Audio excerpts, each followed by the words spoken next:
All right. Welcome to the Xbox 2 podcast. Episode 380 something, maybe just 380 on the dot, on the nose. It's a beautiful it's September 19th and I believe it is 90 degrees outside. We had a good stretch of the weather's in the 70s and 60s, and then all of a sudden this week summer's like, we're not done with you yet. Here's a 90-degree day. So it's nice outside. I'm Randall Thor 19, the man with the million.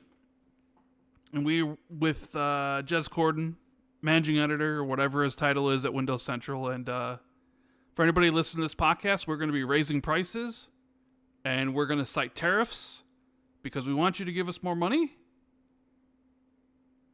Yeah? No? Yeah, we don't feel good about raise prices. Everyone's I doing love it. Why not? I love raise prices, bro. I love it. I love spending more money on things that were but this significantly podcast, cheaper a few years ago. You know the problem though is this podcast is free. Oh, shit. Podcast. So you telling me we're not making any extra money because of all these tariffs?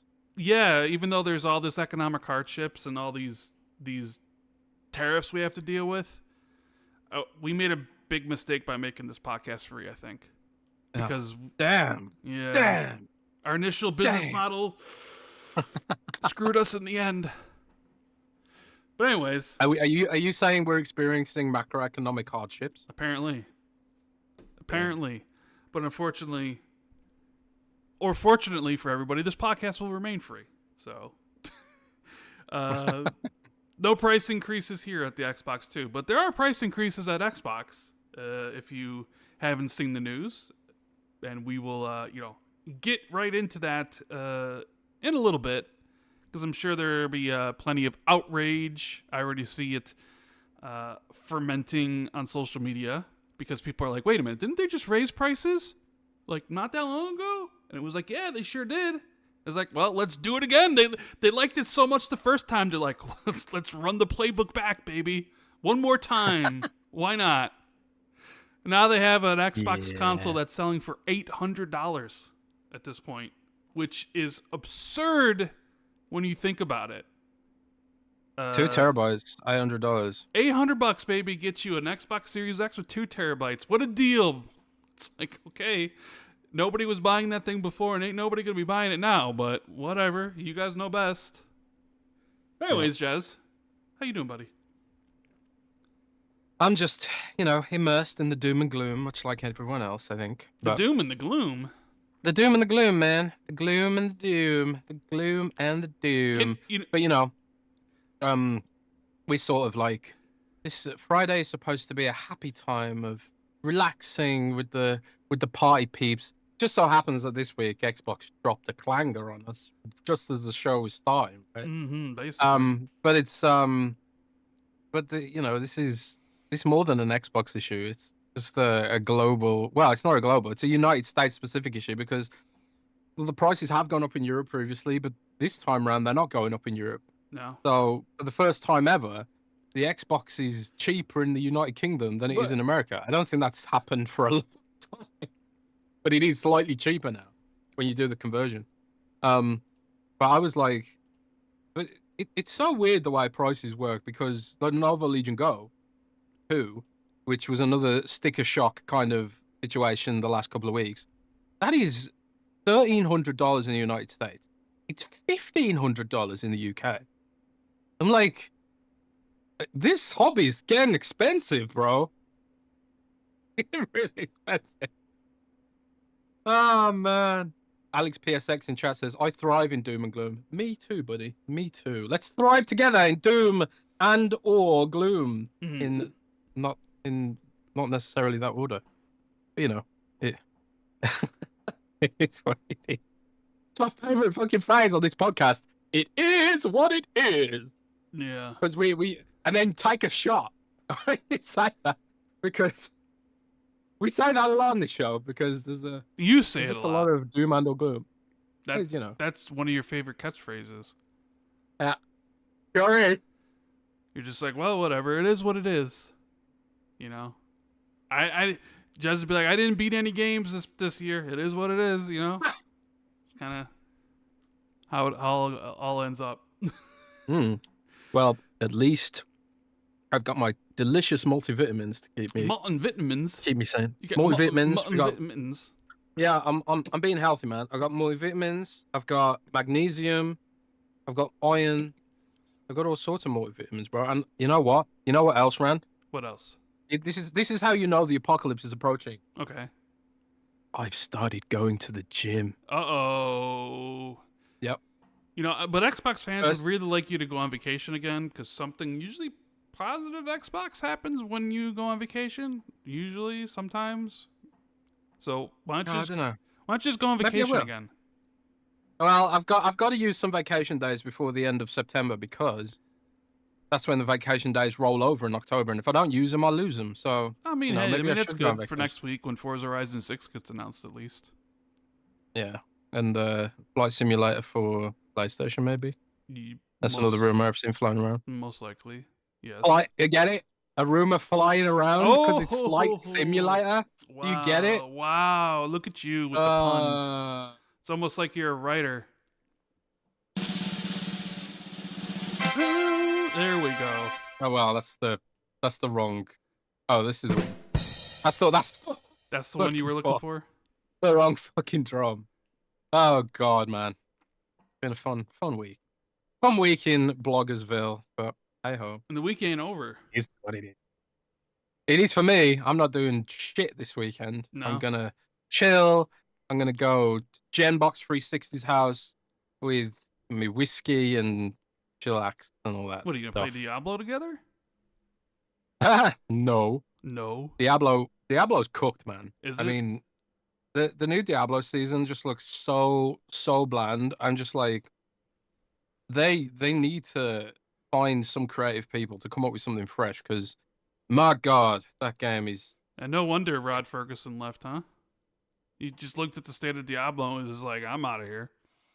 It was his game. It was his responsibility. Yeah, but he was just like, you know what? I can't bring this 7 more years of this before I actually make a new game. I'm done. Let me go to a studio that's never made a game before, never published a game before, in a franchise that, you know, hasn't had a release in 2 generations.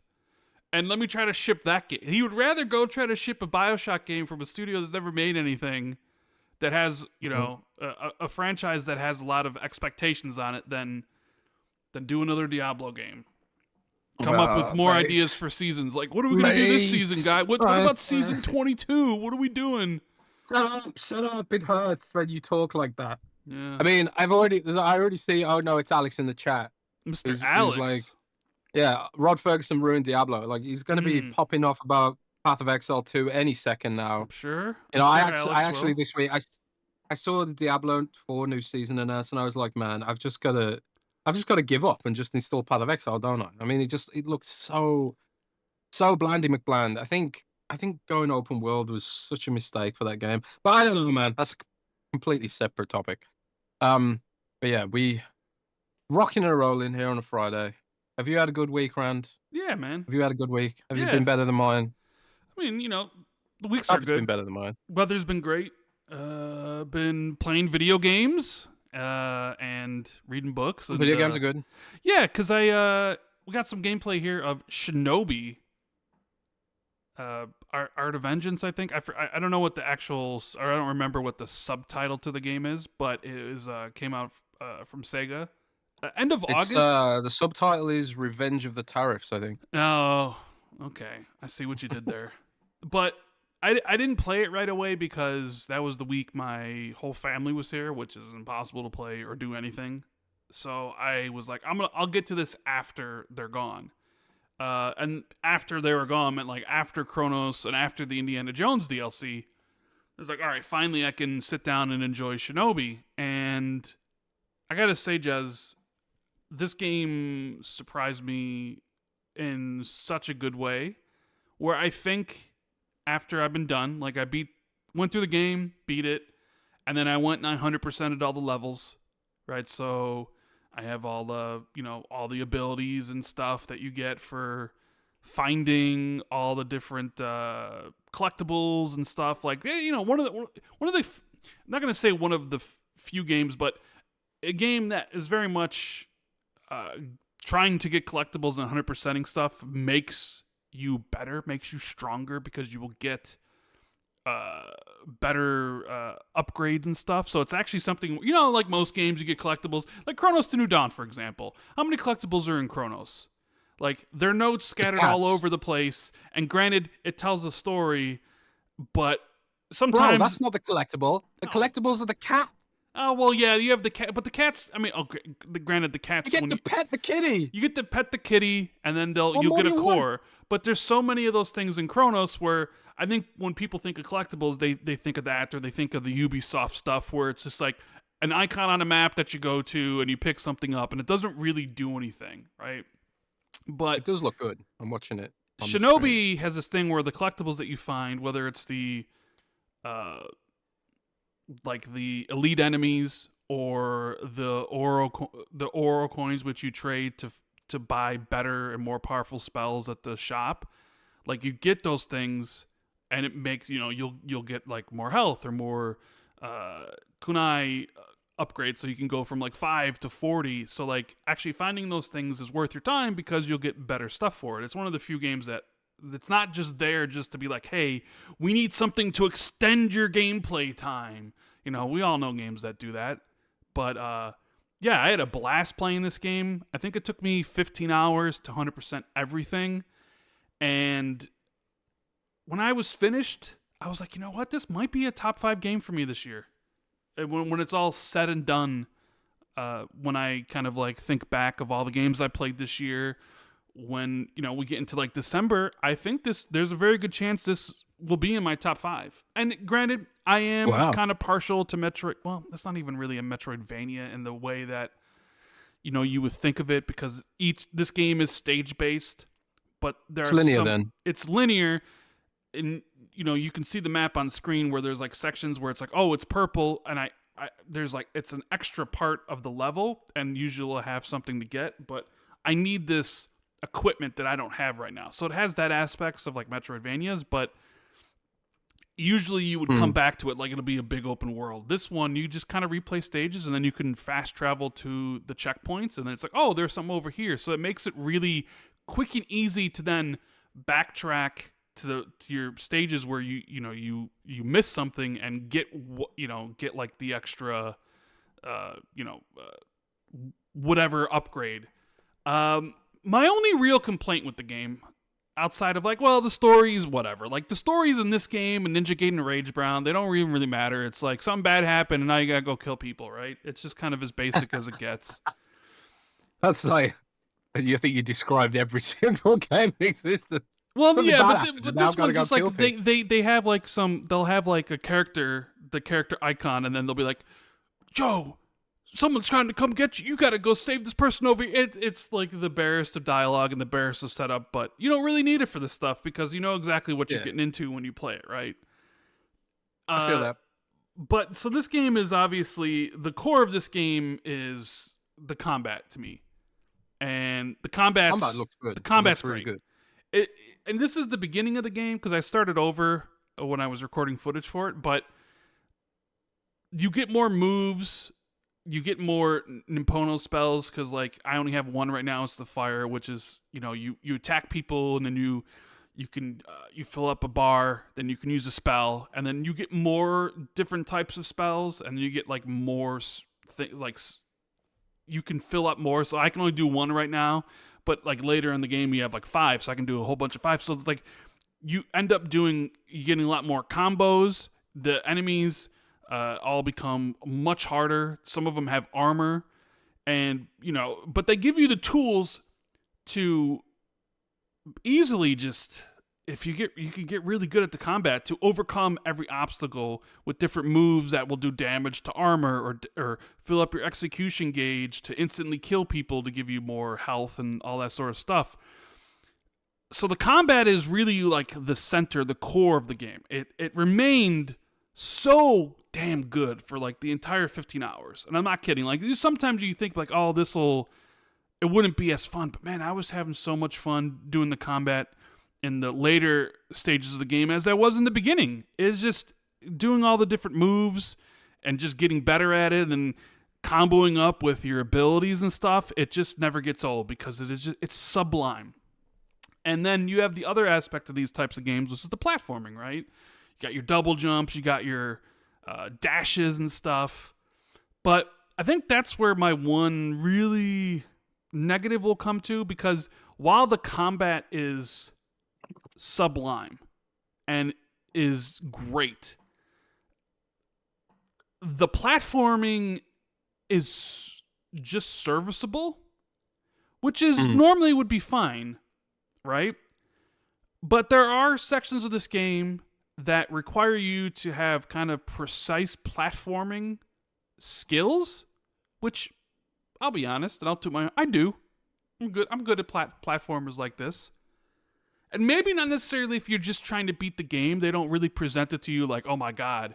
But there are certain challenges in the game where the platforming negatives rear their ugly head and make it harder to get through sections than it really should be. So while the combat remains fun, highly engaging, they can throw all the different enemies at you that they want, but you have the abilities to overcome them because you have so much. When they start throwing the platforming challenges at you, it's not as smooth, and I always felt like I was dying.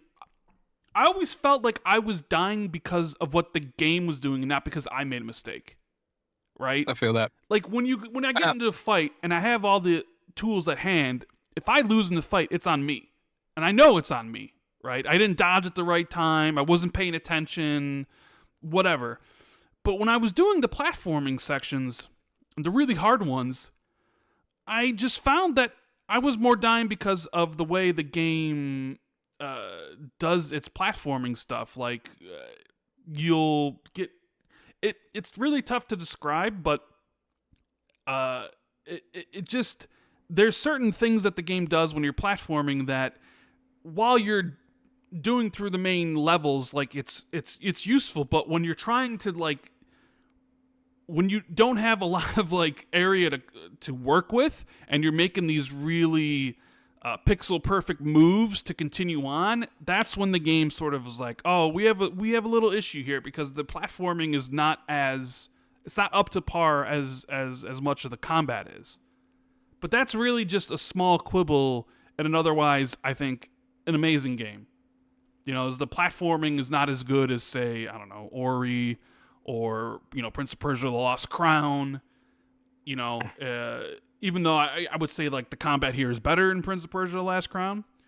But that's really my only negative is, like, the platforming. They want you to do some platforming stuff, but like it's not up to par as the rest of the game is, even though the rest of the game is just, it's so good, dude. Like, I mean, I think I got all the achievements except for 2, and the 2 I needed left to get, because I like to 100% games that I really enjoy, but both achievements required me to playing through the game again another time. So I like S ranking everything in arcade mode, which only unlocks after you beat the game, and then beating the game in under 10 hours, which I think are both doable, but I was just like, there's too many games out here to then go spend to beat this game again another 2 times. You know what I mean? Like, I had the same thing with Chronos, where I like Chronos a lot, like as a survival horror game, as a Bloober Team, stock is on the rise. I only had a few achievements left, but required me to beat the game on New Game Plus and on hard. But I was like, oh, that's going to be another 10 hours. But I want to play Shinobi, and I want to play Silent... You know what I'm saying? Like, there's so much other stuff to play. If there wasn't anything else other to play, I would have done it. But it was just like... I honestly thought... I sat there, I'm like, I could do this, and it wouldn't be that much of an issue. But it's just like, oh, man, Silent Hill's coming out, and I want to play Metal Gear, and I still have to play Silksong, and all these other games. I'm like, I just don't have the time to go through it again. But... yeah, I highly recommend Shinobi. I think this game is utterly fantastic. And, you know, like the whole Sega thing of bringing back some of their older titles. Remember, it was like Shinobi and Crazy Taxi and Altered Beast or whatever. Like, Man, they started off with a really, really amazing first game of all those. And now that gets me really excited for their other games. If they're made to this level of quality, if all the rest of them are, then we're going to be in for a treat because this game is bloody fantastic. And I hope It does look hopefully really good. you check it out at some point, Yeah, I probably will. I mean, I have to say, I'm not a fan of the art style. Oh, I really dig the art style. I think the art style is great. It's not the art style, it's the animation style, I think. Like, Okay. I wish there were, when you're climbing up, it feels like there's fewer frames in the animation than there is when you're running. It's like, it's an inconsistent amount of frames on the different aspects of the animation stuff. It kind of bugs me. Like, when you kill an enemy, there's a blood splat, and then it just sort of fades away. Like, there's no animation there. It's just kind of like, some parts of that, I think, look a little bit cheap. The art style itself is good, but it just looks like the animation's a little bit on the budget side. But compared to Ragebound, for example, which I think has fantastic animation, but Ragebound's gameplay didn't rip me quite as much. I played both. This looks a lot better. This looks a lot better for gameplay. I played both of them, and I like this game much better than I like. And I still like Ninja Gaiden Ragebound. I still think it's worth playing through. I think it's a fun game. I just think Shinobi is a better game. And pretty much all. I guess maybe you could say the platforming stuff is probably, well, there's not really that. I mean, maybe that's a little bit better Ninja Gaiden Ragebound, but the combat and everything in here is like leagues beyond what Ninja Gaiden Ragebound was. They're both worth your time, but if you were going to prioritize one over the other, I'd go with Shinobi first. I feel that. So, yeah. So should we do a little bit of housekeeping and then start talking drama? Let's we got a lot of drama here to talk about, so we'll do some housekeeping first and then we'll get into it. So I want to thank everybody for joining us here live on the Xbox 2 episode 380. If you do us a big favor, make sure to hit the like button please and subscribe to the channel if you haven't already. We would greatly appreciate that. And today's episode is once again sponsored by Surfshark. Right, Jez? There we go. There's the shark. I was trying to see if I had a shark or some kind of sound effect, but I don't. Maybe I should get one for the next episode. But yes, this week's episode is once again sponsored by the fine folks over at Surfshark VPN. Let me just pull up my notes here. So yes, Surfshark VPN. Are you looking for a smarter way to protect your digital life? Surfshark VPN is your one solution for safe, seamless online browsing. Whether you're watching your favorite shows, leveling up in your favorite games, or just catching up on the latest internet trends, Surfshark has your back with blazing fast speeds and support for unlimited devices. Ready to experience internet freedom like never before? Surfshark helps you cut through online barriers with ease. No more geoblocks, no more restrictions. Access global content, unlock new possibilities, and enjoy a cleaner, faster browsing experience thanks to Surfshark's clean web tech. Fends off ads, trackers, and malware all before they reach your browser. Your privacy is our top priority. With a strict no-logs policy, your online activity stays yours and yours alone. And with Surfshark's powerful encryption, your personal data is wrapped in layers upon layers of security, giving you total peace of mind while you surf. Here's a deal you will not want to miss. Xbox 2 podcast listeners get a whopping 86% off a 2-year Surfshark plan. Reclaim your online freedom. Click the link in the description to get started. Browse boldly, browse safely, and surf with Surfshark. So yeah, Surfshark VPN, it's a really, really awesome service. I use it myself, especially since the government in the UK now wants you to age verify for even basic things like Reddit. Using Surfshark VPN, obviously I can mask my connection to America or some other country that doesn't have these kind of rules. In fact, a lot of states in America has these rules now, but there's plenty of countries that don't. And also you can get around geo blocks with regards to content. So for example, if you're in America and you want to get all the WWE on Netflix, it's all there if you switch over to Surfshark in the UK. And you maybe want to do it this weekend because WWE is putting on the WrestlePalooza show, the first one on the ESPN new app this week, which is $30. Oh snap! Or if you But already have, it's not available. It's not available on Netflix. well, no, well, so their content here in the States, the premium It's on live ESPN. events, the pay-per-views were on Peacock. Oh, right. Yeah. And then they made this new deal with ESPN, so this is the first one on ESPN, but it's more expensive. The Peacock was like $12. This is $30 a year. But if you have Netflix, which a lot of people do, it's, you know, the biggest streaming service in the world. If you're in the U.S., you could VPN to the UK or Germany and or wherever else, and because all of their pay-per-views are on Netflix internationally, so you wouldn't have to get and pay more money for an app you probably don't need. So keep that in mind. That'd be a way to you know, and with the 86% off, basically it pays for itself. Yeah, it's $2 a month. I think it works out. So a very, very, very good deal, and also supports the show. And thanks, Surfshark, for checking in with us. Yes. And then we've got the Patreon peeps and some super chats as well. We do. We have the wonderful members of our Patreon, patreon.com/XB2, where you can join and support what me and Jez do here, and you'll have a lot of exclusive podcasts to go back and listen to. I think, Jez, you did one solo this past week because something was sprung on me last minute and I could not make the show. So yeah, you did one solo on Tuesday, I think it was.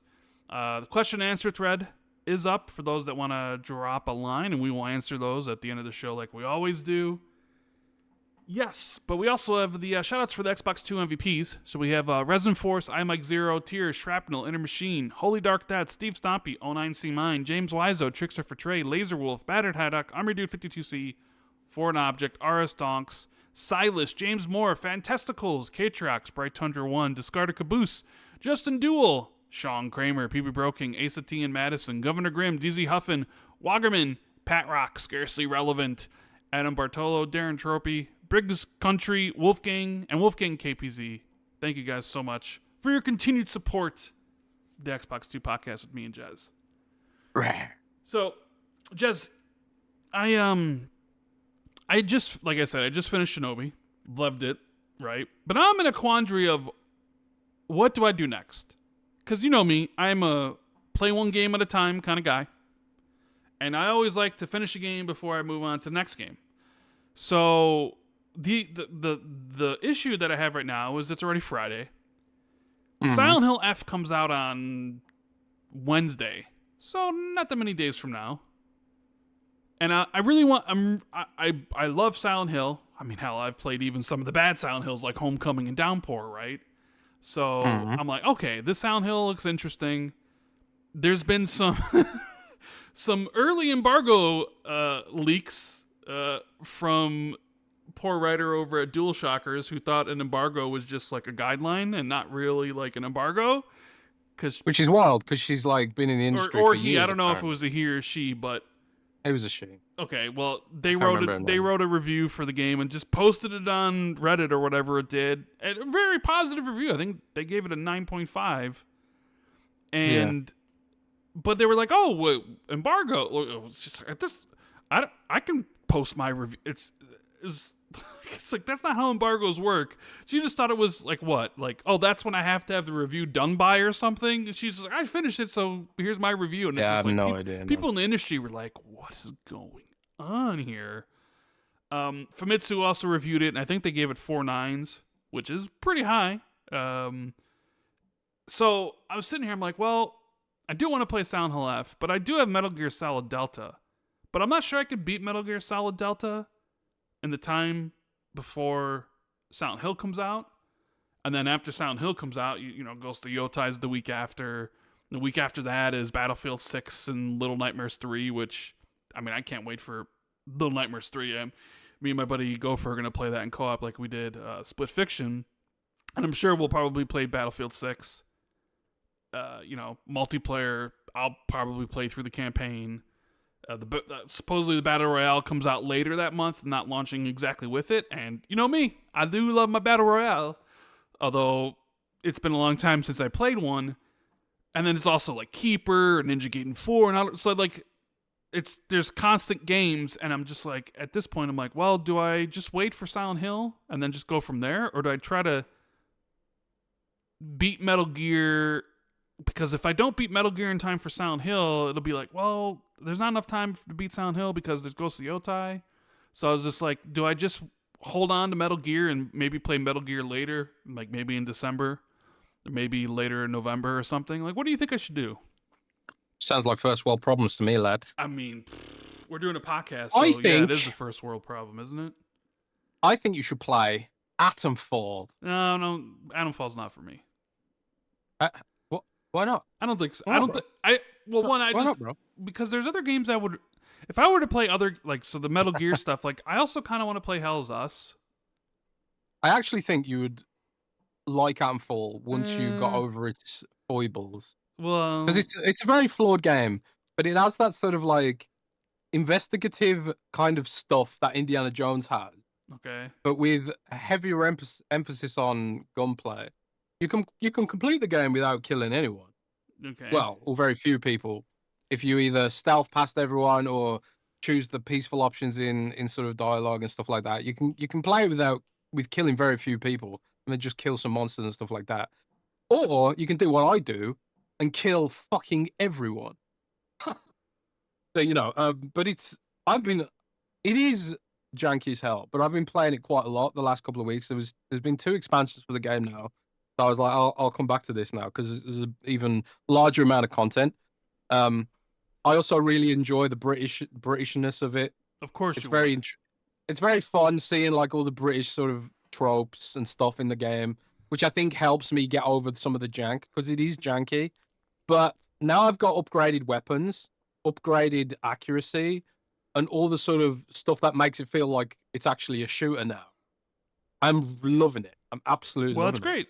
I Wow. mean, I love that for you. I recommend it. I just don't have time for Atomfall because I didn't even mention Well, Silksong. in that case, then, I would wait for Silent Hill F. I've played Silent Hill F twice for several hours at Gamescom, and I also played Metal Gear Solid Delta a fair bit. Now, I played Metal Gear Solid 3 a lot, so your mileage might vary compared to me, Rand. But when I started playing Metal Gear Solid 3, it was just like, this is exactly how I remember it, which isn't necessarily a bad thing, but it's also like, I played this a lot. See, I kind of just want to play haven't something played, new. I haven't played Metal Gear Solid a lot. And the last time I played Okay. Metal Gear Solid 3 was the year it came out in, what was it, 2004, 2005? I forget what year it released. So Fair enough. It's been 19, 20 years for me. So it'll basically be like a new game. It'll basically be like the Resident Evil 2 remake, where it's like, yeah, I played Resident Evil 2 a lot, but back when Resident Evil, well, no, but dude, this is the difference with this is it's a frame for frame. I know. But the thing is, it's remake. been It's 19 not- it's been it's not 19 new. or 20 years, bro. Like, I don't know, man. you know how much I enjoyed the Dead Space remake, right? And that was Yeah, okay, fair enough. okay. It's been a long time since I played Dead Space. It was like 2008, 2009, whatever year it was. And I played Dead Space a lot. But even though everything was the exact same, there were parts of the game that I had forgotten. And the game was just so good, but it was up to date to like modern standards. Where this is, Metal Gear Solid 3 is a game where, like I said, I haven't even played. I've played that.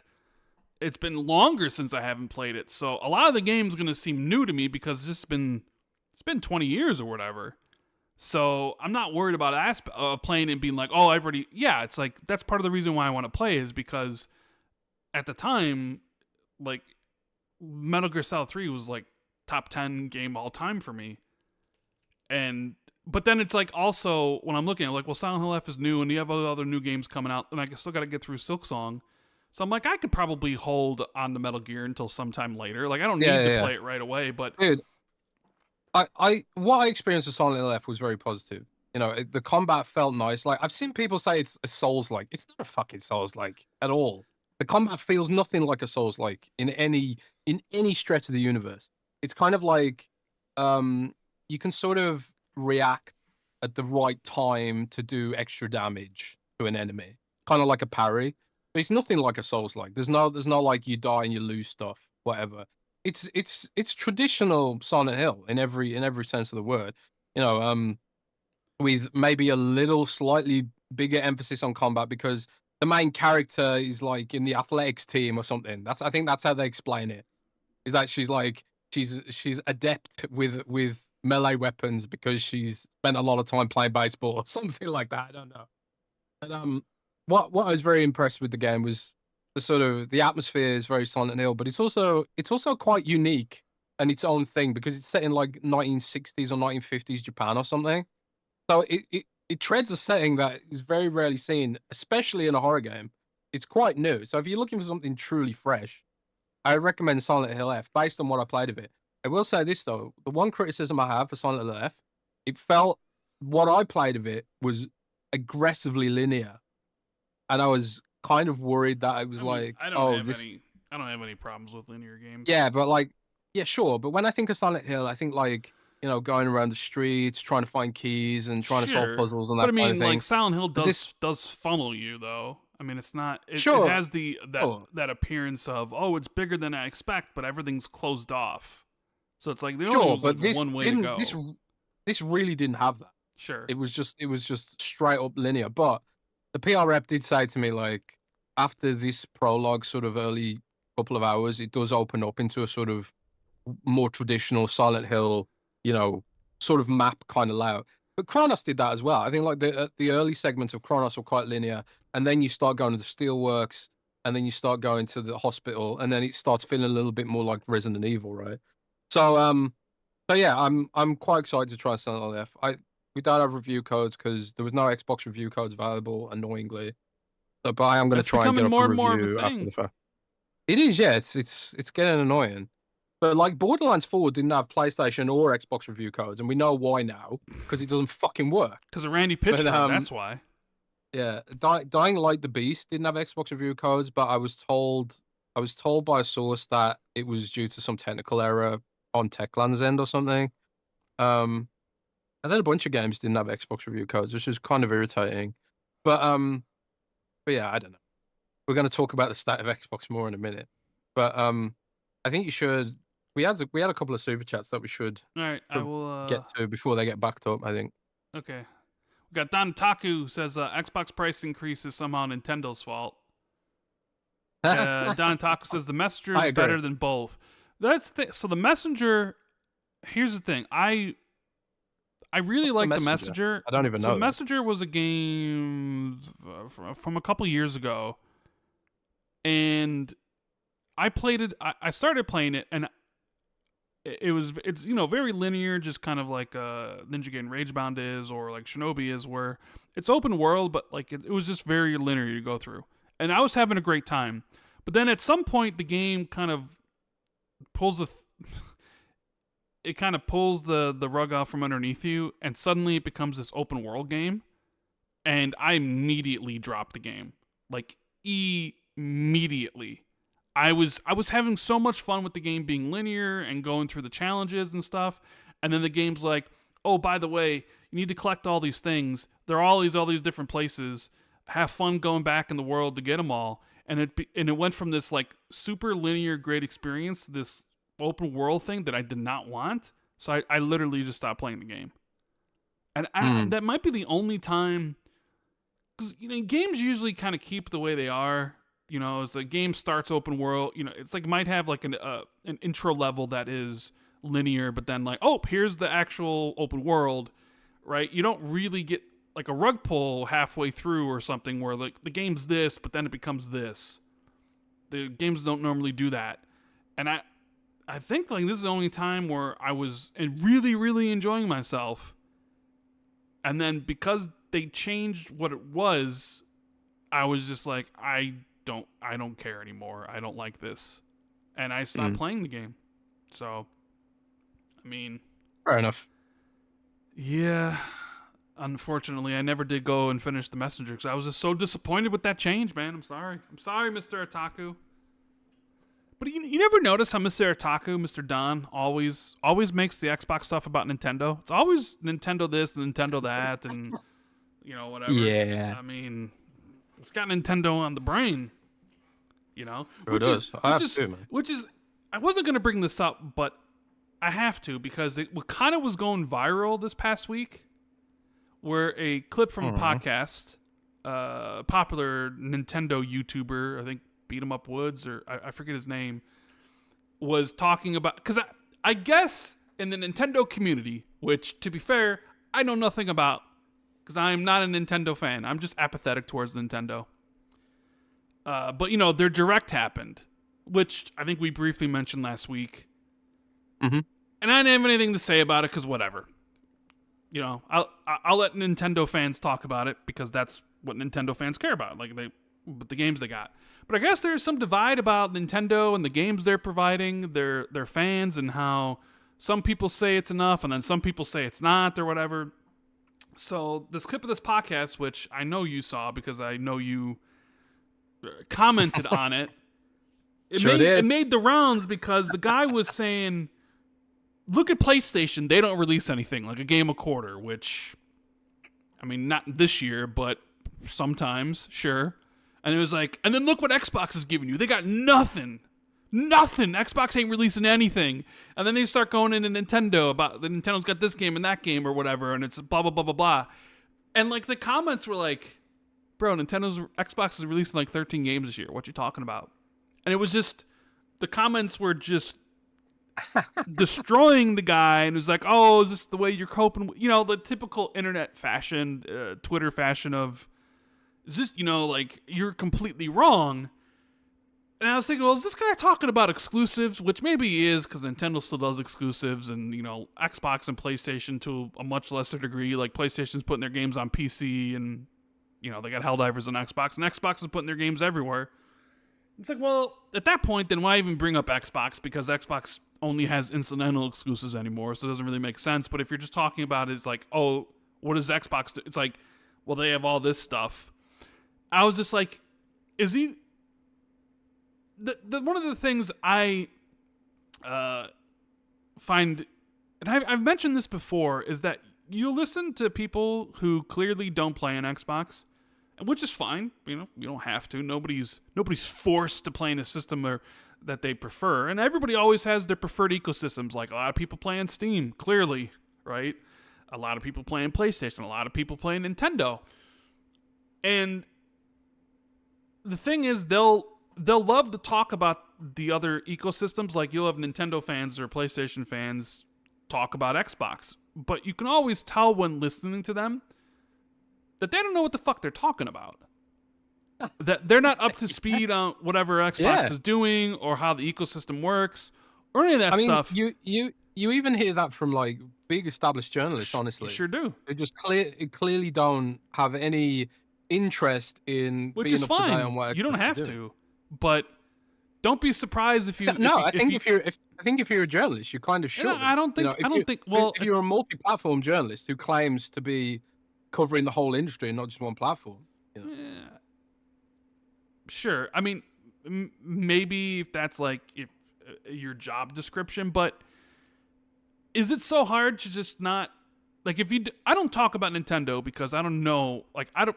Yeah, I have a Switch 1, but I used it so sparingly. Like you don't really see me talking about Nintendo and the games they have or what have you, because it doesn't matter to me, and I'm not up to snuff on. My knowledge on them is limited, so I'm not going to expose my ignorance because I honestly don't know much. So my thing with Nintendo is I'll let other people talk about it, you know. But my knowledge about Xbox is plentiful, and my knowledge about PlayStation, while not as much as Xbox, is still, you know, I use the system, you know, still quite often, and I use the early PlayStation quite a bit, like PS1 and PS2 and stuff. So like I know all about it, but it's just seeing some of these takes. I'm just like, are you saying it to make Nintendo fans feel a certain way, or do you really think Xbox has nothing? Especially picking this year of all years. Like I know, and this is where I've always said to you, perception is reality, because the perception is that Xbox doesn't have any games. And it's been like that since 2013. And for some people, it's never... That statement's remain true forever. Like the whole Xbox has no games thing. So you have to question like whether or not is just saying that because he truly believes that and he's like thinks they don't have anything because they always don't have anything. And I'm trying to prop up Nintendo. Or is it one of those things where, you know, it's like are they lying about it just so they can make Nintendo look good? And it's like any other year, you could argue like, well, right, Xbox 2022 didn't have nothing, and 2023 was like a mixed bag of stuff, but they still have games. Like, you pick the one year that Xbox has more games than they ever have. It really kind of just sticks out like a sore thumb. It's like, hey, any other year you could probably make that statement, but like this year, next year, whatever else, like it really, like, there's one thing you can't.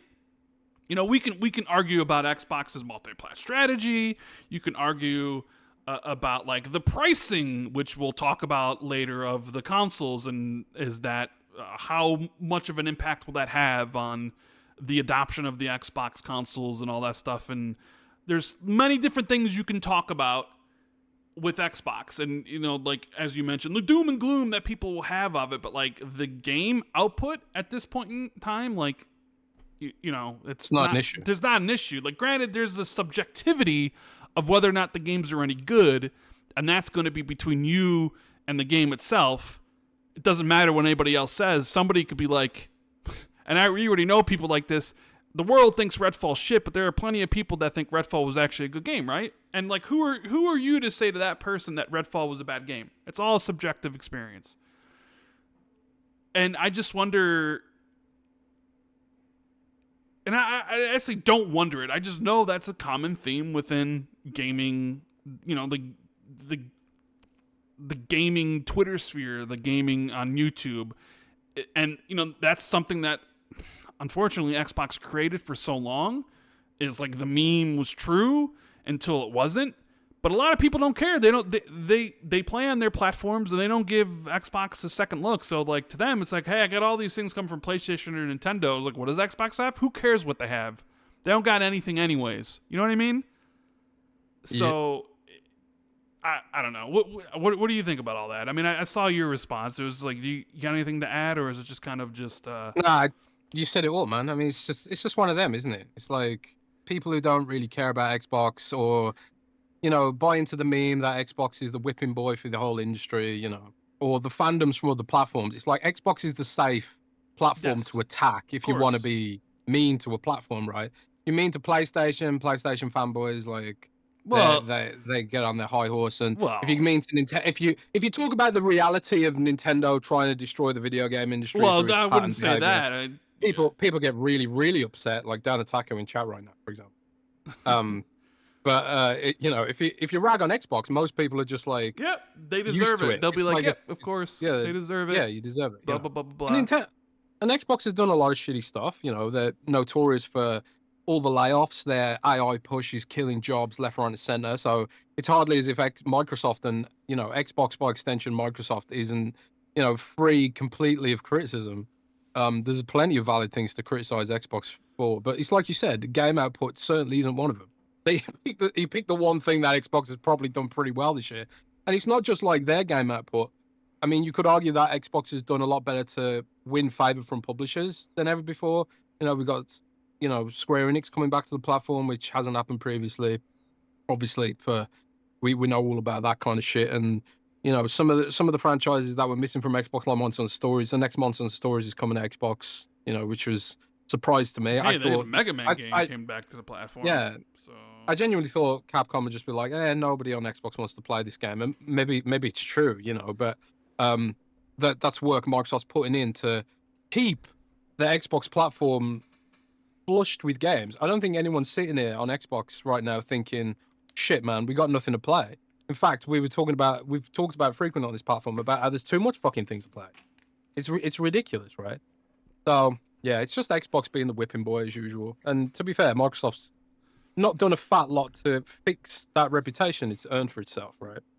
Through its practices, through its doing everything slow to, we asked for games like years ago, and yeah, it took a long time. We got there eventually, but what did it cost? Mm-hmm.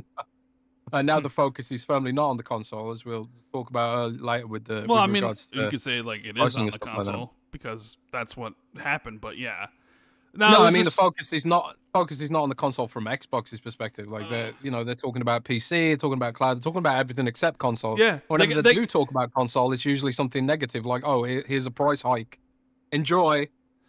You Well, know, there's the whole ROG Ally situation with Asus there that is. the Xbox is marketing pretty heavily, and yet there's still no price announcement and no pre-order date yet, and the thing's supposed to come out in less than a month. And you would Wow, think man. you would think those sort of You would hope. announcements would come. And granted, Xbox at Tokyo Game Shows next week, where we're probably going to see Forza Horizon 6, so I personally can't wait for that. And who knows whatever else we'll see from Xbox at the show. You know, is there a chance it's like, hey, the pre-order stuff for the Xbox Ally at that show? I mean, because you're sort of running out of time, unless they're just not even going to bother doing pre-orders, and it's going to be October 16th comes, it's be like, this is available to buy at Amazon and Best Buy, like, you know what I mean? Where they don't even bother doing pre-orders, they just, it's available, go get it. I don't know. I don't know what that says about the device, because it definitely seems like they're excited about the device. People are really interested to get their hands on it. I don't know about whatever. I don't know if there's still discussions even now about what to price the thing at. Because I think you had talked about it before. Like there were some discussions about maybe making the price lower. Because I think the leak prices have it set at $8.99 for the expensive one and $5.49 for the cheaper one, which are still pretty expensive, but I guess maybe in line with what the market expects for a handheld PC. But, you know, you wonder if maybe Asus and Microsoft want that thing to be cheaper, or it's still just, you know, going over their options. Maybe it's going to be more expensive. I don't know if the tariff situation stuff that happened today with Xbox and raising the prices, is that going to have something where they think like, oh, well, we were going to do $8.99, but we got to do $9.49 now or something, where we got to tack on an extra $50 because of this stuff. And is that what's taking so long? You know, I don't know. I mean, you would think, you know, that the pre-orders and all that, those announcements would, I mean, why else would you not already have announced the price and all that stuff? Like, what other reason would there be to hold off and wait longer unless you're still not sure on pricing? It's kind of like there's a two-pronged kind of issue here, because gaming spend all up is down, you know. So like there's people who were already feeling priced out. So part of this makes me think like some of this is them trying to monetize the whales. And Lenovo themselves said this, because the Lenovo Legion Go 2 had a big ass sticker shock when that was announced. I mentioned earlier it's 1,300, 1,350 in the US, I think, something like that. And they did an interview in Japan, and they were like, why is this shit so expensive, Lenovo? And Lenovo kind of said the Don Matrick thing. Well, we've got another console. So we got a device the for Lenovo. you. Yeah, you know, the Lenovo people Legion still Go never S. learn about that, man. Jeez. No, they don't. But one thing they did say, which was like probably true, is that like this is for people who are willing to spend the money, you know. So maybe they're thinking like, well, if people are spending less money in general, let's get more money from the people who are going to spend more money, who are willing to spend more money anyway. Like it's almost like an inequality thing playing out, right? Like let's monetize the whales and then put the prices down later, because the Asus ROG Ally and the Lenovo Legion Go 1 did gradually come down in price over time, even despite the tariffs. So like the hardware is like a little bit different. However, we've seen the complete opposite happen with consoles. They've just been going up and up and up, you know. So maybe part of it is like, let's monetize the whales, what few there are on the Xbox end. And maybe part of it's just the hard reality of not knowing what the tariff situation is going to look like next week, the week after that. Trump and President Xi are supposed to be meeting soon as part of the whole TikTok sale that's going on. So like there's the TikTok sales happening where Oracle and some other American companies in a consortium are gonna acquire the US version of they're gonna make a new app, licensed the content and also the algorithm from ByteDance in China or something. And they're gonna meet up as part of that and obviously on the agenda, undoubtedly is going to be trade, right?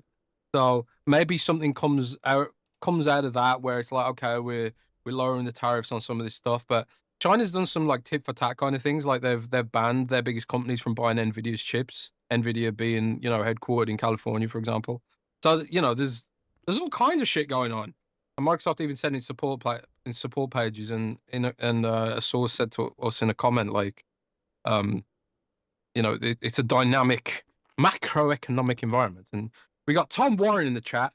Mr. Warren. Mr. Warren says, I'd be surprised if that pricing sticks given the Xbox console heights, with presumably regards to the Xbox Ally. Yeah.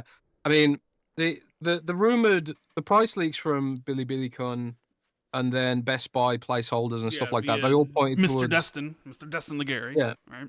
Yeah, Destin Legary and Best Buy. They all suggested this was going to be like an $8.99 for the high end, and I think it was it $5.99 or $6.49? It was $5.49 for the low end. $5.49 for the low end. So, that looks in jeopardy. I kind of feel like if they were sure of that, they'd already put the price and information out now. Part of me wonders is that are they holding their breath for a last minute breakthrough so they can, commit to those prices or something? Because it's from what I've been told, it's on Asus's side. Why this is taking so long to actually get the prices, out to the public, man. Matt in chat says your wallet is now an Xbox. that's what it is. But I thought like before we went on air, you had like, I think you were semi joking, but you said something like is Xbox's plan sort of like to set self-fulfilling prophecy where they price people out of the console ecosystem and then try pushing cloud or something else as an alternative, or quit hardware altogether and just focus on PC. I can imagine Satya and Amy Hood are probably like Axe Hardware, right? We'll just be a publisher. We'll do the cloud stuff. So, like, when I see the prices continuously go up, whether or not it's corporate, because all people are going to see is price go up, they're going to look at it's corporation greed. It's Microsoft, $1 trillion company. Like, yeah, right? Even if there are, like, legitimate economic factors like tariffs or what have you, that people... they should care about that, because if that's true, it's going to make everything more expensive. And everything is more expensive. Like, every time I go to the grocery store to buy food, I'm like, look at like the cost of what I'm buying, and I'm like, Jesus, like this stuff last year was significantly cheaper. Like, I'm bleeding money here. It's like the stuff I'm buying, the same things I'm buying is just so much more. And people see that and they're just like, well, this is just another greedy corporation, because we do know that corporations only give a shit about one thing, and that's the money. And I was just like, well, we know Xbox, like, they probably would love not to do hardware.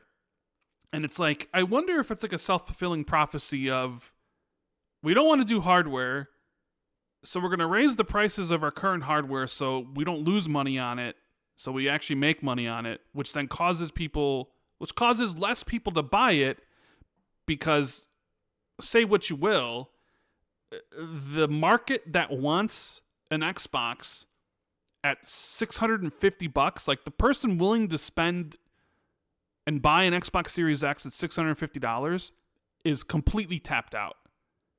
There's nobody left at that price range. So it's like, okay, so we're going to raise, so we don't want to do hardware anymore, even though there's going to be the next gen hardware, but like, I'm just saying, like, the overall of like Satya's vision of like what we're going to do, and is like, we don't want to do hardware anymore. We're going to raise the prices go up, less people buy hardware. We go back and tell them, hey, less and less people are buying hardware. Why are we even doing this anymore? And it's like, see, I told you nobody wants to buy the hardware. We should just get out of it. It's like a self-fulfilling prophecy of basically like getting what you want in that aspect of it. Because when you look at that, the pricing, there's an Xbox Series X version that is $800. $800. Who is the person looking at that and being like, that's a good price? I'm going to get that. Even like the PS5 Pro right now is $750. And say what you will. Like, I know there's people that like to joke around about the PS5 Pro because sometimes the games don't run as well as it should, and developers are still figuring out the PSSR stuff, and sometimes the games look worse in the PS5 Pro than, you know, the regular PS5 or the Xbox Series X and what have you. Like, there's always that joke to be made, like, oh, I spent $700 on this and I got the worst version. That's not always the case, but it's also like, that is a more expensive system. It's got newer parts in it. And it's just like, this is an Xbox from 2020 built in 2019 or whatever, or the parts from 2019. It's just like, how are we at this point where the cost of these systems have gone up so much where you could, if you were someone who bought an Xbox Series X for $500 at launch and we're 5 years into the gen, you could probably sell that system and make money on it now. Because anybody who might be in the market to buy a brand new Series X would have to go to Best Buy or elsewhere for $650. So all you could be is like, I'll give you it for $550, and you made $50 on it. Like, you wouldn't, any other generation in the history of video games, after 5 years, those consoles are so cheap, like, they're basically giving them away because they want as many people as possible to play on it. And for whatever reason, this gen, it's like they're making it harder. And we've already talked about, what was it, last week or the week before, where Capcom even talked about the price of the PS5 as being a detriment to like them selling Monster Hunter because, you know, less and less people are getting into the gen. And I want to even say there was something here from Mr. Christopher Dring, but then always with Christopher Dring, you always gotta make sure he's like, yeah, sure, his information on. He's not gonna like go back on this the next day, like he has with stuff. But he put out, you know, his game business podcast stuff. He put out, and this was like the headline quote: "The number of active PS5 and Series X consoles or Xbox Series consoles will be 14 million behind what the PS4 and Xbox One achieved during the same point in their life cycle." Now, a lot of people always point out, well, that's just Xbox. That's just an Xbox problem because there is a big drop between what the Xbox One did and what the Series X generation is going to do. Like a very significant drop-off between the two. Where, like, I think the PlayStation has remained, I think it's like a little bit behind, but not that much. And then, you know, like, considering they sell it $100 more, but, you know, Christopher Dring went on Twitter to respond to that and says, "Whenever I cover the potential challenges in the console space and the numbers are mixed and the market is shifting so it's muddled, the immediate response is, this is just Xbox failing. Why don't you just say that?" Well, for starters, I do say that, but it isn't all Xbox. However, your little console tribalism isn't really relevant to the discussion because from a publisher-developer point of view, the situation is that the consoles are declining or at least seeing a slower transition, and pricing is going up, which may impact the buying abilities of existing players. This scenario is what's driving the push towards multi-platform releases, including from first-party studios, and fewer console-first games. And that isn't just an Xbox problem. So, I mean, this kind of dovetails into the discussion we're having and stuff, and it's just... You know, what do you think? It's just, and it's just only going to make it harder because you're making your systems more expensive in a time where everything else is also way more expensive, and people are just going to be like, well, do I need this thing? And we've seen how one decision with Xbox back in 2013 has basically ruined the brand for an extended period of time. Like, there are plenty of people who forsook Xbox after that, who, you know, don't give them the benefit of the doubt anymore. And obviously that's that's on Microsoft, but that decision had long-term negative impact on the brand and everything, right? And I'm sort of wondering, would there be any long-term negative impacts of a console generation that started out promising with... I still think the Series X is a really good piece of hardware. Maybe the best Xbox has ever made. You know, you have all these you made all those acquisitions. So you got Bethesda and you got ABK, and so you have more games than ever. And Game Pass is just flooded with games. You could make the argument this is Xbox's Game Pass's best year ever, from Expedition 33 to Blueprints. They just re-added Hades. They got Microsoft's own games in there. Like, you can make the argument this is clearly the best year for Game Pass. But by making the consoles as expensive as they are in comparison to PlayStation 5 or the Nintendo Switch 2, which are seeing, Nintendo Switch 2, I think, is the fastest selling console of all time, and the PS5 is doing pretty well, even though I think they had a big drop off in the last quarter or whatever it was. This is exactly... Will this have like a long-term impact where people look at it at Xbox and like, oh, they're just too expensive, or they don't have any, like, would these price increases have that long-term impact, negative impact on Xbox, like, those decisions in 2013 have?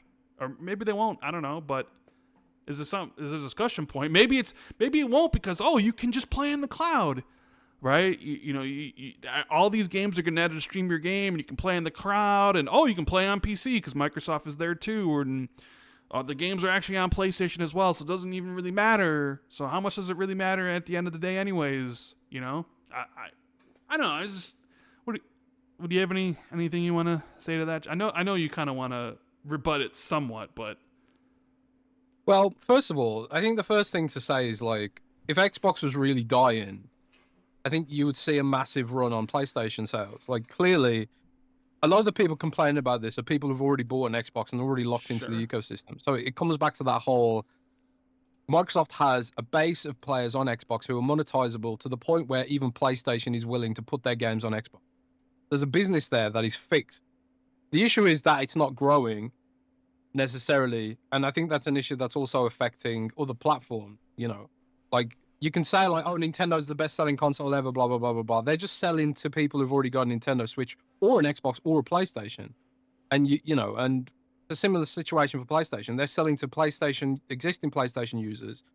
The migration is the general trend from, like, people who are actively, like, what are their number one main platforms? It's console players moving from console to PC. That's the general trend. But also this issue of, like, there's more games than ever launching. So, like, not only are you seeing this, like, spend is down overall because of other forms of entertainment, TikTok, YouTube Shorts, Instagram Reels, whatever. You've also got a platform in the form of Roblox, which has captured an entire generation, which has hundreds of games within that platform. So Roblox, in a way, has become its own console with its own developers, with its own games that are completely insulated into a separate ecosystem. A lot of those players are on PC or mobile or Android or iPad, and and Xbox and Sony don't see very much of that revenue or very many of those users, right? So there's that issue too, like the generational, like the whole, like, people of our age are aging out of gaming regularly because we're having kids, and those kids coming up aren't replacing us. But then you can go even further and talk about the wider demographic issues that's plaguing developed countries, where people's populations in generally are falling below replacement level. So there's more games than ever. There's fewer new gamers coming in all up into the system. There's more types of competition from other platforms, which means, like, in order to maintain or grow, they have to monetize the existing users they've got more heavily, right? Which means more microtransactions, more bullshit, all that kind of thing. Obviously, we've seen this very hard limit on how much you can get away with that, because increasingly, gamers are rejecting the practices of the big companies and buying up indie games. I've actually got an article coming this weekend that's talking about how, like, all my favorite games this year were indie games, because they're not going down that route of, chasing trends and all the bullshit and all the, cost-cutting performance, and they don't delay games because they want to hit their quarterlies, which means we end up with a Borderlands 4 situation, that kind of thing. So I think that what we're seeing again is a generational collection of issues where we've got a maturing industry, we've got developer tools more available than ever, which means there are more games being made than ever. Our backlogs are more crazy than ever. Like, high-quality games, like back in the day, you get, like, maybe 100 decent games a year. Now you get, like, 1,000 decent games a year. Like, Steam was used to have like dozens of games launch every month, so now it has hundreds of games launch every month. You know, and that's Steam, which has an even bigger sort of an easier access for developers. So there are multiple facts to account for this. But the problem is a lot of this debate doesn't fit in the space of a tweet. So it's easy to just tweet out, "Oh, Xbox should just quit. Xbox should die. Xbox should give up." Even though Xbox has tens of thousands of employees, there are millions of gamers active in the Xbox ecosystem. They are still selling hardware globally. We have to remember that the tariffs are impacting America only. Europe's seen price increases, but not as much as America now, and certainly not Britain, where now the Xbox is cheaper than it is in America for the first time I've seen since forever. So, there are more ways to access Xbox users than ever, thanks to cloud. They said at the last quarterlies that Xbox PC is up double digits percentage. Cloud is up double digits in percentage. They haven't shared exactly what the double digits are, so maybe it's just 10%. I don't know, but I doubt it. And a lot of the investment in hardware has gone to the cloud, specifically to meet demand. Like there is demand for that shit.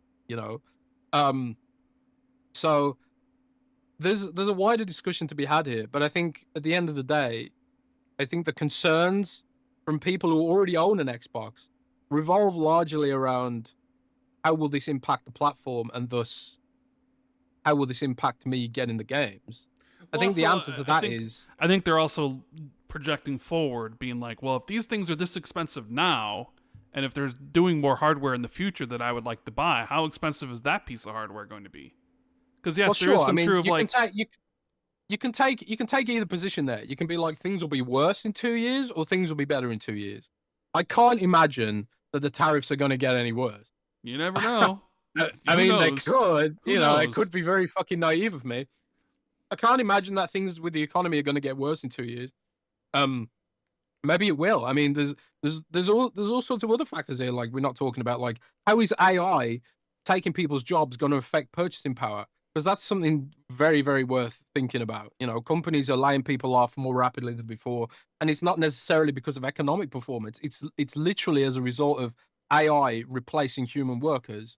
But that's going to impact purchasing power in general. And then you're going to have like potentially a shift of wealth going up towards the people already rich and stuff like that. And then you have like an issue where if inequality grows, then things will get even more expensive because they'll target the people who can afford it even more and even harder, and the people who can't afford it already will just be left behind in the dust, right? So again, it's a part of a wider discussion about the state of the economy. But I do think that there's a generational failing, and it's not just on Xbox's shoulders here. I think there's also it's also PlayStation and to some degree Nintendo, where they've sort of kept their platforms kind of so closed and insular that it's allowed, quite honestly, Roblox to step in and create a new kind of gameplay experience for all those younger gamers who would have replaced the people who were aging out previously. I think I'm genuinely like Roblox by itself is bigger than all of Steam. I can't overstate how much of an impact that's having on the traditional console way of life. When like you've got like kids can play on literally any device. It's truly the definition of the cloud gaming console as a cloud platform is Roblox. You can think of it in terms of it being a console in of itself. It's just the hardware is agnostic. It's to Microsoft's credit that they predicted that Minecraft was going to be really important to them in the future. Because Minecraft is kind of this, but Minecraft is far more limited than Roblox in what the kind of games you can deliver on that platform, right? Minecraft's gotten better. Minecraft's had its best year ever, but it's still like Roblox is a publicly traded company by itself. It's that big. People are making millions of dollars and making games for Roblox as a platform exclusively for Roblox. I can't remember the game now. I think the game is literally called Brain Rot Thief or something like that. And it's got millions of players. And it's as dumb as it sounds. That's what the kids want to play. You know, they don't want to be playing Shinobi, Rand. They don't Damn care them about kids. Shinobi. You know, as Michael Jordan would say, fuck them kids. Yeah, seriously. But the good thing is that, there's still a shitload of stuff to play. So I think while the console industry, especially Xbox, is experiencing these challenges, I think things like Xbox Play Anywhere, these new chips Microsoft's making, which will grandfather the existing Xbox library into future devices. I think these are absolutely the right thing, the right moves Microsoft has made to ensure that our experience as old people remains a viable business model. And it's not just customers who want this. There's a lot of developers who want this. Like Expedition 33, for example, is a result of literal gamers who are our age being like, why are games like this not made anymore? Fuck it, we'll do it ourselves. And they did it, and then we bought it because we're old and we wanted to play a game like Final Fantasy X again, or whatever else. There are indie developers now who are getting to that point where they can make the games we want to make at the quality bar we kind of expect, because the tools have gotten better and there is investment there and opportunity there to make that a reality, you know. But I do think quite clearly more than ever, PC is the way things are going to go just because it's so open, it's so easy. It's so easy to develop for. You don't need a dev kit, you know, all that kind of shit. And I think Microsoft could do a lot more to make console an attractive place to be, especially for parents with little kids. You could push, there's so much more they could do here that they're not doing, which is creating a self-fulfilling prophecy. You know, for example, um, they could talk up the security stuff. They could make games that might appeal to parents with kids. They've got Minecraft already. They could have taken Minecraft exclusively. They could have done some deal with Roblox in the early days because you have to remember Roblox was an Xbox console exclusive for a long time before it came to PlayStation. Microsoft could have done something there, early investment there. I don't know, but the thing is that's just traditionally not how Microsoft operates. And like you talked earlier about like self-fulfilling prophecy and things like that. Microsoft is philosophically a shareholder-driven company, and rather than to fight for users, the cost of user acquisition is more expensive than just going with the flow and just following them where they are. And that's what Microsoft has historically always done. When the iPad came about, um, Steve Ballmer was famously said, "We'll never put Office on iPad. We never put Office on iPad. It's going to be exclusive to Windows forever." And then, they resisted that and resisted that change, and the share price was just in the gutter. I think it was like $25 a share or something like that. But then Satya came along, for better or worse, and he was like, "We're not going to take that approach. We're going to support the iPhone. We're going to support the iPad. We're going to go where the users are."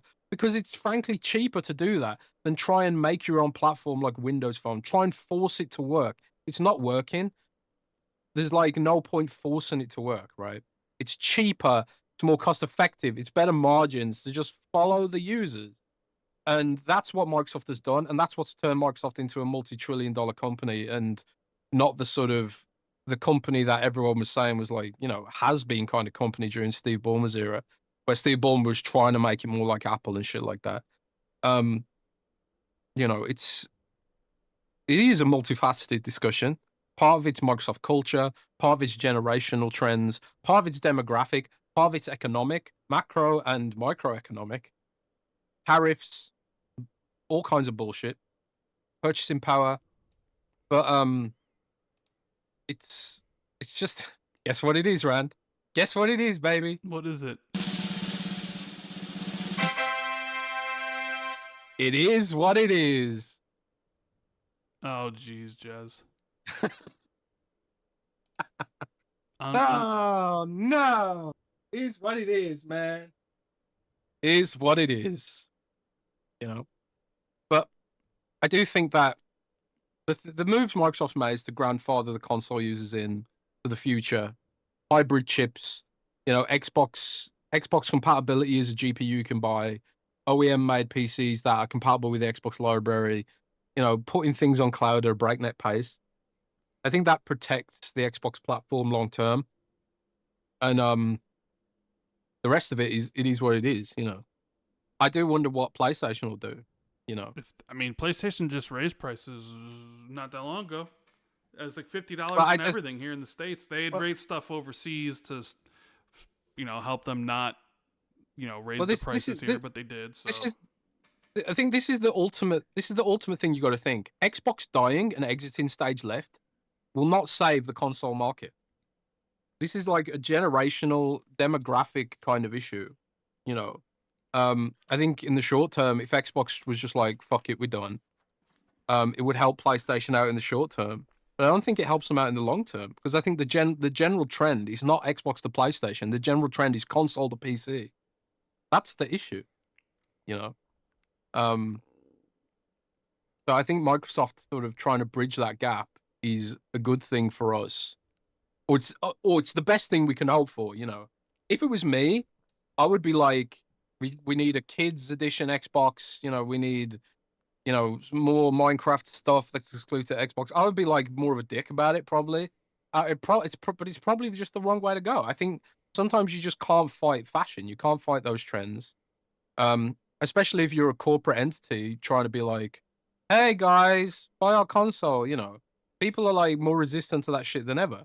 It's all about the culture and the memes and shit now.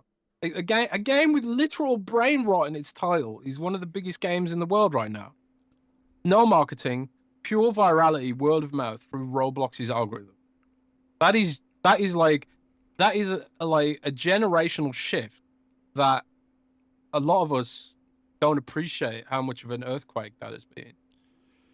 So since we've been talking about this forever, I guess we'll just give the prices, right? So these changes to the Series X and S consoles prices are only here in the US. They're not impacting any prices overseas, which is, I think, like the first time ever. They go into effect October 3rd, so I guess if you want them at these prices now, you got to get them now. You got less than a month.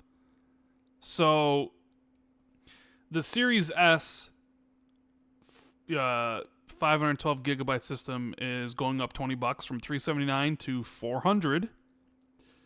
The Series S 1 terabyte is going from $429 to $449.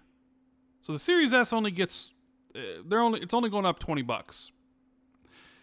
The big jumps in the bigger systems, the Xbox Series X digital is going from $549 to $599, so $50. The Series X is going from $599 to $649, so $50. And the Series X 2 terabyte Galaxy Black Special Edition is going from $729 all the way up to $799, so $70 increase. And I think you wrote in here, a source of Microsoft offered the following comments, quote, "We are navigating an incredibly dynamic environment right now.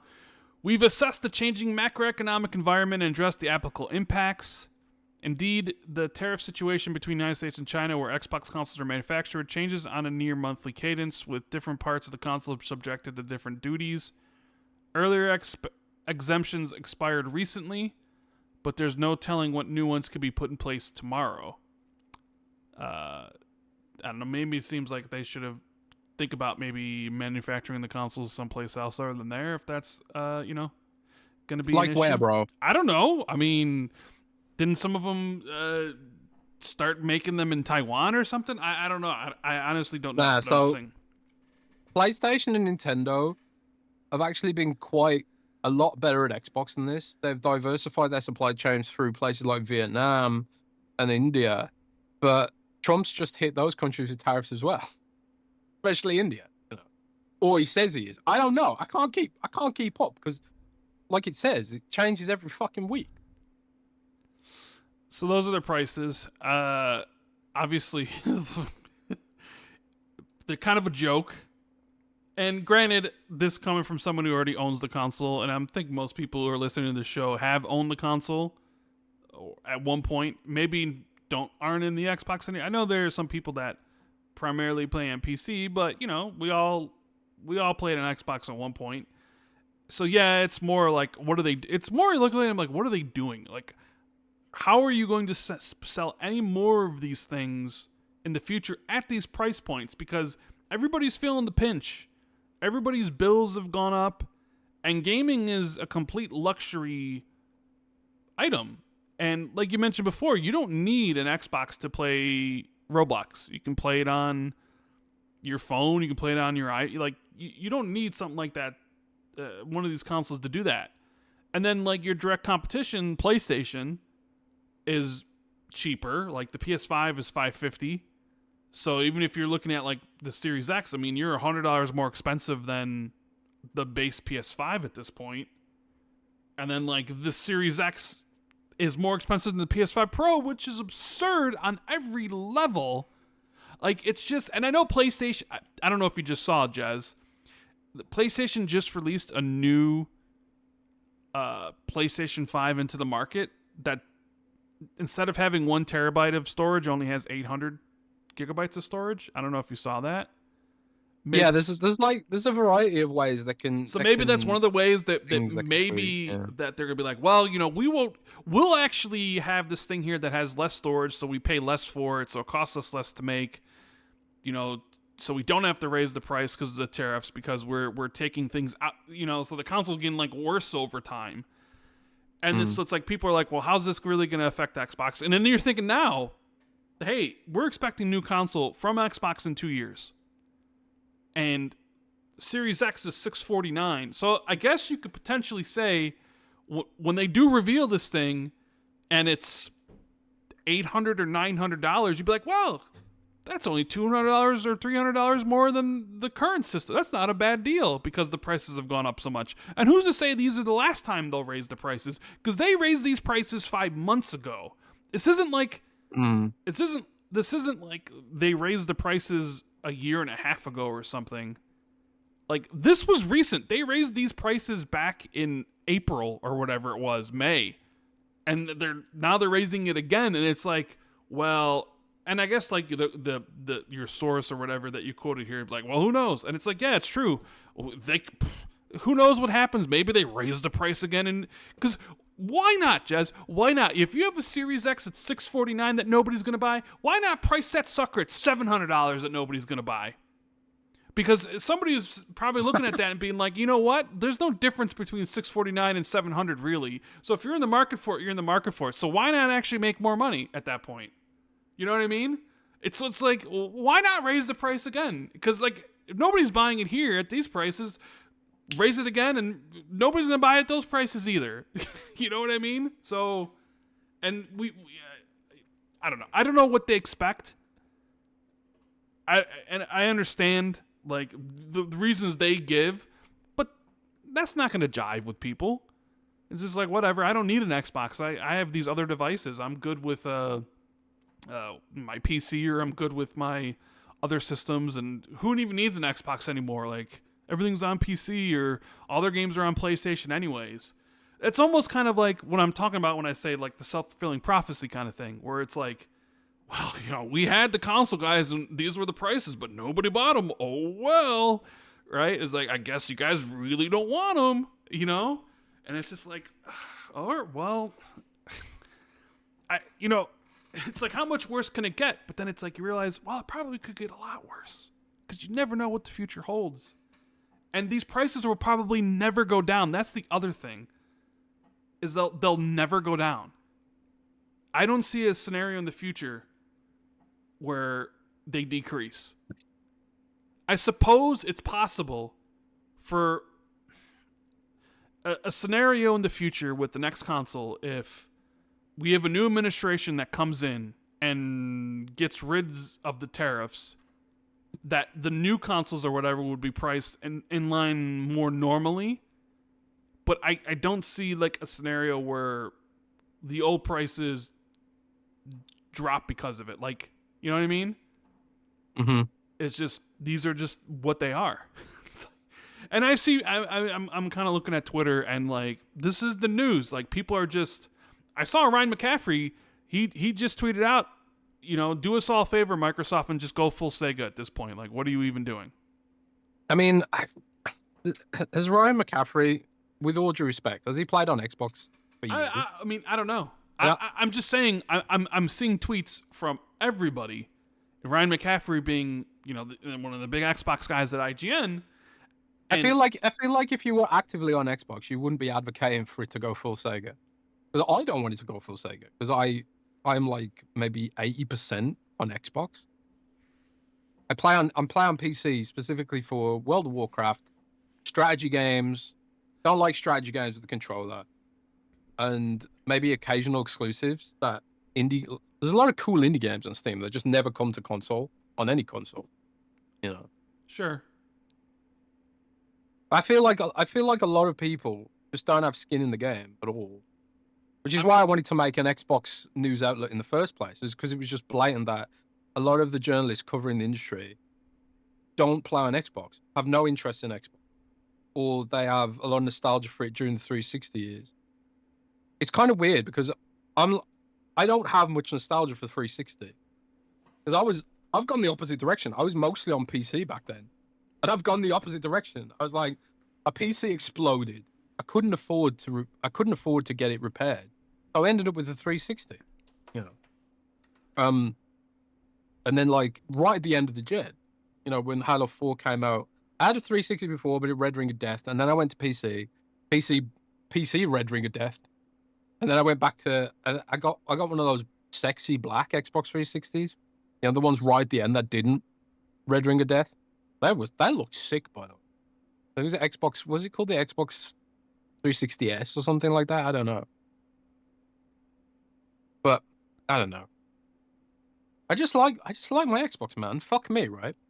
Hey, that sounds more like you need to talk to Microsoft than talking to somebody like Ryan. I mean, yeah, it says 5 years in, just go full Sega at this point, Microsoft, and spare us this nonsense. Good lord. And then whatever, face with the rolling eyes. Maybe I should just flip my launch day Xbox Series X for a profit at this point and just play on my PC. Crying emoji, laughing crying emoji. But I'm just saying, like, I'm just browsing Twitter, and that's all anybody's talking about. It's just, stacking on rake gifts, talking about how we're gonna have it again next. We'll have it again next week when they announce the ROG Allies, $1,000. Yeah, the ROG Allies $1,000, ladies and gentlemen, and people will be like, "What the hell?" I've seen some people being like, "Well, I hope PlayStation doesn't follow suit." Like, and raise prices $50 or whatever. They might do, and But I guess, I don't know.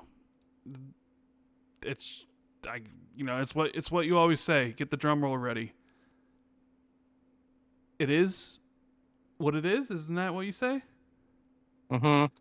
I guess that's the reality of the situation. As much as we don't like it, and it comes across as extremely greedy. And you look at it and you're like, who would want Xbox at those price points? What does this mean for the adoption? Which was already kind of low to begin with for the last couple of years. Does that affect?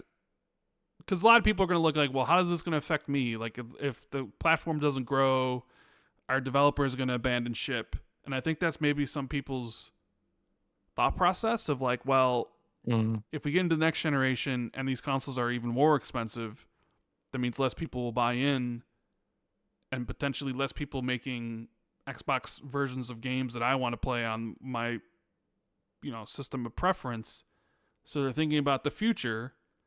Because, yeah, everybody's like complaining. Everybody looks at the price point and they're like, well, you would have an Xbox. Like, I have an Xbox. You have an Xbox. A lot of people in the chat have an Xbox. People posting, stepping on rake gifts, all that. Everybody is the negative thing to say about it. They all own Xboxes already. So it's not like the price increase affects their ability. It doesn't have any bearing on their lives because they're not in the market to buy an Xbox. But they're just thinking of, some people are sure thinking of like, hey, this is more negative news for the platform. And that's not a good thing.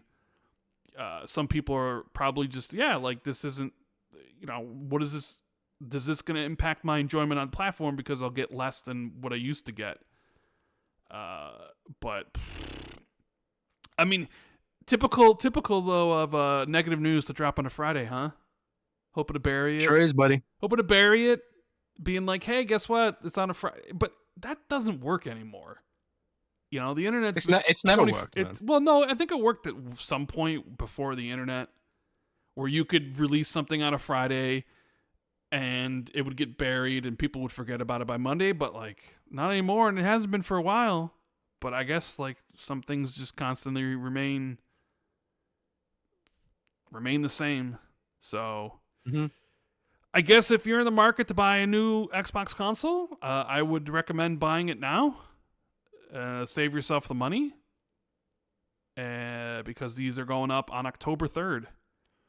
And who know, in the next price increase, Jez, might be they maybe then they raise the prices elsewhere later on. 5 months from now, what would that be? Next year, early 2026, we're raising the prices in the UK and everywhere else. You know, and by the time we get to next gen, the Series X will be $750. So when the new console comes in at $800, people are like, "Wow, that's a deal! Look, only $50 more." You know.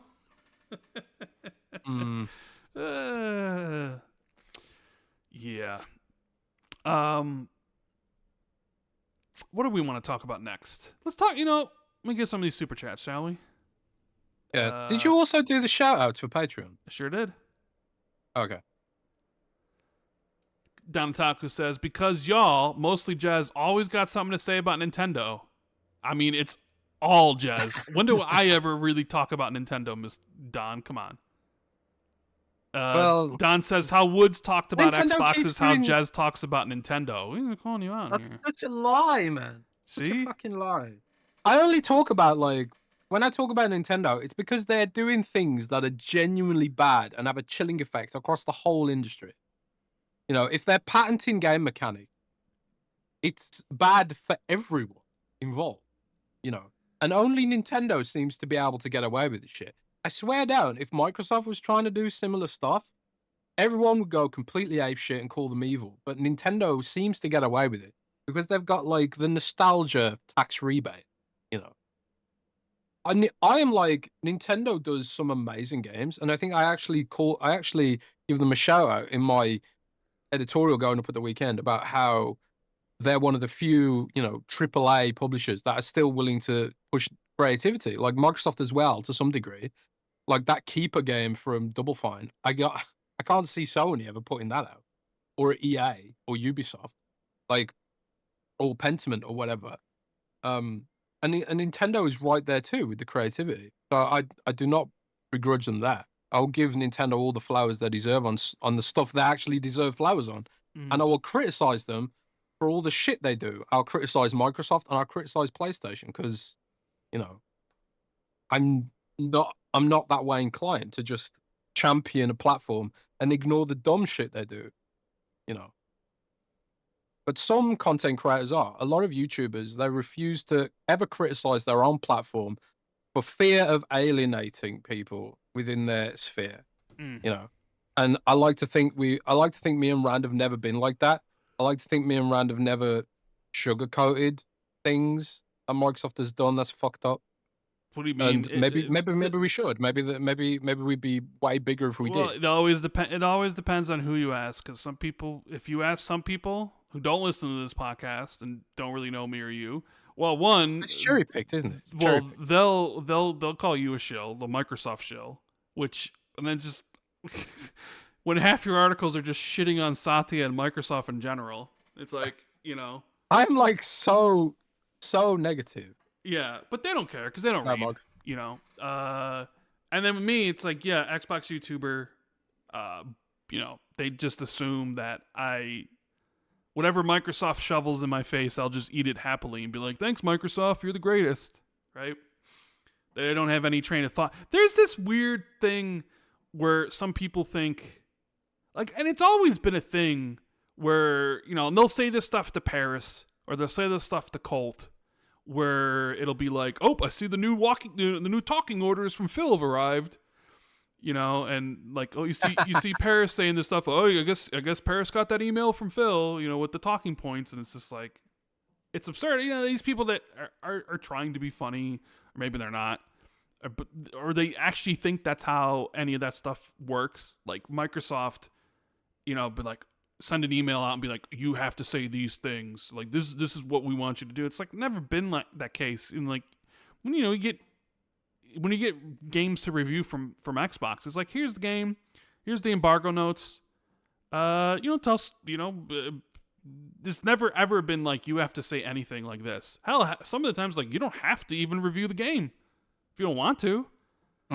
Just give us your honest opinion. It's never been any like you have to do this or else. And I guess some people might think, well, have you ever been more favorable to a game because it came from them and you didn't, and it wasn't a game you liked, so you didn't want to say bad things about it because you thought like you would lose access. They call that access journalism or whatever. And it's like, well, if I say something bad about it, then they're going to cut me off. And it's like, no, not really. I just like, hey, the game has these, the games has these positives, these negatives. As long as I think you're not going after an individual, or something like, like, for example, if you were to get like a thing for Diablo and you just spent the whole thing talking shit about Rod Ferguson and his family or something, they might look at that and being like, no, that's probably not good. We won't give anything moving forward because you don't need to attack Rod Ferguson and his family, right? Like that's outside of the bounds of a game review, right? But I don't know. Some people have this weird fantasy that that it's like you get an email from Phil and it's like you need to say all these things, and it's like, okay, but Paris is up. He'll start talking about this or whatever, and it's like that's not how that stuff works. But they wouldn't know. So I don't really concern myself with people that don't have no clue what I say anyways, or he'll clip certain things from the podcast and put it in, a weird light because we were either joking around or saying something. But everybody who listens to this stuff knows that that if Microsoft does something pretty bad, both me and you will be like, yeah, this isn't good. And this is actually pretty awful. But, console war will console war. You got people that will, I'm sure when we were talking about the price increase stuff, I wouldn't be surprised if somebody clips it and a section of it, even though we talked about it for a long time. There might be a part where it was, that they could potentially put out there that was like, oh my God, look what they said. But it's like, that was like one section of a hour-long conversation, right? But that is what it is. People are always looking for engagement everywhere on social media, and because Elon, they pay people for stuff, so they're looking for any sort of traction they can get, so they can make their $5 Twitter payments. Dude, I'll say this about Elon, right? The amount of money that I get from Twitter has gone up quite a lot. Yeah. And I've been tweeting less than ever. I get like $200 a month from Twitter now. Jeez, dude. You sure Elon's not sending you like talking points? And yeah, maybe. I don't know. I don't know if I had like some viral tweet. I mean, I had a viral tweet the other day where I said, and this upset a lot of fucking people. I said Silksong made Elden Ring look like Peppa the Pig. That went viral. Really? Upset a lot of people. I had a lot of viral tweets last month ragging on Call of Duty's cartoony skins. Sure. And I think like, I don't know if there's extra, I don't know if there's more money if you attach a video to the tweet or something, but there are people making bank on Twitter just for tweeting bullshit. Well, I will see that sometimes you'll see like if someone posts a video, they'll run like an ad before the video even plays on Twitter. Yeah. So I don't. Yeah, I know there are people making bank on Twitter because some people will post their things, and I've seen people make as much as $20,000 a month, and it's super easy. I want to make $20,000 a month. It's super easy in this day and age to rage bait everything. Should I just become a grifter, man? Maybe I should just become a professional grifter. What should I grift about? I mean, become a professional political grifter. There you go. That's the way to. Man. That's the way into everything. I don't know if I could. I don't know if people. I don't know if I could stoop that low, man. Uh, I can't. One thing that I really struggle with is like faking my opinions, right? Which is why I end up pissing everyone off. Like, in order to be, in order to be a political grifter, you have to say things that people never will disagree with you on, because like it, or at least very, very limited amounts of things that people will disagree with you on. And it's like, it's not just political, but like anything. Like I've spoken to people who are Xbox fans who said like, oh, you guys are negative on Xbox all the time. And then and then like you said earlier, the people say that we're fanboys, or I'm a fanboy or whatever. So like, this is the problem. Like if you say like, if you take a position on both sides of certain arguments, like sometimes you're for something, sometimes you're negative for something, and it's your genuine opinion, you can't win, because people will take that clip out of context and say like, oh, you always hate on Nintendo, or you always hate on Xbox, or you always hate on PlayStation, and vice versa, and they'll never like look at the holistic context that you've got. So in order to completely control your image, you have to stay on message 100% at all times, even if you don't agree with what's being said in your heart of hearts. And it's like, you often see politicians get caught out like this, where they've said something not even like years ago, like months ago, that completely contradicts the current narrative, right? Politicians do this all the fucking time. And it would make me physically sick to be so dishonest with myself and other people. But I couldn't do that, man. I couldn't do it. And it sucks, because I want to be rich. I want to be rich, Rand. Yeah.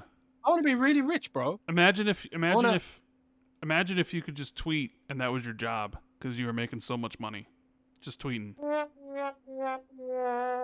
That's the sound that plays. That's the sound that plays when I open my bank account, bro.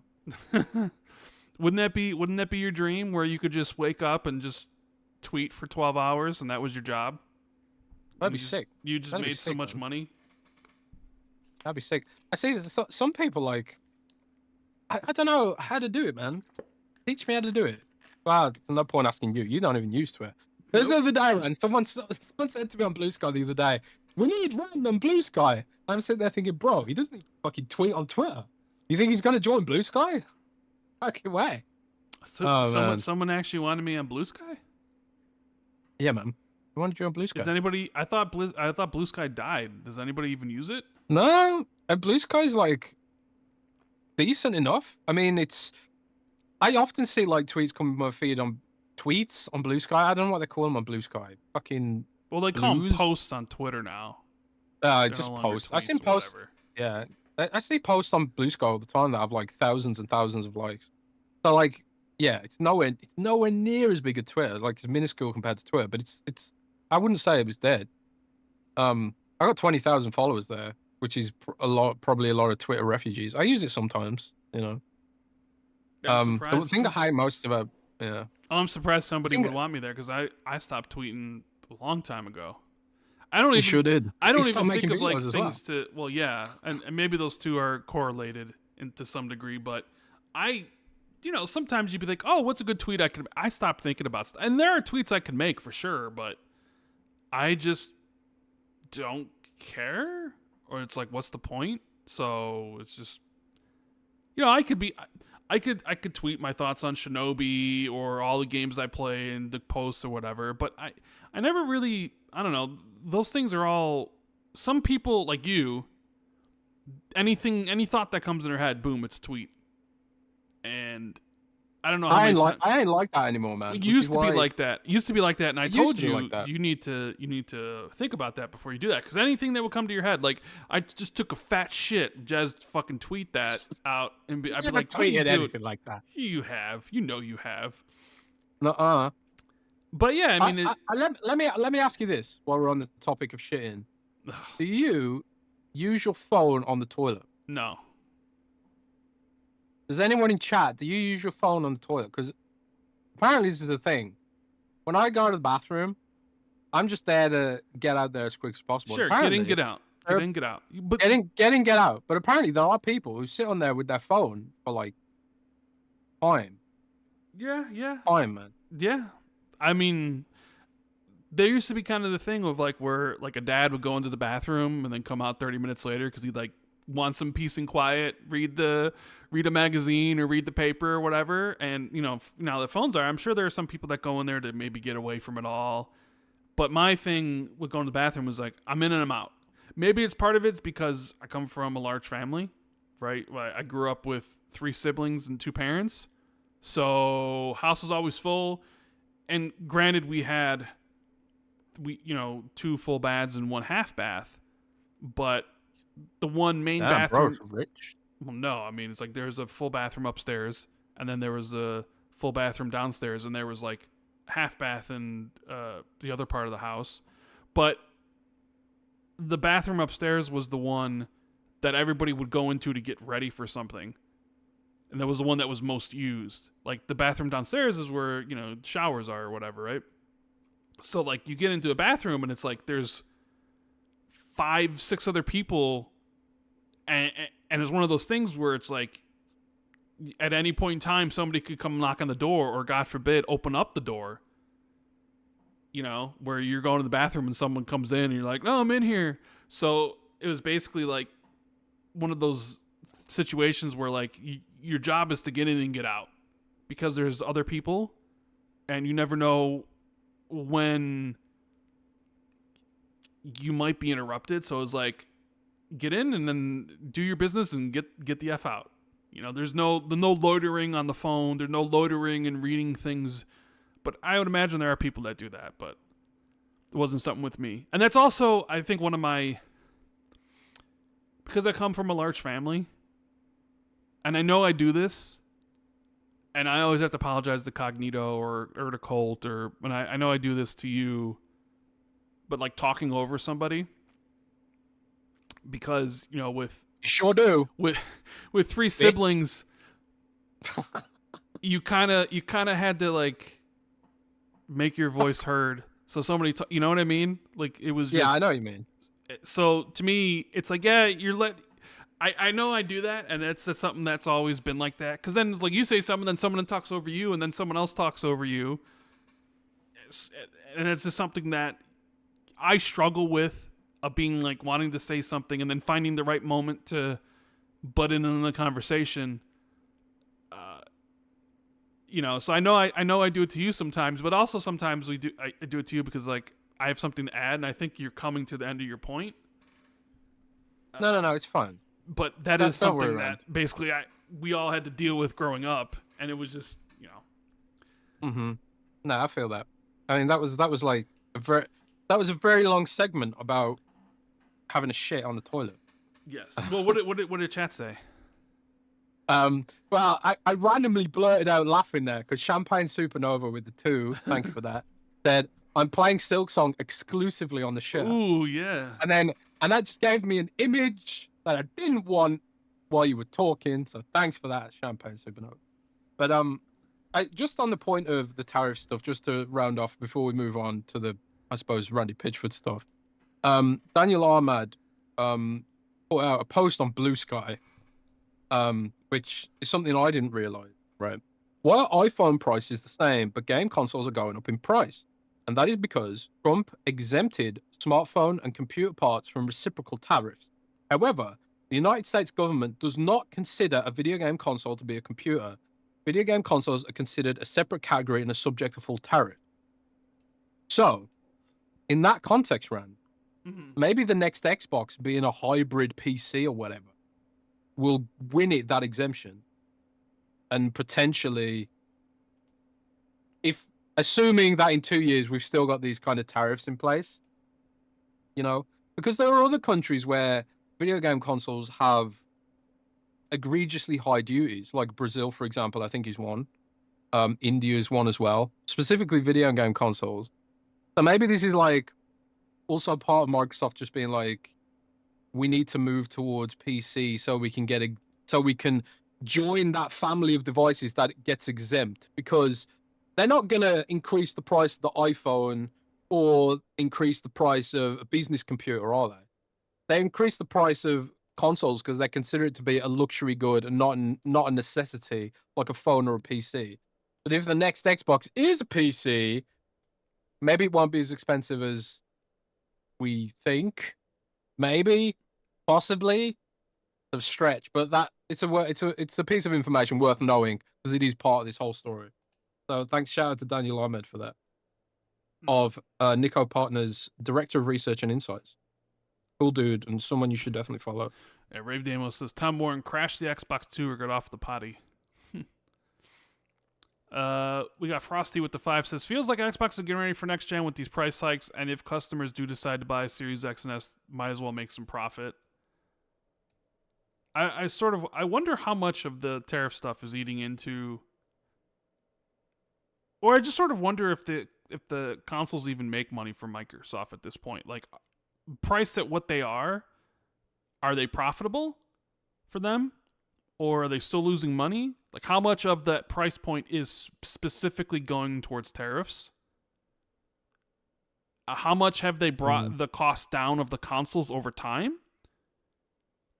I would be interested to know that information. Like, are they selling this at $650, or even when they were selling it for $599? Did that make the Series X profitable? Because I think that they are trying to keep it profitable. I think that is probably part of it. But I do think that, like, you know, this self-fulfilling prophecy of moving people to PC will probably play into Microsoft's next gen plans if it is, you know, more of a PC. On that point, Matt Piscatella, who's an analyst also on Blue Sky, for Cicana, he tweeted out or posted. I keep calling them tweets. It's a post now. He posted that the average selling price of US console hardware reached $411 during the last 12 months, ending July 2025, a record high. So, like, the average price of a video game console is now higher than it's ever been in the United States as a direct result of tariffs not exempting video game consoles as part of that electronics thing. So you'd think Microsoft would be able to lobby for this. You know, if Rand, I was going to be political about it. You know, if I was Microsoft and I wanted to, like, get political, I could be like, "Hey, Trump et al., whoever is responsible for tariffs, don't you want to make us more competitive against the evil Japanese companies like Nintendo and Sony? Give us an exemption for fucking consoles, you know." Why isn't, like, you know, that's like, it feels like the whole point of these tariffs was this sort of, like, buy American thing, right? America first and all this kind of stuff. But it feels like they're specifically hurting the American console business, the homegrown console, you know. Isn't that a thing, Rand? You're American. Tell me. I don't know. Allegedly. Allegedly. Can you sing the national anthem?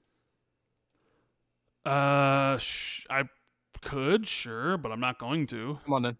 No. Come on, man. No. How much would someone have to super chat for you to sing the American national anthem on the podcast? The max super chat, $500. I think is the max. $500.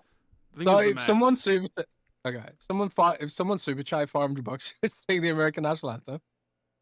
Sure. I don't know, man. Maybe maybe Hoggeat's feeling generous if he's looking. Oh man, that'd be fucking funny, man. But I don't think anyone can afford $500 super chat because good tariff, because I don't think my vocal cords and your guys' ears could ill afford to listen to me sing the Star Spangled Banner. I don't know the British national anthem, you know. Do they teach it you in schools there, the national anthem? They don't teach it in schools here. I'm sure it was. I'm sure it was taught to us, and I'm pretty sure at some point I had to. I think we started the day every day off doing the. I don't know. Maybe that was our fathers and stuff. I forget. I have these memories of maybe doing the Pledge of Allegiance in class. I pledge allegiance to the flag. Yeah, but I know that because of American movies. Yes, I don't think we didn't sing the Star Spangled Banner or whatever. But so we did the Pledge of Allegiance, and I think we even did some prayers or whatever because I went to a private school. But no, I don't. So you lived in a mansion. You went to a private school. Yeah, Bro is mansion. not defeating those rich Rand allegations. The man with the million was always $1 million. Nope, that's not true. I mean, middle class. We're just middle class, right? True. And the best schools were public school or private schools here, so you go. I mean, it's the same over there too. Richard M says they did teach the national anthem in Britain. I swear down, like none of my schools taught that shit. I thought Britain's national anthem was "Rule Britannia." Britannia rules the waves, which apparently is not the national anthem. It's some other song. I don't. It's God Save the Queen, right? I don't. I'm a terrible British person. I like beans on toast though. You know, well, since we're discussing this already, like just before we move on, did you see that they're trying to equate gun violence to video games again? Sure. In America. I mean, you knew. I mean, it always comes around. You know. So like maybe they don't want to exempt consoles from the tariffs as part of that narrative that video games bad. You know, I genuinely think social media algorithms, if anything, are more to blame than video games. But we ain't ready to have that discussion, or at least because the big tech companies kind of rely on that. Why do video games always get blamed, man? It's been the same since I was like 10 years old. You know, what was his name in the 90s? You know, and I remember like there was a kid in Britain who beat another kid with a hammer, and they blamed Manhunt. And Manhunt 1 got banned in the UK because of that, because of one incident, man. And I was like, was that in the late 90s or early 2000s or something like that? I've still got my PC copy of Manhunt.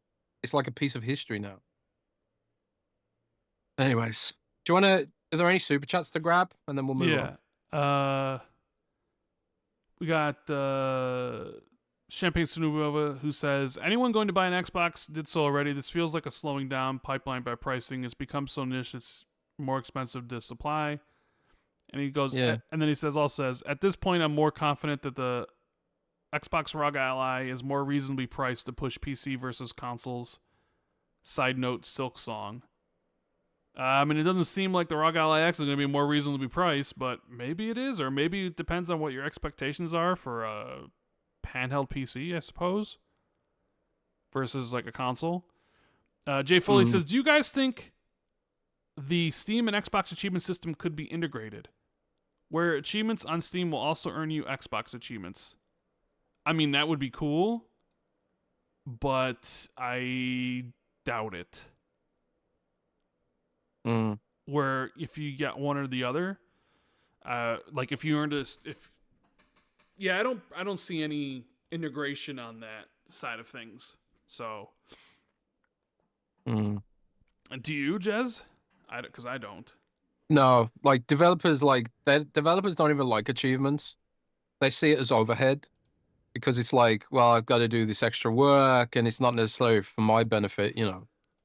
Consumers like them, and I'm sure some developers like doing it, but a lot of developers I spoke to don't like doing it at all, which is why like Xbox doesn't really emphasize them. PlayStation does, but it's weird because Xbox created it, popularized it, but PlayStation has done more with trophies than Xbox has with achievements. They haven't done anything with an achievement since 2016. Yeah, it's basically been 9 years. It's irritating, and I know, and we know that there were plans to do some stuff that actually got pretty far along that they just pulled the plug on because priorities shifted. Will they go back and do it? I mean, I don't know. They should have. It should have been done a long time ago. But you know, they have different things they want to accomplish, and they don't have unlimited resources and manpower at these places. They might have unlimited money, but they certainly don't want to spend it. But unfortunately, well, who knows, Jez? Maybe with AI, maybe they could just have AI do it all. You wouldn't have to have people do it because you would need those people on other projects. Maybe they just have an AI bot eventually just make it better and then put it out, and there you go, it's done. And it was AI. All we had to do was wait for AI to do it.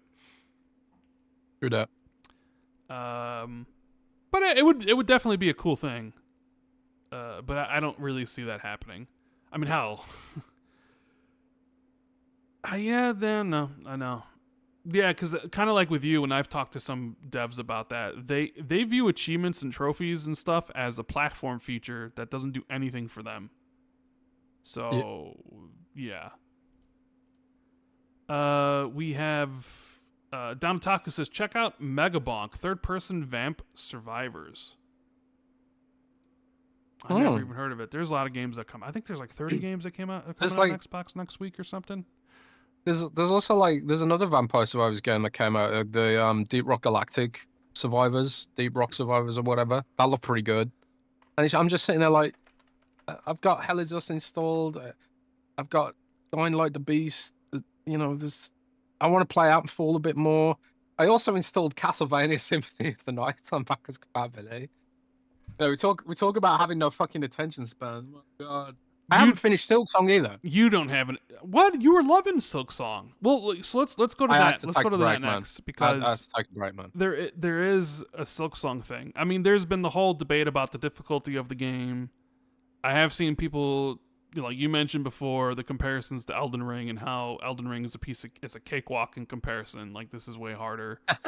It is. It really is. But I wanted to talk about the Hell Is Us creative director basically not happy that Silksong came out on his game. Yeah, he said something along the lines of, he said it was a little callous. And that it had an impact on his game sales. So he says, quote, when you know you're that big, I think a shadow drop is a bit like wow. As the GTA 6 of indies, to shadow drop something like this is a little callous. I mean, this is like business at the end of the day, and you could say like it's a little callous. I remember like what just popped into my head was Overwatch dropping its beta on the Battleborn launch day. That was fucking callous. Sure, that was really callous. But I also think like, this is like a small team, and yeah, they know their game is going to be big, but I feel like there are so many games coming out now. No matter when they launched, someone was going to get upset. Well, yeah, because he goes on to say when they launched, that there is no period in time now where a game launch is gonna like not impact. Well, someone. Yeah, he says that's the thing nowadays. Honestly, getting a window where you're pretty much alone is almost impossible. 15 years ago, the mid-end of the summer was always a dead period, but there's no such thing anymore. It's just constant madness. And he said, the real pain in the ass is that changing release dates means refunding pre-orders, and while that wasn't a deciding factor, the team believed they could weather the storm. Still, he admitted that Silksong's release did impact the launch of Hell of Us. He said, I don't have specific numbers, at least not at this time, but for sure it did. So I guess the question is, do they have, did Hollow Knight, did they owe it to other developers to give them more of a notice? Was it wrong for them and callous of them to do shadow drop? I mean, it was like what, 2 week announcement. Is it just one of those things where it's just like, too bad, so sad? We're like, whatever. We need to look out for us. Like, you know what I mean? I highly doubt like I really, really doubt this was like them just being like, let's see how much other people we can fuck over. Well, it feels like, but they knew all the release dates were essentially set for all the fall games, and if they were launching this year, I don't think somebody was gonna get screwed over or something. Along that line. Whether it was shadow dropped or not, I don't think they're responsible for making sure everyone else has you could make the argument that if they had set the release date 6 months in advance, or even like 4 months in advance, then a game like Hell Is Us, they could have moved it to a different time period. Yeah, but that's just going to cost them even more, to move it. Then they've got to like however many months. Before they did they go straight up against Call of Duty? I'm just saying they would at least had like, well, Silksong's coming, then we can come in at this point. Like before they set their own release date, they could be like, I'm looking at it from that guy's perspective, where it's like, you didn't have to do this because you kind of screwed us and you screwed other games, because they weren't the only game to launch in that window. Like Chronos had come out, Metal Eden had come out. There was a bunch of games. There's games coming out the week after, what have you. But it's just one of those things. Is like, do they owe it to because Team Cherry would know that their game would basically be as big as it was, and as this guy calls it, the GTA 6 of the indies. Did they have to tell other developers? Like, was it one of those things where do they owe it to other teams to give them more of a heads up, or is it just business is business? I guess, I can see the perspective, but at the same time, I don't think they owe it to anyone to do that. I think like the Shadow Drop created excitement, which is best for that team. They clearly had something to do with Microsoft because they were lining up with Gamescom. They were lining up with Gamescom marketing beat. They were lining up with the Xbox Ally marketing beat. So clearly they've been working with Xbox. Also, it's on Game Pass, which I keep forgetting because I feel like everyone just bought that game anyway. Like I bought it, $20. Yeah, hell yeah, I'll buy it even if it's on Game Pass. So also, it had a big association with Xbox. So I think like they had to wait for those marketing beats too.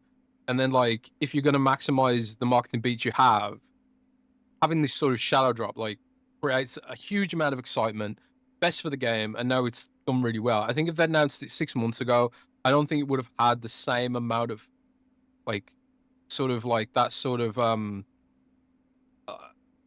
impulse purchase kind of mentality to some degree, where like you announce it and then you almost don't get an opportunity to think about whether or not you're going to buy it, So I think someone in chat said, it's a free market. And I think, yeah, I mean, it sucks for Hell Is Us and other games that were impacted like Chronos. Like, I really love Chronos, but at the same time, I can't think of any other way. I can't think how this would have gone better for them launching it in any other way.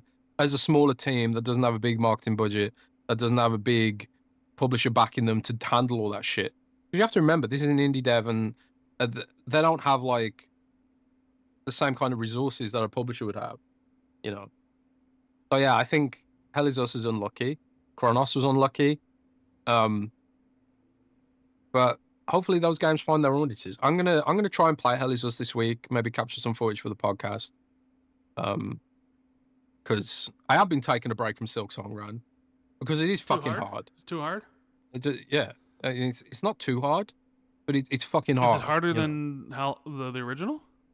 Yeah, it's way harder. What makes it harder? What makes it harder? Is it a distinct gameplay design to have enemies take more health from you? The bosses take more hits to kill. Like what makes it harder? To some degree, I think part of what makes it harder is, and I think the developers themselves said this in an interview, there are aspects of it that are more dynamic. So you can customize your gameplay a lot more than you could in the original.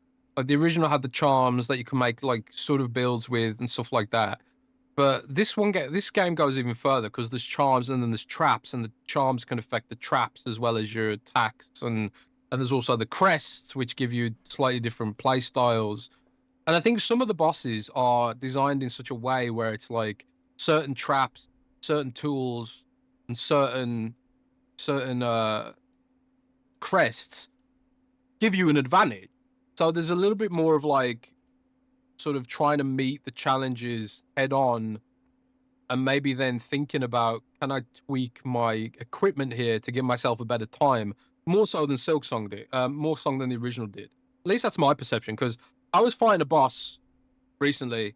I still hadn't found any health upgrades. I haven't really been looking for them, to be fair, but someone on Twitter was like, why have you still got so little health? So I'm kind of like white knuckling it, probably against bosses that I shouldn't be trying to fight with that such little health. But what I ended up doing was like, I explored a bit. I found a charm that gave me poison on one of my tools, which is like a throwing dagger, right? So I switched to that poison dagger, and then I killed the boss really easily just by switching up that tool. Because like the boss was like, yeah, a lot of the attacks do double damage, which when you've only got 5 health masks is a lot, right? So there's that, but there's also like there was cognitive overload, man. There was just shit flying all over the screen like a bullet hell. And on Widow specifically, the edges of the screen were like wreathed in like shadow. So a lot of the attacks were coming out of the dark, and I couldn't even fucking see them, you know. But then I switched to the poison throwing dagger and did it really easily, because I could just like I could focus on my positioning and not trying to hit with my sword, my needle, and then just throwing the daggers whenever she was landed. So I think it wants to be played in a slightly different way, I think, for the original. And if you adjust and, you know, explore a bit more and then treat it a little bit more like an Elden Ring, you know, like in Elden Ring, how sometimes you might fight a boss that's way too hard and you go back, level up, come back a little bit later. Obviously, there's no levels in this, but it does feel like there are tools specifically designed for certain situations and charms. Like some people have found like crazy builds, like where there's like bugs that fly around and poison everything and basically kill things for you, you know. So like you can make it easy for yourself by taking that approach. So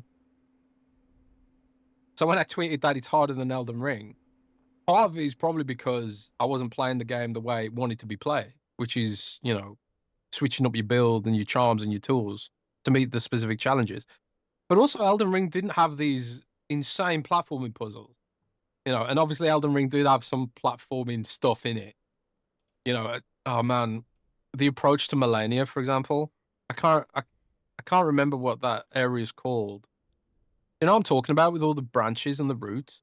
Oh Yes. man, what was it called now? I mean, I don't know. I don't know the Giant fucking name ants. of it, but I The know. I Hallig know. tree. Is it the Hallig tree? Mm, I think it's the Hallig tree, right?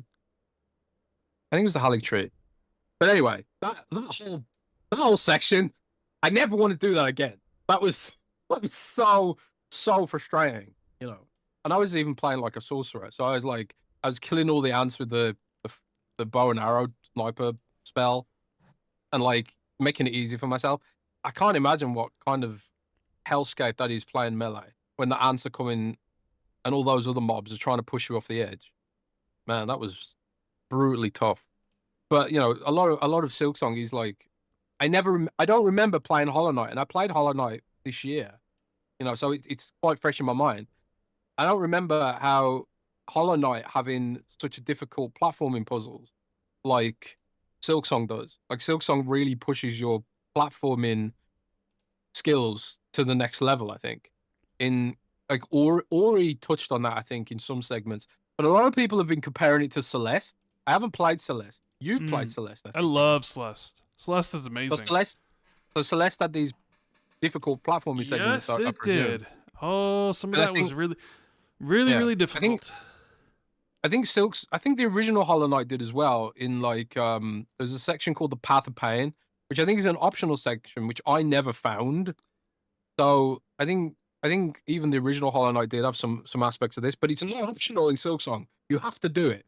You have to get good. Um, so yeah, man. And Storm Patrol's trolling me. Just find it hard as fuck while spamming Pebble over and over. I mean, dude, sorcery's in the game, man. It's not cheating. Everyone says sorcery's cheating in Elden Ring. I play a wizard in every RPG I play, man. Man, Like, isn't sorcery it cheating? actually takes no, sorcery takes actually a lot of skill, man. You A sure? lot of skill. You It's sure? a lot of skill to one shot a boss with the sorcery spell. And you go around like power stancing two giant weapons and then just one shot in every boss by doing the jump attack over and over again. I mean, Instant stagger I over and over use again. two weapons. You Yeah, know, you're just bonking enemies to death with maximum strength. I mean, How is that any more I skillful had to get than up in enemies' faces, elegance? bro. I had to get right up in their crevices. You're just I staying have, like I have to 5 miles dodge, man. away. I have to weave my spells and manage my mana and, you know, be careful my positioning, you know, line up my attack. It takes a lot of skill to be a sorcerer, man. Mm. Glintstone Pebble is legit. Nah, I don't know. But yeah, Silksong's fantastic. Well, But hopefully you beat Silksong. I did know. Hopefully you beat Silksong before I end up beating Silksong whenever I do get to it, which Ah, won't be for a bit, but eventually I will play Silksong. You just the better game hope. is huge, man. You It just is better so hope. big. Yeah, but I mean, I don't think it's that long. I saw Gene Park 100%ed it in 33 hours. Not that big. Yeah, but Gene's like a super pro gamer, bro. Sure, Gene I Gene can't I is super can't pro play gamer, but I'm I just can't play one game at a time. Like even when I was playing Chronos, I was taking breaks like Silksong during playing Chronos. And then like after yeah. that, It's after I finally killed Widow, which was, upsetting me. I'm in a region now, like I can't remember what it's called. It's called the Blasted Lands or something. And there's you can't touch the floor because there's worms that'll bite you. And I'm just sitting there thinking, man, this is stressful. I'm gonna take a break and play Atomfall for a bit. I've been playing Atomfall now. I'm watching your Shinobi footage here, and you're struggling with some of the platforming as well. But you did mention that before. I mean, there are some animations and things they do with the platforming and stuff that makes which if you're just sticking to the main game, you won't really have any issues, but there are some extra sections of the game if you're trying to 100% it that do require pinpoint precision platforming that I would die because of just the mechanics of how they do it. And they do this weird thing in this game where like you'll have to like hang on the wall and then jump and then do some stuff, but most games it's like when you touch the wall or something, you get your double jump back and your dash. But this game kind of does this thing where if you won't get your double jump or your dash back unless you like touch the ground or like have the ninja claws and your ninja claw up the white wall. So sometimes it's like the muscle memory of every other platformer being like, I touched the ground and I touched this thing, I touched the wall, so I should have all my stuff back. Where then this game's kind of like, no, you don't get it back. And the way like you hang on the edge and you're crawling it and how they want you to do that stuff, it doesn't work as well as it should when you're trying to do pinpoint stuff where it's like, I need to dash, jump over this. I need like there are like to get like the best weapon in the game, you have to go through some of these platforming challenges, and like it is you got sometimes you'll have like fire coming up from the bottom of the screen, so you gotta go, otherwise you're instantly dead. Or you gotta make these long jumps and you have to like these moving platforms that you gotta get across, and it's like really like and the run back where if you die you go all the way back and then you gotta start it all over again. And I'm just like, oh man, if the platform mechanics were just a little bit better, this would be easy first time, maybe second time, no problem. But instead, it was like 15 times. We're almost because you're going through it, and almost because you don't know what's to come, so it has that like, oh, I'm gonna fail aspect because I didn't know what was coming. But if the mechanics were better, it wouldn't have mattered because the game's controls are just sublime. I would have been able to beat it the first time. But you really won't see any of that unless you do like all the extra stuff in the game. So I feel you. I feels you, bro. Yeah. Let's do some super chats and then talk about game optimization. We got Champagne Supernova says, my only thing on Silksong is chair location sometimes. It's a slog to get back to the boss, but it's part of the elation while shitting and platforming. Yeah, I did see this one thing I did see where people were really bitching about a specific run back to a specific boss that I guess was I was what run back was I annoyed with? There's one run back like I was doing it way too early, but there's a room with like it's not even a boss, it's like a challenge room with a bunch of like ninja ants. And the run back for that was really annoying because it had a lot of pogo platforming segments in it. And I ended up dying like trying to get back there once, and I was like, fuck's sake. But I'm way more powerful now, so maybe I should go back and give it another whack. I've upgraded my sword now, so I do like a little bit extra damage. That's the part of the elation of the game too, like not just the shitting on the toilet, but also like feeling more powerful when you get all those upgrades. Man, Silksong is so good. I love Metroidvanias, man. I love Metroidvanias. I really want to play Super Metroid, but I don't want to give Nintendo money for a console. How can I achieve this, Rand? piracy? Emulation? I would I never. mean, you asking me how I you could do it would without buying it? I mean, the only way to do it would be emulation, right? But now, I don't know, steal someone's Switch maybe or something. And did you see the gameplay for the new Metroid Prime? A little Some bit of people it, kind yeah. of hate. Some people kind of hating on its graphics, but gameplay first, man. Hmm. What next? What next? We are going to talk about Randy Pitchford. Oh no, not Randy Pitchford. So, Borderlands 4 came out to, I would say, good reviews. I think it's like an 84 Metacritic. Only PC versions were reviewed. No PlayStation versions or Xbox versions. And I think right away on Steam, or at least what people were mentioning, at least in the reviews, were that optimization is poor. And it's a UE5 game, so it's kind of like optimization is poor for UE5 games in general on PC, it seems like a lot of the times. But as the week went on, PC gamers and console gamers too were getting really upset with the performance, because I did see Digital Foundry drop their review of the game, and they talked about, I think they mentioned that after 30 minutes of playing, all versions on the consoles have like a memory leak, and they stop dropping, the frames start dropping to like the 30s, and the resolution starts dropping to like or whatever it is.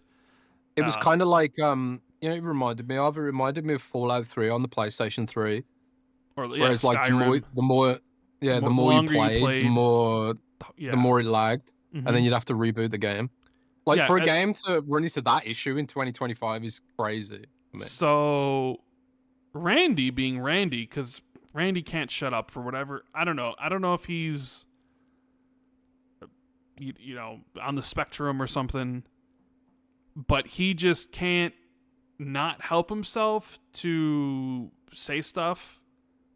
And so he basically said that gamers, PC game, because I guess part of it is like, the game doesn't run well even on the super high end rigs like the 4090s and the 5090s or whatever,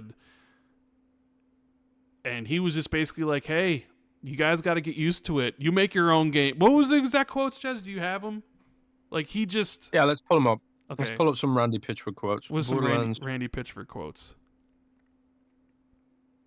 So yeah, Randy Pitchford was. Some websites use the phrase "crashing out." Yes, the good old crash out. Good old crash out. Yeah. Because I mean, you could. The thing is, I think the game. Well, we don't know what the game is sold, but I mean, on Steam at least, the numbers were. I think they got up to like 500,000, which is a pretty good number. We don't know what the numbers are on PlayStation and on Xbox or what have you, but it seemed like that it was doing well, and the reviews were like, "Hey, it's one of the best Borderlands ever." People really seem to like it, but now you have, because of these performance issues, now you have people questioning the reviews, because it's like, how could you review this game this high while also having, these problems?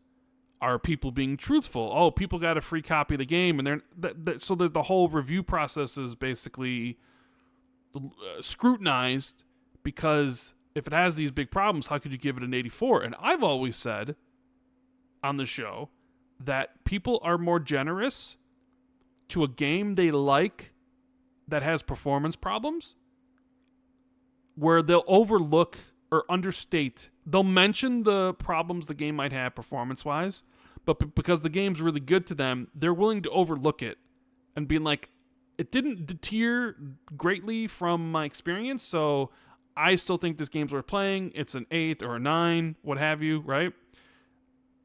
Whereas if it's a game you don't like that has performance problems, those performance problems are exasperated in your eyes. So they're even worse, because it's a game you're not enjoying and it still has these problems. So then people will crucify games that have those things. I mean, it's time and time again. We've seen it repeatedly. The games that have performance problems, as long as the game is good in the reviewer's eyes, they will. Those problems won't be reflected too much into the review score. You know, we saw it with Star Wars Jedi Survivor. That's a recent example of a game that was like kind of garbage on the PC at launch. And had some issues even on the consoles, but you look at the review scores, it was really high.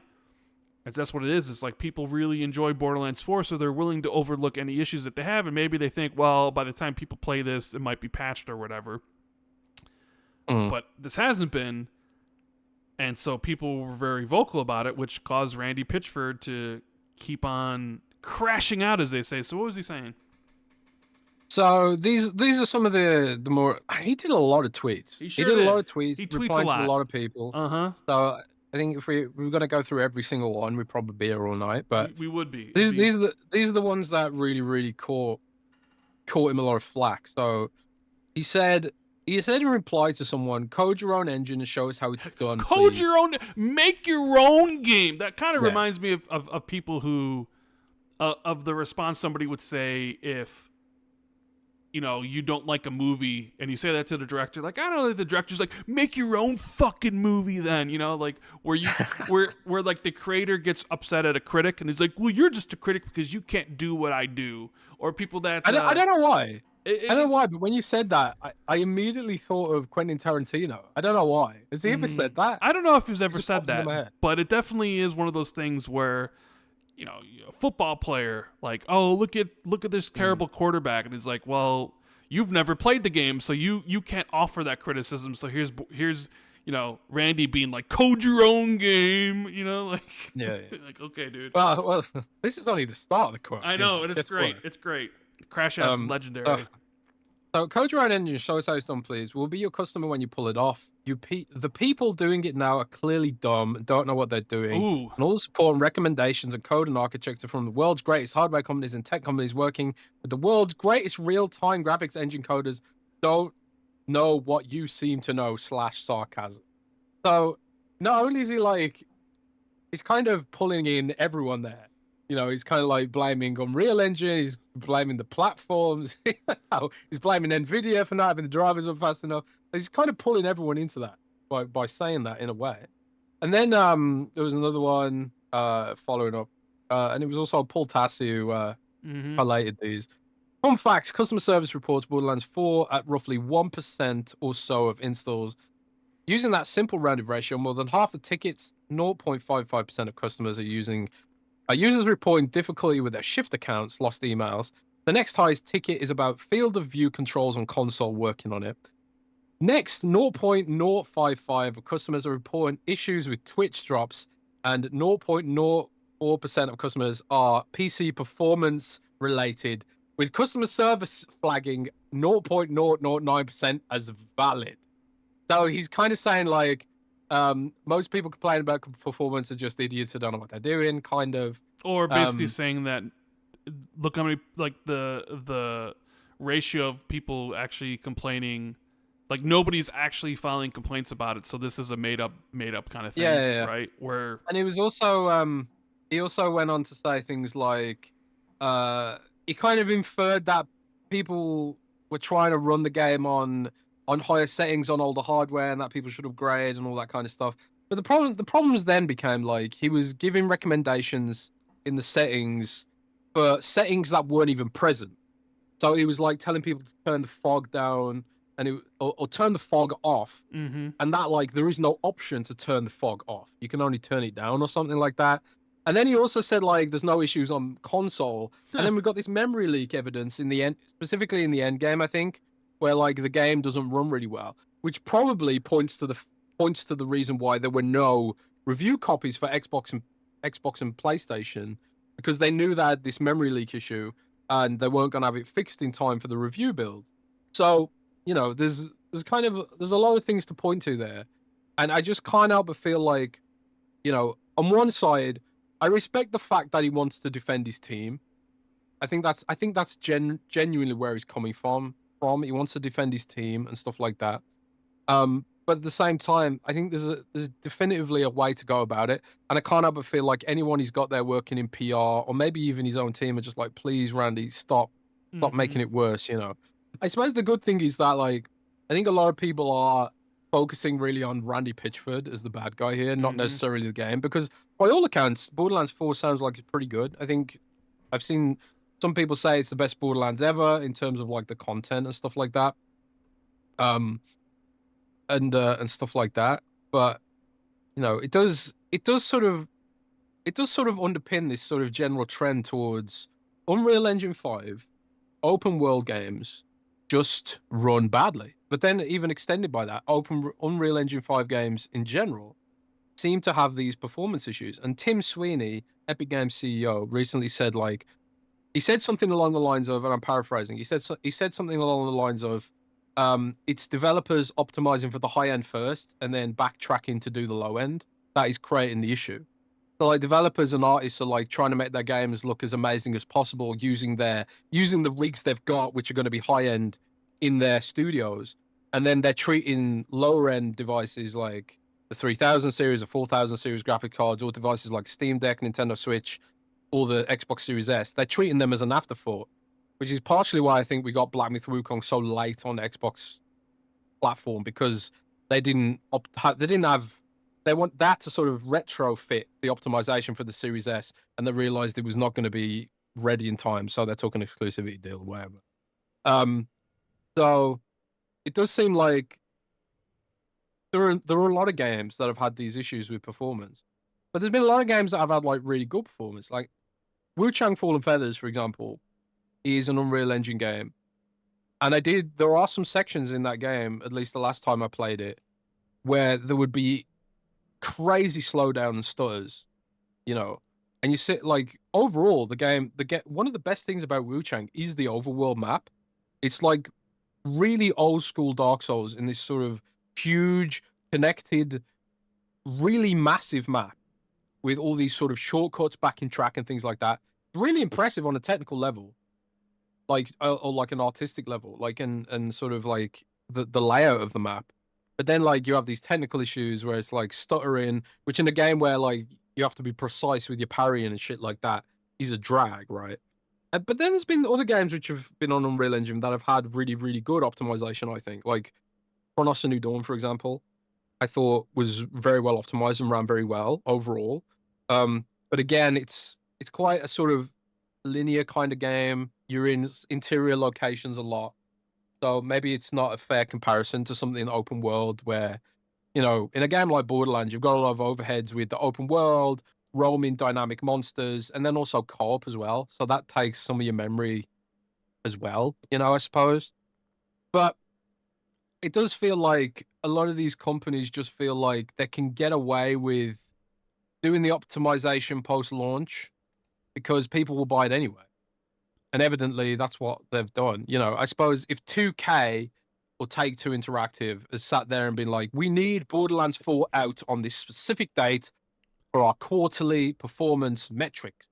You have to get the game out on this date no matter what. Things like performance are probably at the bottom of the ladder when it comes to priorities at that point. Get the content ready, make sure it's at least playable, and then optimize later, you know, because people are willing to put up with it, for better or worse. So I think until there's like direct evidence that a studio can point to in a spreadsheet and says, look, we ship the game with this optimization, we're going to lose this many sales. I think it'll just keep happening because at the end of the day, clearly there's no evidence that suggests that it hurts sales. I think very well it could hurt sales, Well, Randy but told it's only people to going to, refund the game, well, exactly, which but I doubt many people are, but, um, but like even Cyberpunk, people didn't really refund it that much. I was well, told sometimes people just can't.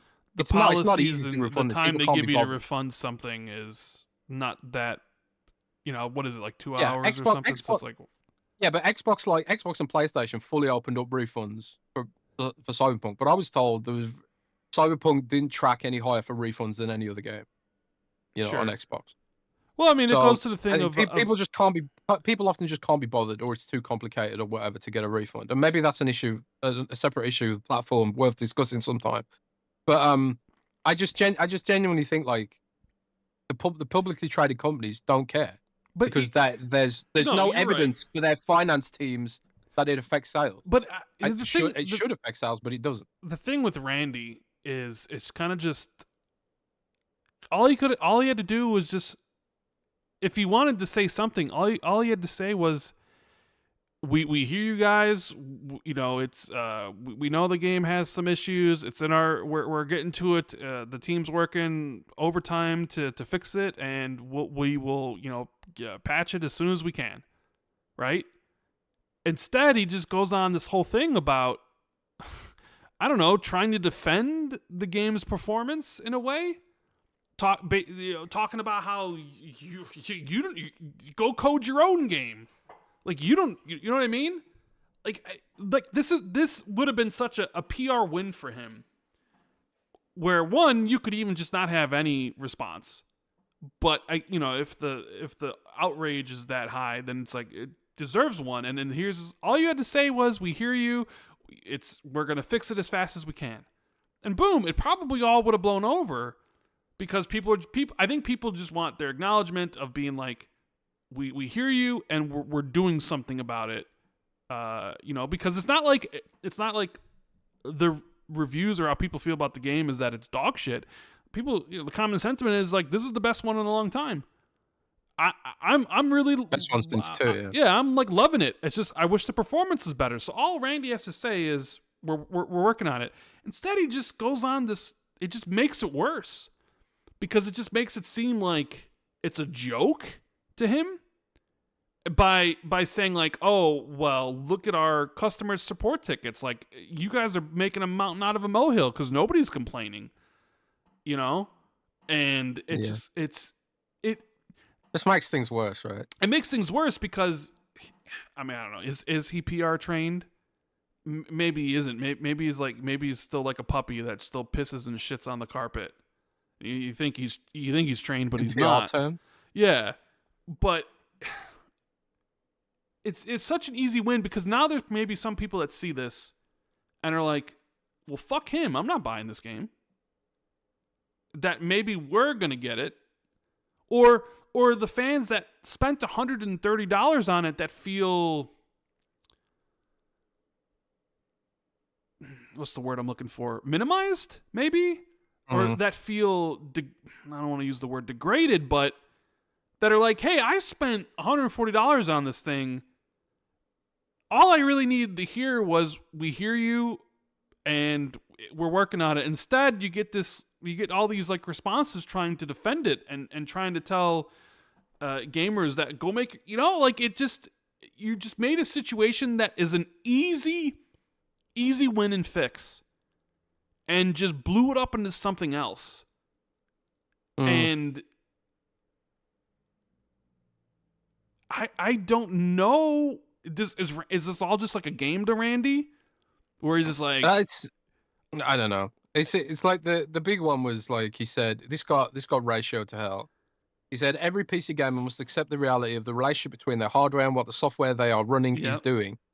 And it's like, bro... But you see, PC gamers don't want to hear that because PC gamers are the people that will spend $4,000 on their PC so it can run at the best it possibly can. So they don't want to hear that, like, you need to, you know what I mean? Like, it's like, I have a 5090 in my thing. This thing should be doing all these sort of, like, they don't want to hear that, especially when there's other games that maybe are more demanding doing it better. And then there's like the whole console stuff with the memory leak and the dropping of the frames and the dropping of the resolution. And I've seen images and videos of the game basically being unplayable, like stuttering so much where it's just like, okay, did this game just need more time in the oven? Did we need like another month? And this would Q&A costs money, bro. Sure. Q&A costs money. But then there's also the argument of, do they take... Because this also falls into like Randy being the ass that he's being, of just not taking people, or the way I want to phrase this is, how exactly do I want to phrase this? But considering how expensive gaming is, and it feels a lot like developers think they can just get away with releasing and shipping a broken product sometimes and just fixing it later, and do they not really value their consumers the way that we think? And when we look at Randy's comments in that regard, it almost looked like he doesn't like respect his consumers of that, making fun of all of it. And it's like, dude, I just gave you $100. Is it that difficult to give me a product that works? I mean, there might maybe you know, say what you will, but like if a game's got like a glitch or something that happens one time out of your whatever, and it's like, okay, shit happens. But if it's this big of a problem, it's like, am I being taken for a ride here? You know, do these companies not, is it okay for them to just constantly release these games that have these problems just so they can fix it later? Like, it's really the only industry that does it. Like, you don't go to the movie theater, hand over the money for your ticket, and then halfway through the movie, the video quality degrades and you can't see the movie anymore. The audio cuts out. Or if you buy a car and it's like, well, here's the car, and only has 3 wheels instead of 4, and it's like, well, the fourth one will be the fourth wheel will be here in a week. It's like the video games are the only product that it's okay to ship in a bad state, or at least a lesser state. Like, nobody would go to Subway and being like, hey, I want a BLT, and then they give me just the bacon. They're like, well, the other stuff is going to come later. Like, nobody would accept that in any other product except gaming. And I think part of it's because of, you know, how complex games are and whatever, and the hardware it runs on and all these different configurations. But I think some people believe that these companies take advantage of it, where it's like, here's Borderlands 4, we're spending all this money on it, and it's like, you couldn't even get a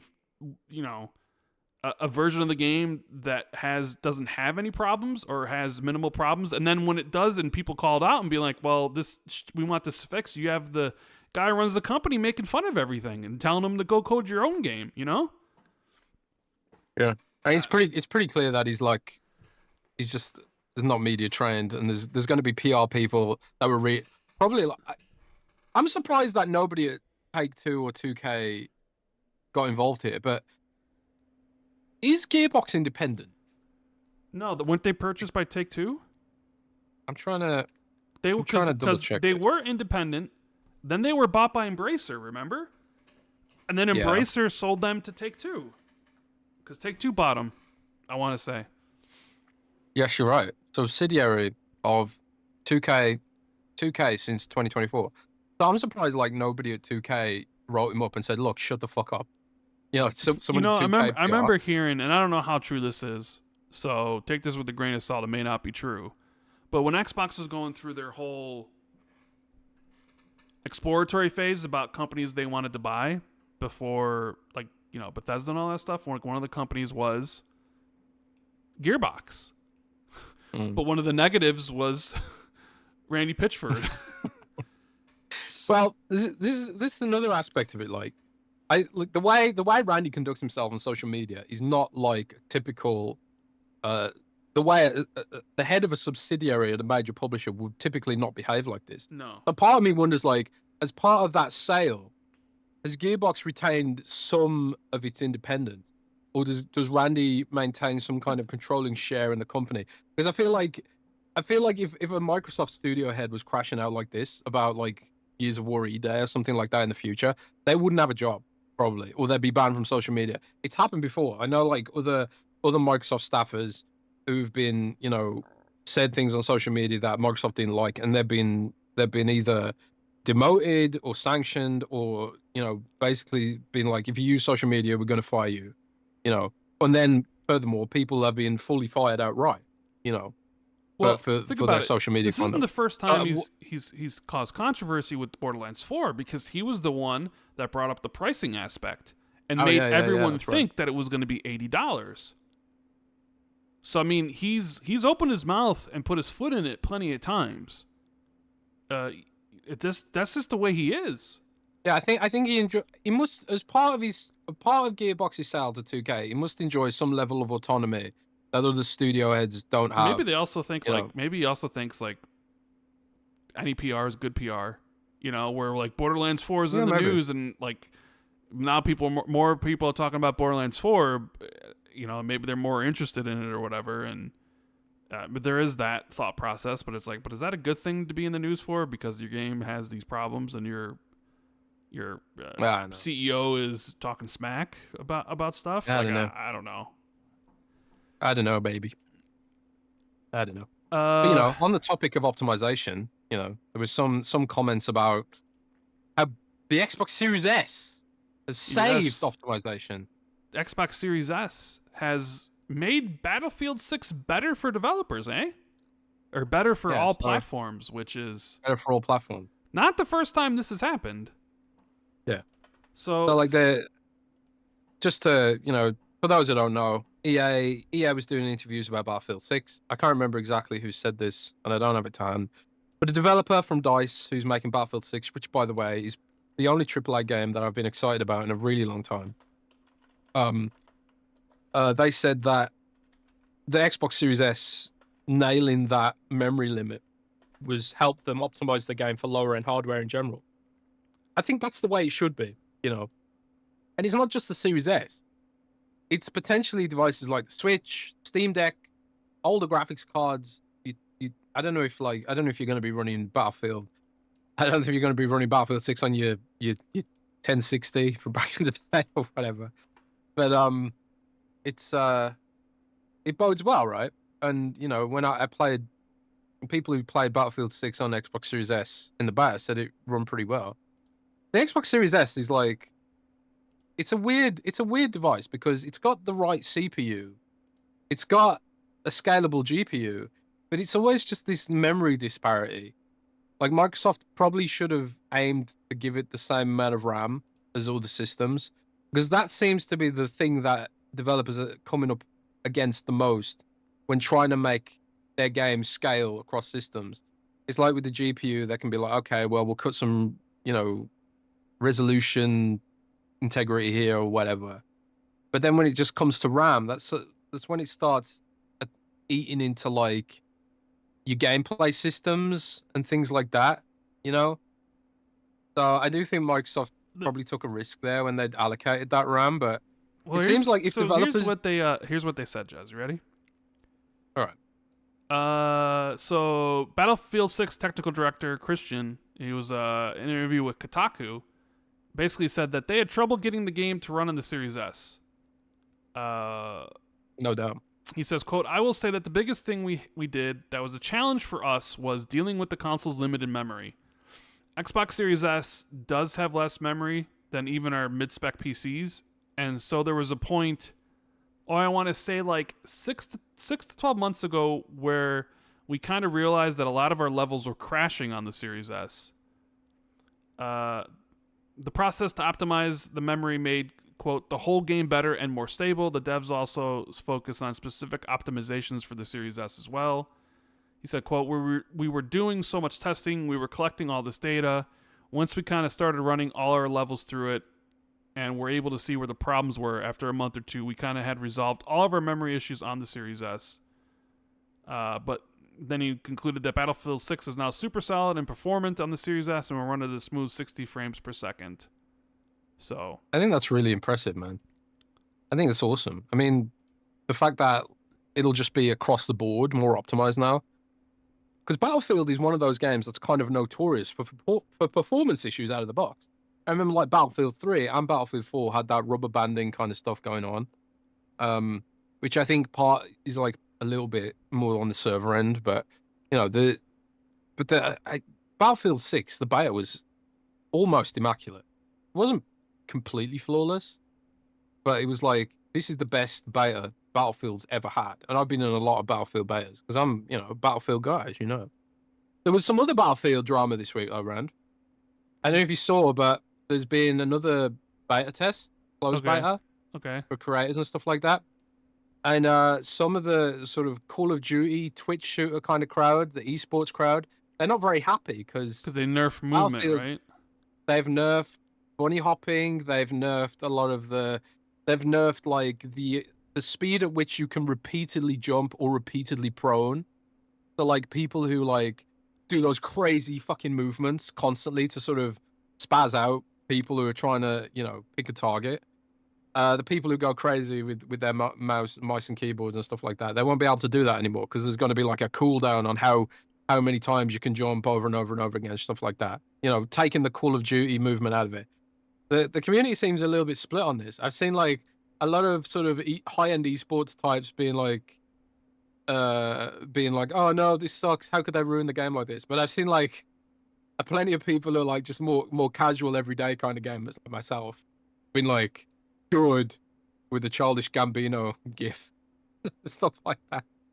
Do you have a horse in that race, Rand? Do you want to have twitchy Call of Duty movement? I don't. Or do you want to have realistic Battlefield? I don't movement? really have a horse in that race. I mean, I would probably prefer it not to be as twitchy. So I don't know. That's not something that crosses my mind. But I've seen the clips of it because there's just like, they nerfed it or whatever, and some people are like, this sucks, and other people are like, yeah, this is the way it should be. I just hope Battlefield 6 delivers what people want. That you could have the competition between Battlefield and Call of Duty again, where it causes both games to up their game and be better, offer better things for consumers. Because Call of Duty has kind of just had the run of it, even though they are competing against Fortnite because everything competes to get everything for time. But I would imagine Fortnite probably skews a bit younger. But now you have this like similar modern warfare game. And I think it would be better for the industry if Battlefield came in with a huge launch and stole some players from Call of Duty. Even though, like, when you talk about that, people are like, well, Call of Duty and Battlefield are different, sure. But if Call of Duty, if it wasn't just a slam dunk for Call of Duty, like, they actually had to worry about their player base and their revenue, where they were like, oh shit, like, we need to innovate. We need to work for our fans' money instead of just taking it for granted because they haven't had competition for a while, right? So I think it would be beneficial if Battlefield 6 had a massive launch and was a great game, and people did drop Call of Duty to try out Battlefield 6. So then the Call of Duty devs are like, well, we need to up our game. Let's do this. And you have a little battle between them. I mean, because we even saw, wasn't there, I don't know if we talked about it, but didn't they mention that the plan for Battlefield is to go yearly at some point? I think they did, yeah. Which, I think that's a mistake, but I whatever. mean, if you're going to compete with that's the thing. You got to be yearly. You have to be. You can't. Games take so long to make. Trends. By the time you're building something, the trend is going to be gone by the time you get to it. So if you want to be in that space, unless you're just going to be Fortnite, but even Fortnite has all these new updates and all these new things and stuff. Like, yeah, you have to have a yearly game. So that's just kind of the way it is. But I would like it if Battlefield 6 came out and was like, yeah, baby, we've taken it back. Not only are we a great game, but we're the must-play multiplayer game this fall season. That would be great.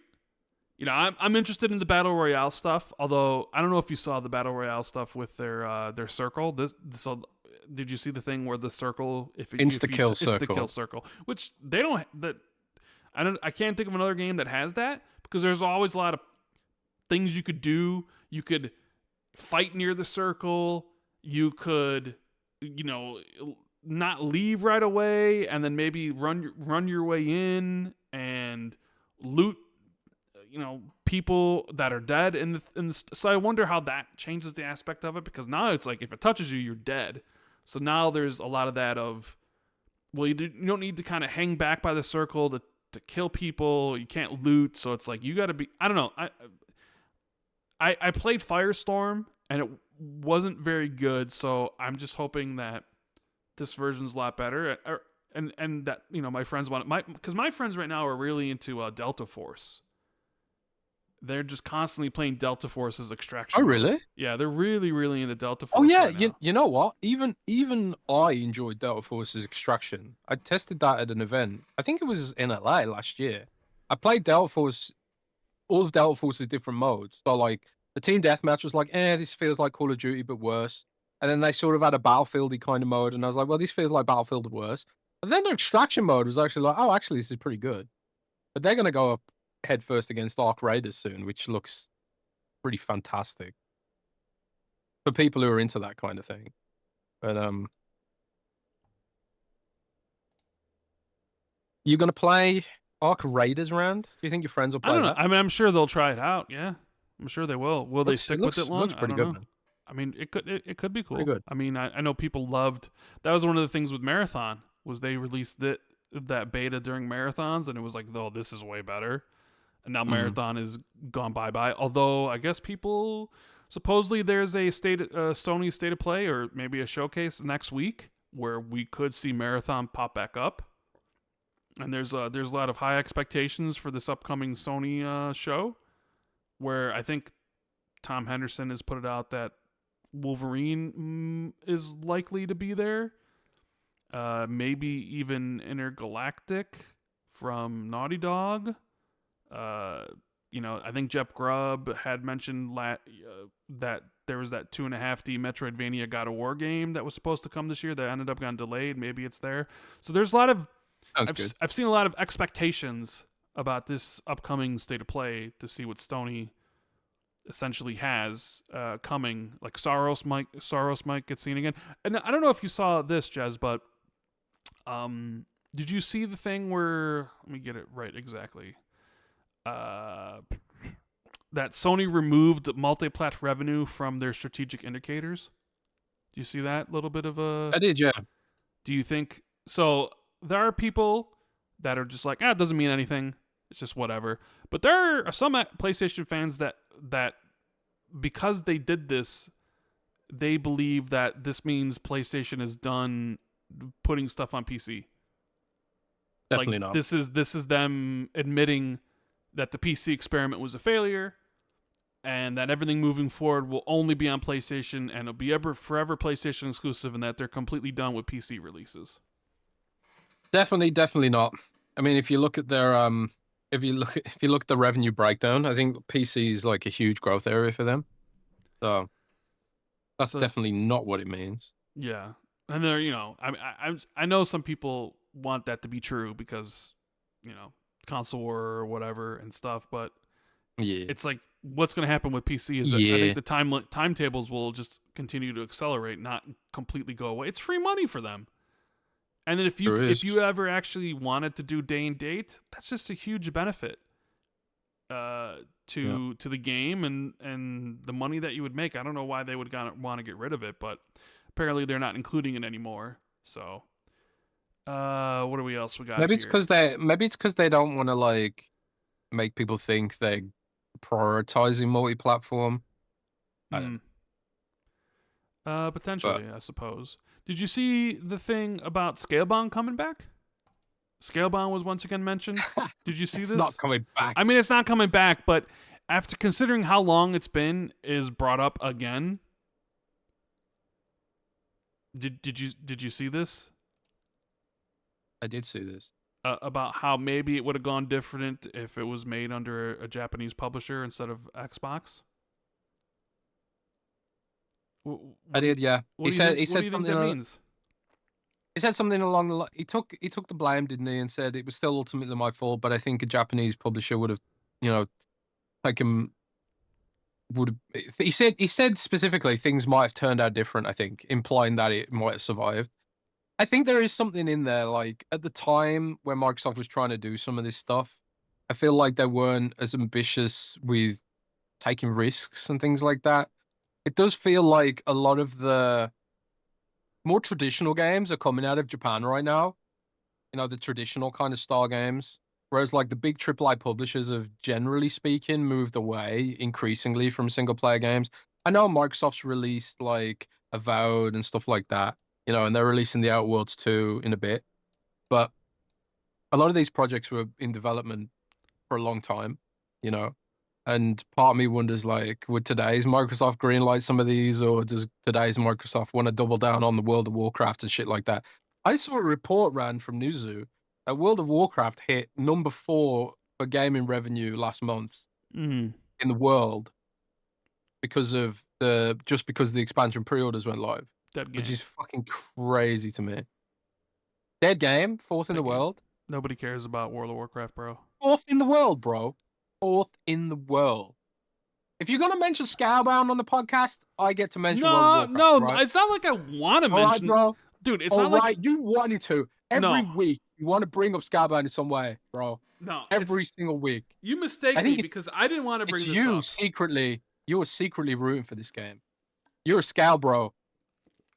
You're a Scal bro, man. Look, World of- I've invented a new term for people who want Scalebound back. They're Scale bros, right? sure. you What are are the they? Are they arch Banjo Scale bro? bro. Are they the same people as Banjo Bros? They're Scale bros, man. They're like Banjo bros, but Scal bros. And you're the arch Scal bro, man. No, I'm not. But I'm not surprised because the World of Warcraft is just bleeding money from a stone, man. Like you're gonna continue to give it like it is what it is, as you would say. I spent $40 on race changes in WoW last month. $40. And how much are you gonna spend on a house whenever that goes live? Well, so far they've not announced any microtransactions attached to houses. Well, that's a lie because there is a pre-order bonus for Midnight which includes housing pieces. So it's obviously going to go down that route, Of course. They also, I was actually thinking about writing an article because they released the biggest cosmetic DLC for Warcraft last week. It's got tons of cosmetic DLC, tons of cosmetics in it. Costs like $30, and I'm sitting there thinking, like, man, World of Warcraft's going the Diablo way, where eventually all the cosmetics you get are from paid DLC, and it'll drop off, man. So, but shareholders need more yachts, Rand. Think of the shareholders. Yeah, You know, like Think of them shareholders. everybody thinks of the shareholders. Well, what about Ubisoft? Because I think this What about happened, Ubisoft? This happened last week. We didn't talk about it in the show, but I did see this, and I just kind of rolled my eyes because he said that says that Far Cry 7 will push multiplayer even further to keep gamers playing even longer. And I'm sitting here thinking, like, that's not why anybody plays the Far Cry series. The Far Cry series has had multiplayer, but the multiplayer has been god-awful. Trust me, I've played the Far Cry multiplayer. It's been awful in every single one. And is this just a CEO completely out of touch about the reasons why people play the franchises that they make?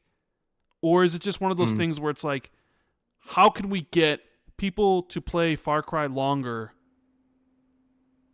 and multiplayer is the answer? I don't, like, I get the idea of, like, we want people to play this stuff longer, but nobody cares about the multiplayer in Far Cry. So I look at this and I'm just like, do they not even understand their own product? That sounds like Ubisoft, all right. I mean, I guess it does, because he says Guillemot explained that the goal is to, quote, really to bring the multiplayer aspects more predominantly pushed so that it can be played for a long time by gamers. He didn't explain exactly what that means or if it would be at the cost. See, that's the other. See, the article writer says exactly right here, or if it would be at the cost of the game's strong single player core. That's what people don't want, because they look at Far Cry, which is a single player, open world, shooter with the story, single player, and people didn't like it when it turned into kind of like a pseudo RPG stuff where they put levels on top of the characters. Like when Assassin's Creed started to do like levels above the characters, it kind of infested all of their other games, and it doesn't make any sense in Far Cry, but they still did it anyways. and I hated it. And so it's like you already have an instance of like Ubisoft's game design that's successful in a third-person action RPG, making its way over to, its first-person shooter. But now it's like, but if they're trying to focus on the multiplayer because they want people to play it, because they see how much money Call of Duty's making, or they see how much money Fortnite's making, or whatever, and they wanted their own, because Ubisoft really doesn't have that outside of like Rainbow Six Siege. And it's like, well, are we going to get a dumbed-down version of Far Cry at the expense of what everybody plays Far Cry for, because they want to spend, like, do they know that their multiplayer is so garbage that they're going to have to spend more money and put more time and resources into that to actually bring it up to stuff? So then the budget for the single-player stuff, which is the reason that people play the game, is shortchanged, so it's not as good as it should be.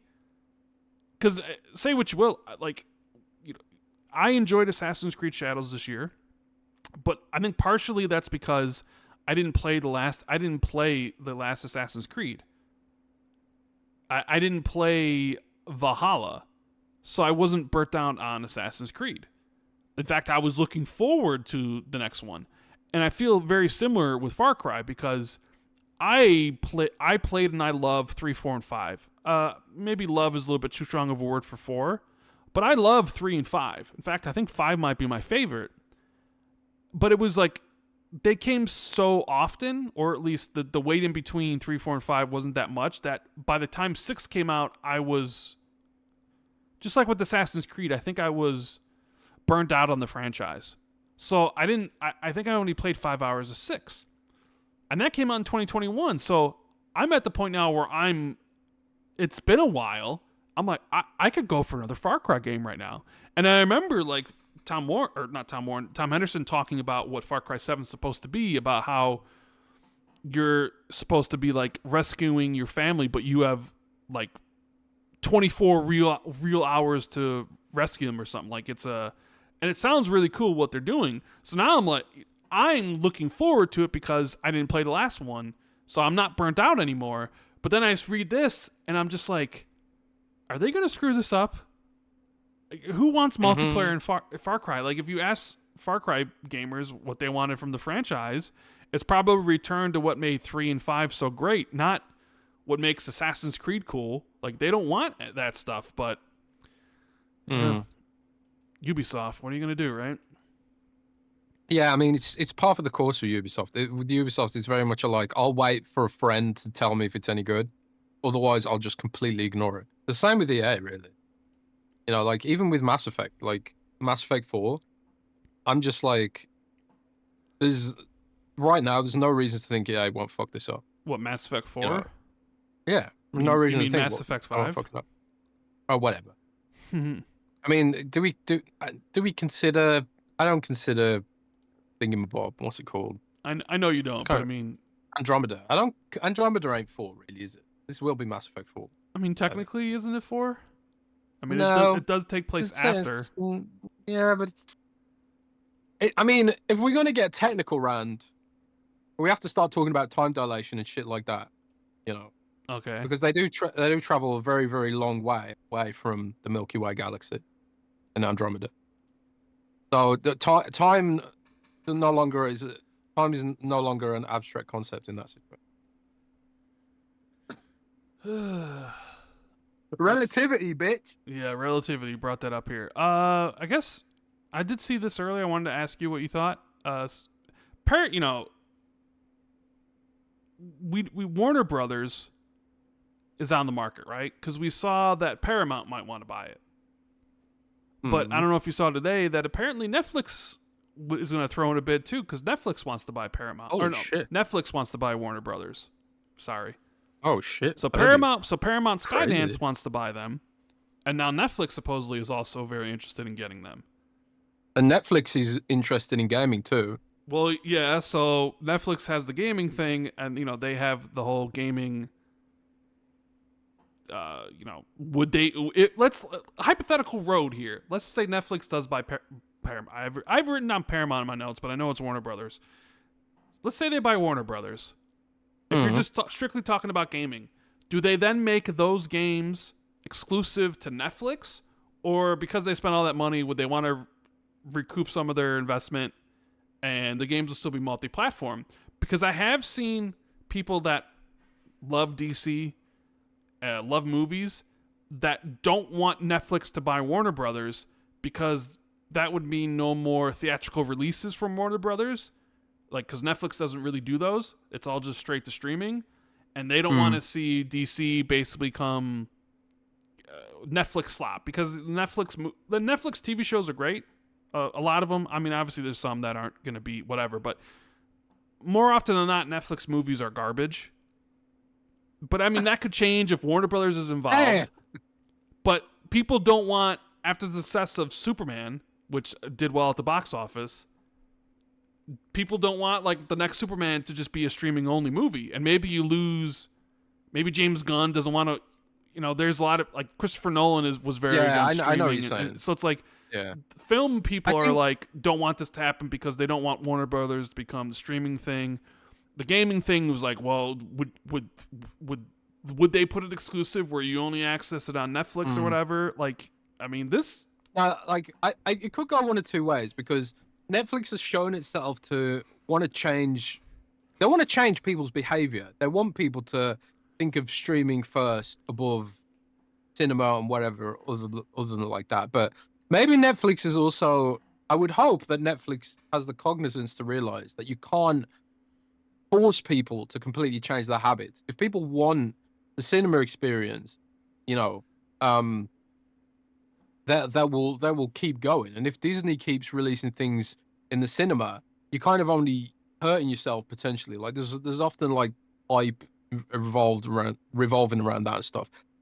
But Netflix has also shown itself to be like, okay, we're gonna make, for example, Oxenfree 2, I think was like exclusive to Netflix, wasn't it? No, well, like it came out on exclusively, not on Xbox. Yeah, it was the only platform it didn't come to. I think was Xbox. It came to all the others. Yeah, so I suppose like there's some precedent then that Netflix will still release games on other platforms, and I think cloud is very good as a supplementary thing.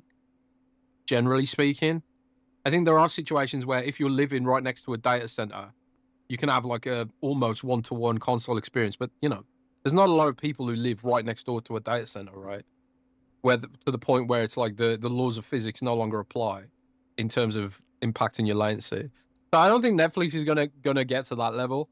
But you know, Netflix has shown itself to be expanding to other things. Like obviously they're working with the WWE now, which has a lot of live shows, which you know, Netflix obviously wouldn't want to stop WWE doing live shows because that's its bread and butter, right?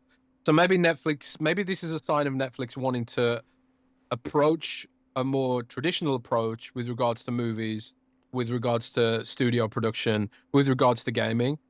But at the same time, maybe this could be Netflix being completely insane and being like, oh yeah, we can take the next Batman, make it exclusively cloud streaming, and everyone will love it.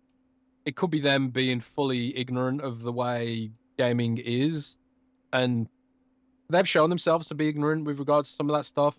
Like they tried to make a AAA studio that collapsed very, very quickly, you know.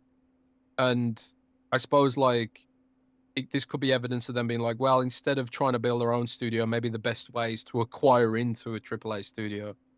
So I don't know. It could go either way, I suppose. It could be worse with Paramount. You know, it could be worse with Netflix. I don't know. We're all just fish swimming against a river that we have no control in.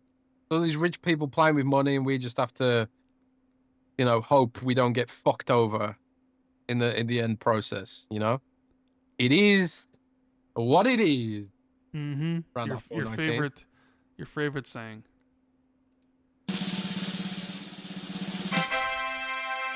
It is what it is. Can you imagine? Just think about this. Back in 2000 or whatever year it was, Blockbuster could have bought Netflix. And here we are 25 years later with the potential of Netflix buying Warner Brothers. You know what I mean? Like, that's crazy to me. And you know the thing is, I can see it happening. I could see Netflix with all their money and everything being like, this would give us the DC, you know, the comic book stuff, which they don't really particularly have on that platform, right? As well as like all of WB's other stuff. And you know, you could essentially say, well, you could still run the business how you normally would, but instead of theatrical releases, or maybe we do limited theatrical releases like they're doing with the Knives Out movies, where the newest Knives Out movie is going to be in theaters, really limited engagement, like November 20th, and then it hits like Netflix on December 18th, where you could do these like limited, maybe like a 1 week run, and then everything's just, you know, on Netflix. People have said, like, you know, when we talk about K-pop Demon Hunter and how it's like the biggest thing ever on Netflix, they didn't bring the movie to theaters right away. And then when the movie started to become this phenomenon, they did bring it to theaters for one weekend in a sing-along version where people could go and sing. And the movie was #1 that weekend. It made like $20 million, but it also made it on basically half the theaters that would normally show it, because I think AMC or maybe it's Regal have a thing where if a movie debuts first on streaming, it can they'll never play it. So like the sing-along version for that movie didn't hit a certain theater chain. So it was #1, made $20 million, and one of the biggest theater chains in the US wouldn't even carry it. And then there's a thought of like, well, how much money would that movie had made if all the theaters carried it? And two, how much money did Netflix give up by not releasing that movie in theaters from the very beginning? But then I would argue probably not much, because if that movie was released in theaters in the beginning, maybe it doesn't become the phenomenon that it now is, where it's like the biggest thing since sliced bread. And maybe with the sequel, maybe you do a limited run engagement, but Netflix's whole business model is subscriptions. So they don't really, it feels like they don't care about like giving up money at the theater if they can get people to subscribe. And they all have the different tiers, right? Like at the highest tier is the 4K tier, that's $25 a month. Imagine if they bought Warner Brothers and has the whole DC library, and all the new DC movies would come there first and stuff. Imagine how, like, that would be a huge selling point. And maybe that'd be even grounds for them to be like, oh, well, the highest tier is now $30. And you could argue that, like, well, because of this, now we can actually like argue it's worth $30, because you're going to be getting day one Warner Brothers movies as part of this package. I don't know. I'm very curious to see where the Warner Brothers thing, because if you have Paramount, Skydance circling and then Netflix circling, that's only going to increase the price, you would think, from these other bidders. So we'll see what happens with that. Curious to see. I would imagine a lot of the movie industry probably would not like that. They probably would much rather have Paramount buy them. Yeah, will probably be best overall if Paramount did, but damn, kind of crazy, like, to see like Warner Brothers go from this staple, like a Disney rival, to being sold off. Crazy, man. But you know what? It's getting late. I know it's getting late there for you. So let's hit up the Patreon questions. So thank you guys for hanging out with us. Too. Oh yeah, I will definitely get to them. So thank for hanging out with us, guys. We appreciate it. Do us a big favor, hit the like button and subscribe to the channel if you haven't already. If you want to drop a question, you can always do so at patreon.com/XB2. And make sure to check out our sponsor for the show, Surfshark VPN, with a 2-year deal, 86% off, basically like $2 a month. And let us get to some questions. We do have a super chat here from Nazir who says, "Hey guys, heard anything about E-Day recently?" I haven't actually. I haven't heard anything. I should dig into that. But yeah, I haven't heard a thing, which is, I suppose, surprising. I haven't heard anything bad, which good news, I suppose. No, But no news is good news. no news is good news. Yeah. So, but yeah, I could look into that. Yeah, 2026 release. I mean, there's a chance maybe it shows up at the TGS? January. Well, no, I don't think. I think Oh. there's zero chance it shows up at TGS. But is there a chance it shows up at the Game Awards with the trailer, or the January Dev Direct, or will they just wait until the showcase and then have a trailer with a release date? Because I don't think Gears E Day is coming in the spring, because I think that's going to be Forza Horizon 5's time in the sun. And then the fall is going to probably be Gears and Halo with Fable, unless GTA somehow gets delayed again, which is certainly a possibility. And then other games have to move. Because if you think people were pissed about Silksong having a shadow dropping away, there are still companies very concerned about what Rockstar is doing. Imagine if Rockstar just shadow dropped.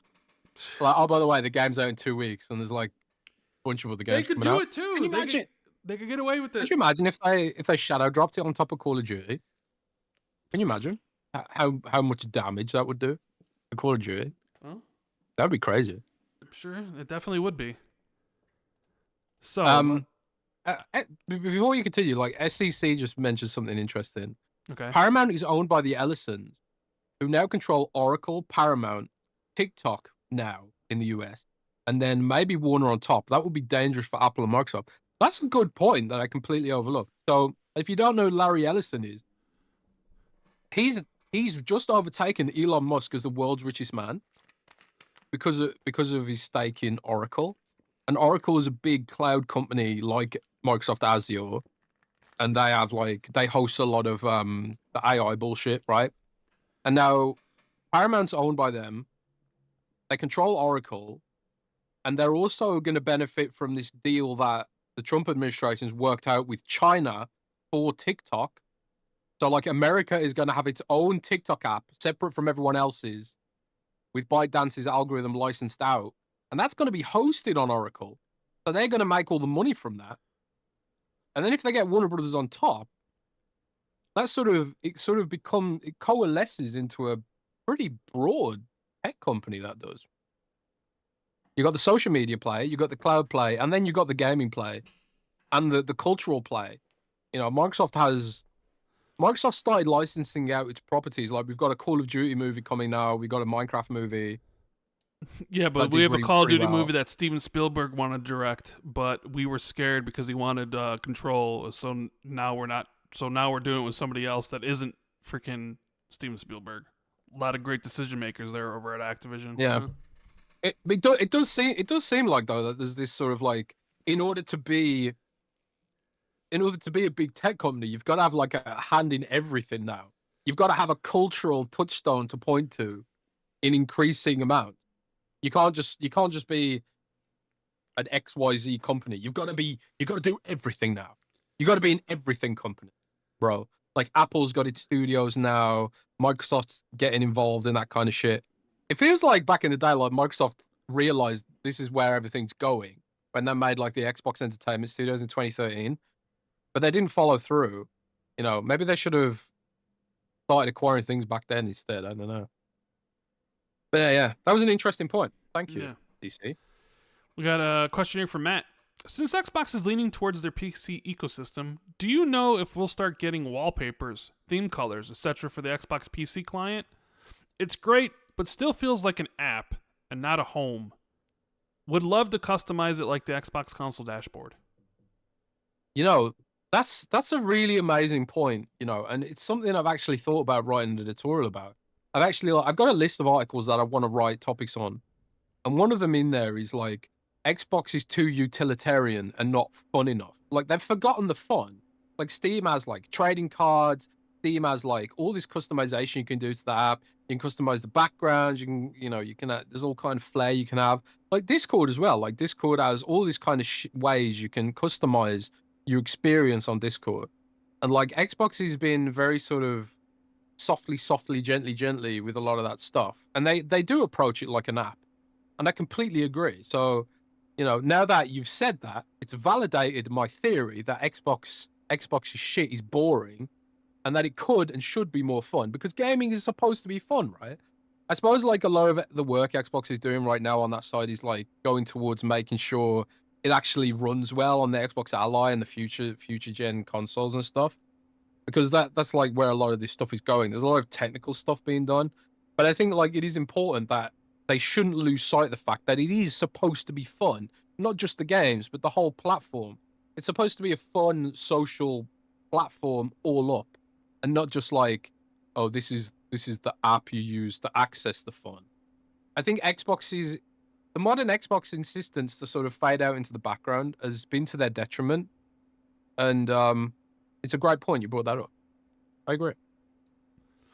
We have Glenn, who says, "Greetings, Randolph and Jesmond.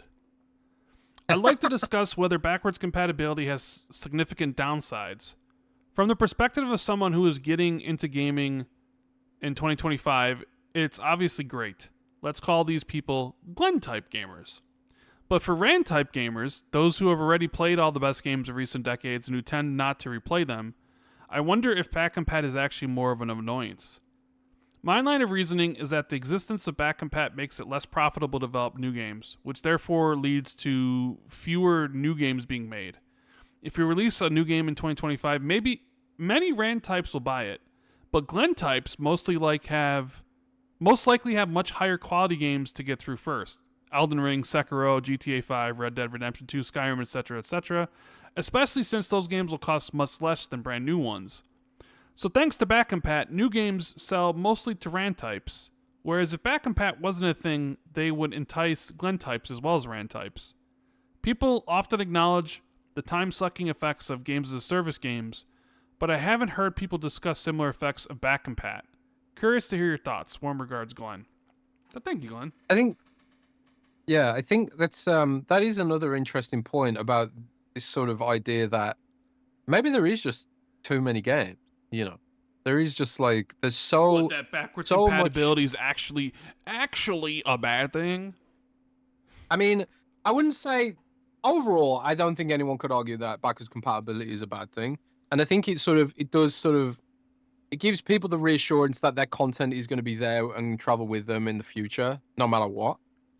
But I do think like there is a point there to some degree where like old games can cannibalize newer versions of those games, which is why like you do see Microsoft resist putting the old classic Call of Duties into Game Pass, I think, because they don't monetize as well as the new Call of Duties. Like your original Call of Duty 4 or your original Modern Warfare 2 or your original World at War, they're not rammed with microtransactions, not rammed with your American Dad skins and all that kind of stuff, which turns out for a lot of money. But people still yearn for that stuff. So I think in Microsoft's mind, it's like, I think Microsoft is cognizant of the fact that backwards compatibility could, in some situations, cannibalize the more lucrative modern versions. But I think generally speaking, it's such a minuscule kind of audience that it's worth having regardless, I think, personally. But PC is the ultimate backwards compatibility engine. Like there's no platform in the world that's more backwards compatible than Windows. Like I can fire up Realms of the Haunting, which is an MS-DOS game, which I really love, by the way, on GOG, and I can play that if I want, I think what we're seeing really is like a maturing industry that has like infinite amount of options, whether it's new, whether it's old, and stuff like that. But that's my perspective on it. I don't know, because he makes a good point, Rand, that you're not someone who cares too much about backwards compatibility. Yeah, Do you have a different perspective, Rand?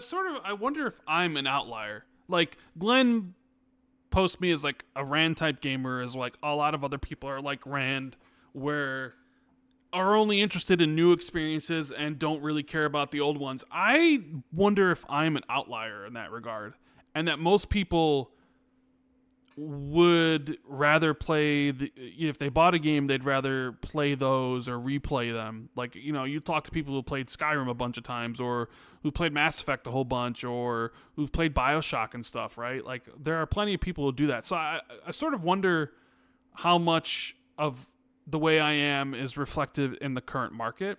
But also, let's just imagine if back compat wasn't a thing. Like, which we can, because we experienced that with the original launch of the Xbox One and the PS4, and what ended up being what ended up happening. The companies just resold their games as remasters. Yeah. So like, they're always looking out to make money off of stuff. I mean, hell, like, what was it?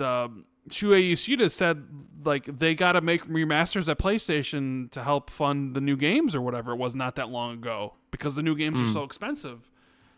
So, like, even if you got rid of back compat, I really think a lot of the publishers would just repackage their older games to sell them again.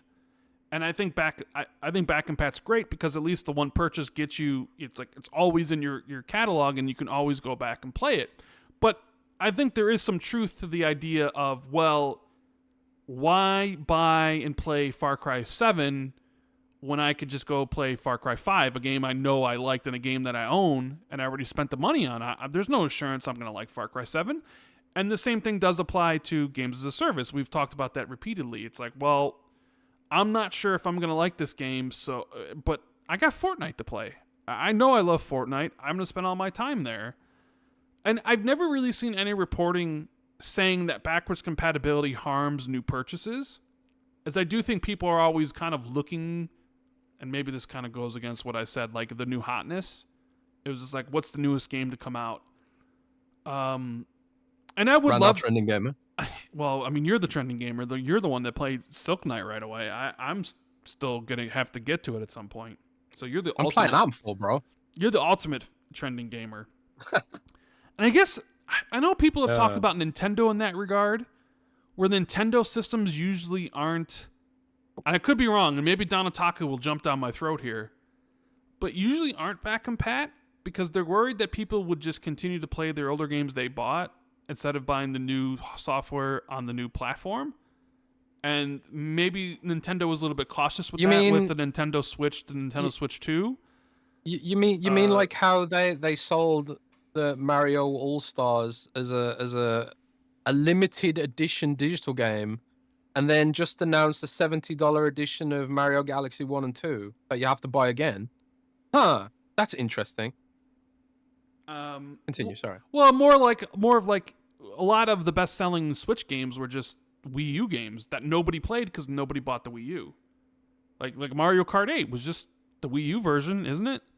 That nobody ended up nobody bought because nobody bought the Wii U, but then Mario Kart 8 sold 60 million copies on the Switch.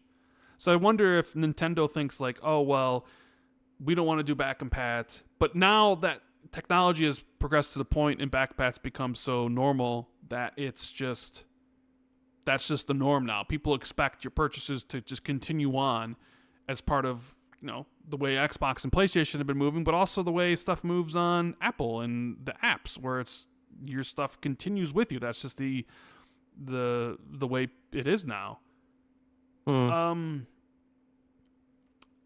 he is right. If somebody was just if some 15-year-old or 18-year-old was just getting into console gaming right now, he definitely does have a lot of amazing experiences that you could play for a lot cheaper than the current stuff that is out there. I mean, like, imagine all the great experiences, but then we don't know if they are interested in any of that stuff. They may look at Elden Ring and being like, this is for losers, or Red Dead Redemption 2 is too slow, and GTA I mean, like, yes, that theoretical gamer, you put him there and it's like, yeah, man, look, he has the whole world in front of him, all these great games. Like, he doesn't have to spend brand new for any game, because it's just, he has the world at his fingertips. But I wonder how often that theoretical gamer actually pops up in each generation or from year to year. Like, what's the number? Is it a high number? Because I definitely know there'll be like new gamers are born every minute, so to speak, but I wonder if that number is decreased over time as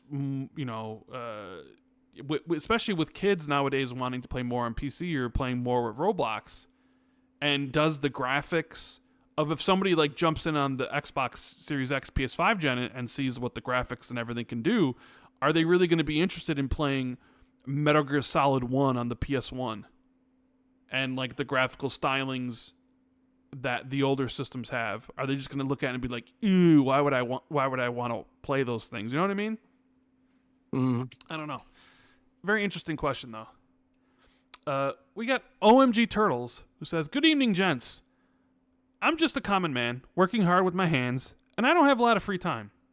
Likewise, because of growing adult responsibilities, I don't have much time or money to waste on things that really matter, like video games and video game-related items. It got me thinking about an ever-aging console player base. Gone are the days where the console was the main focus of gaming, with PC and mobile taking up most of the lion's share. And while the console base remains at around 120 million, that base isn't growing and will only begin to go in one direction, and that's downwards. The PS2 360 generation are all now all adults. Well, some are. Just because you're 45 years old or 50 doesn't mean you're an adult. You're just a man baby. But I get what you mean. And fully fledged ones at that, with full-time jobs and now families. To tackle this, it seems like hardware companies are banking more on the handheld market as the closest approximation to what aging users like me would switch to. To me, more and more will leave consoles behind to do more important things with their time, like doing the dishes, raising kids, or thinking about their crippling debts. As the population has less time to sit alone in front of one screen, the appeal of multiple would seem to be the solution. But the question in my mind becomes this: what is going to happen first? Handhelds becoming mainstream and cheap for users, or the user base that just want the console game experience just moving on from games altogether? Have a great night. That's a depressing thought. You know, I know I'm sure everyone in chat too. Like I know how old you all are because YouTube analytics tells us how old you are. The average age of the podcast listener is about 35 and 99.9% male. I don't know why, Rand, but we ain't appealing to women for some reason. Shocker. But I'm sure the people in chat and people listening on Spotify and stuff like that. I'm sure maybe you've all if we got on camera, would the women show up? Would our demographics change from 99% male to 90% male? Would they be like, man, look at that beard that Jez has got going there. He's hot, you know? I'm sure that 0.01% of female listeners would shrink to 0%. No, it's not that bad. Last time I looked, I think it was I think it was 96% male, 4% female, or whatever it was. Wow. It was like 95.5 or something. Sorry. Well, I'm just saying, like that changes everything. It was like 90. No. You were like 99 to 0.01, but it's like it was more like 95.5 or 94.6 or something. Big shout out to that 5% of ladies who tune in to Xbox podcast, but you know, I'm sure a lot of people here have got stories about friends they used to play games with all the time who just aged out. Maybe they work too much now. They got kids now. They don't do that stuff at all anymore. Like my best friend from school, Tom. Shout out to Tom. He doesn't play many games anymore. We grew up playing we grew up as variety gamers playing Final Fantasy, you know, all that kind of stuff. Resident Evil. I remember playing Resident Evil 1 for the first time at his house on his PS1. And we played World of Warcraft together in our early 20s and in our teens and stuff like that, and played Final Fantasy 11 as well. You know, all those kind of games. But then he started having a shitload of kids.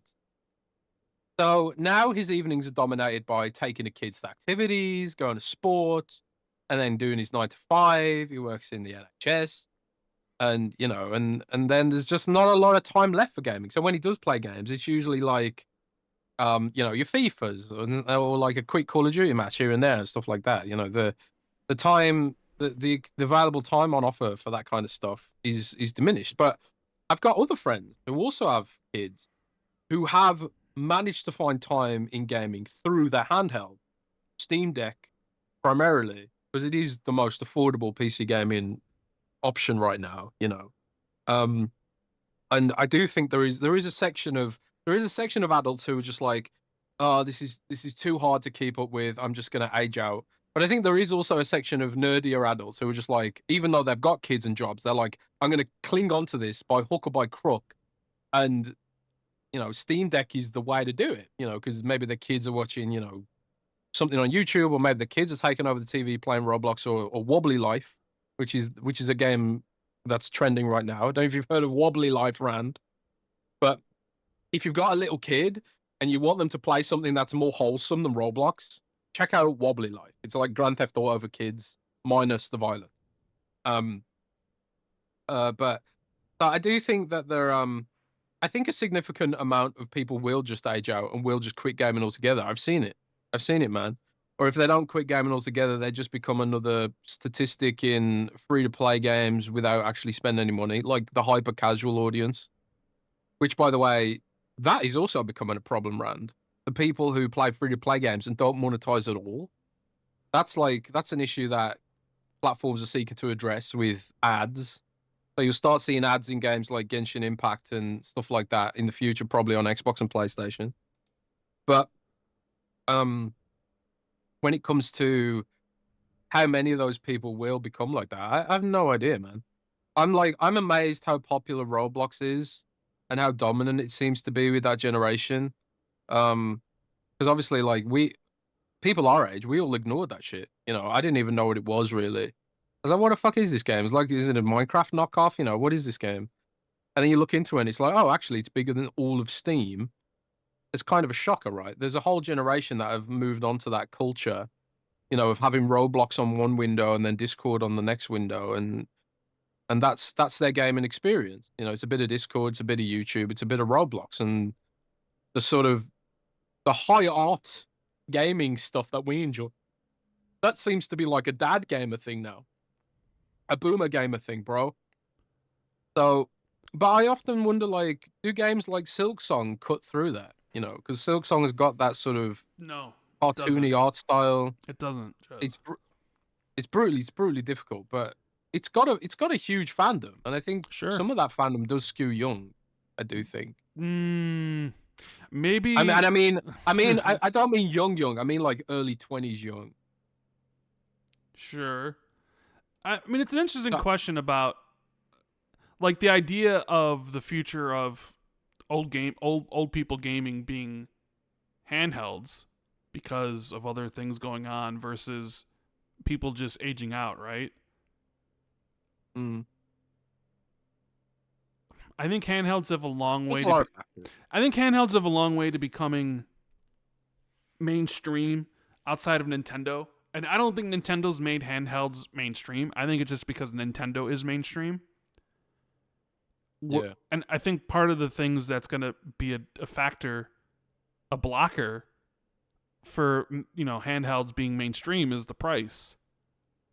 Let's just say the ROG Ally X is $1,000. That is a complete luxury purchase if I've ever seen one. And I don't really see how something with that price tag will ever become mainstream in that regard. Sure, PCs are expensive, but you can get not everybody needs a gaming PC. Like, everybody's got, it's like phones. Like, the reason people are willing to spend a lot of money on their phones is because their whole life is in their phone. I always see that argument comes up. It's like, well, people are okay spending $2,000 on a phone. It's like, yeah, their phone is their life. A phone is a computer. It's a phone laptop, is an extension of themselves. It's their whole life in a super small thing. ROG Ally is just whatever. You know what I mean? I don't understand why people make those comparisons, but they still do. So, honestly, I think the sad answer is that people just will eventually age out of gaming. Eventually, you'll probably reach an age where you're just like, this doesn't interest me, that doesn't interest me, and you're just not playing anymore, and it kind of just snowballs. Bro. How long have we been doing this podcast now? We've been doing this for 8 years. Yes, 8 years. So we started this podcast when I was 30 then. Mm-hmm. And I'm coming up to 40, bro. Uh-huh. So it's all downhill. It's all downhill once you hit 40, by the way. Well, dude, I mean, the podcast is becoming middle-aged. is what I'm saying. But I like. What do you mean middle age? It's not even in its teens yet. No, but I mean, like, you represented the middle-aged audience on the podcast, and I represented the younger Gen Z audience. 8 years ago? Yeah, years ago. So, but now, I was like 30. So, what am I not middle-aged at 44? No, you are super middle-aged. Okay. But I'm the young one. I'm the young one between us. I'm super young and virile, and still, you know, I've still got all my mental faculties about me. Is that so? How many times have you said that your memory sucks? Are you sure have all? I don't know. We won't talk about that. My point is, Rand, that the podcast and all of its listeners, all those who remain, we love you, but we're all getting old together. Is my point. Sure. And when we're still doing this in 20 years, we're going to be like elderly gamers. Yeah, I doubt. Reminiscing about the good time. The only way we're doing this in 20 years is if thousands of people are listening or whatever. You know what I mean? Like, I'm still doing it, man. Who knows if even Xbox and PlayStation even be around in 20 years? 2045? I'll be what? 65? I doubt I'd be doing it in 20 years. We'll be gaming on the Meta Quest Ray-Bans. There's the question of, are we closer to the end of the podcast or the beginning of the podcast at this point? And if you would have said that like 4 years ago, I'd been like, "Oh, we're closer. We're closer to." No, I would be like, "We're closer to the beginning," because we're going to be doing this forever. But now you think we've been doing this for 8 years? It's like, have we crested that hill? Are we closer to the end of the show than we are to the beginning of the show? You know what I mean? Nah, I don't think so. Because all that needs to be for true is that even if we do the show for another 7 years, that means that's true, which means another 7 years would be 2032. I'd be 30. I'd be 51. You know, so we'd be on episode like 700, roughly. Well, you know, Jonas the dad has been a member for 3 months. Says, I am 49, not 59. Typo. I've aged out of FPS and multiplayer shooters and such. Play strategy RPGs and throw in some Forza. I genuinely think that there'll always be developers who will cater for us as aging gamers, because they'll be aging gamers and they will want to make the kind of games that they want to play, I think. And as long as there's people who still keep buying them, I think it'll be okay, bro. Maybe. Hi-Fi Shock says Fallout 5 still won't be out. Yes, by 2032. What happens first? The end of the Xbox 2 podcast in 2032 or Fallout 5? No, I don't know, man. I don't know. But think about personally, it. I'm eager to keep going, man. Think about this, Jez. If Xbox and Bethesda came together after Xbox acquired them in 2021 and said, make a Fallout game, make Fallout 5, we'd probably be getting Fallout 5 this year or next year. Instead, they weren't. And not only are doing Starfield, they're doing Elder Scrolls and then Fallout 5. Or unless you believe that they're doing Fallout 5 now and they hired a new team to do it or whatever. You know? Fun to think about. Yeah. Slightly depressing to think about.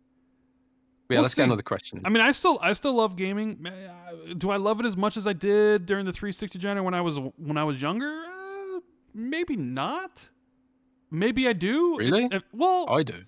I mean, there are definitely moments when I know I love it as much. I don't think I'm as patient as I used to be. But I still I love playing Shinobi, and it was great playing Chronos, and oh my god, Expedition 33.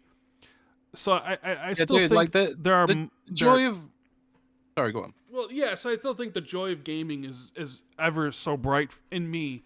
I just wonder if is it as bright as it was when I was 24 or something, or 25. You know what I mean? Yeah, for me it is, like, genuinely, but like I ain't a very nostalgic person, I think. So like, but also, like I said earlier, I wasn't around that much in 360. I was literally just playing World of Warcraft. You know what it is? So for me, it was just the Xbox One made me love gaming again, like I loved it in the PS1 era. I loved gaming in PS1. I loved it in PS2, and then like I just played MMOs for like years, and I think honestly that was quite a depressing time for me. I was unemployed. I was £450. I've never been that big since. So that was quite a depressing time for me. So when I lost the weight and I quit WoW for a long time, that's when I discovered the 360 and Xbox One again. So for me, it's like it's still going up, and there's so many games I want to play.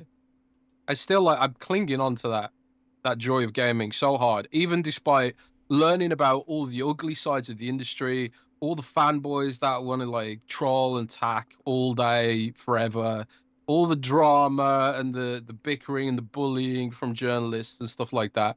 None of that shit will make me lose the love for gaming. Gaming is still amazing. I still love it. And I'll be doing gaming content in some capacity forever, I think. You know, Because I think those games will still exist.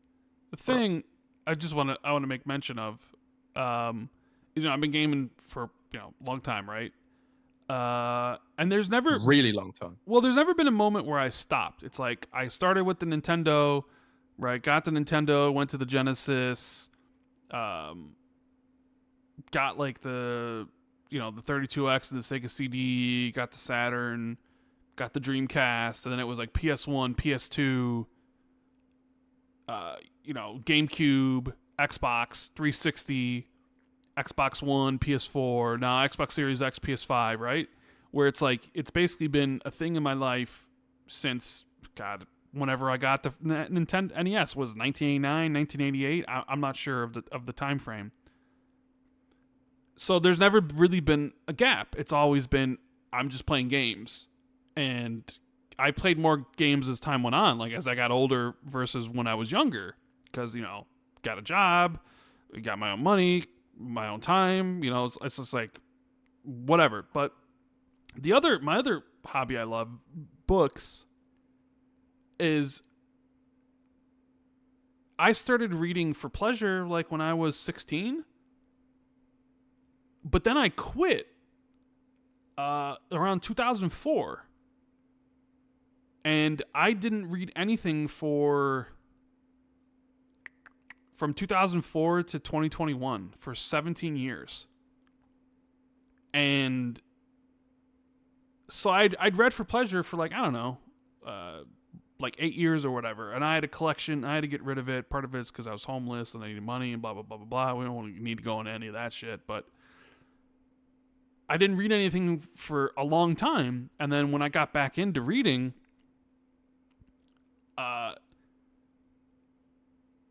I think maybe like rediscovering that spark and not reading for 17 years like really ignited something in me, because this year I've read so far, and the year's not even over, I've read 82 books this year.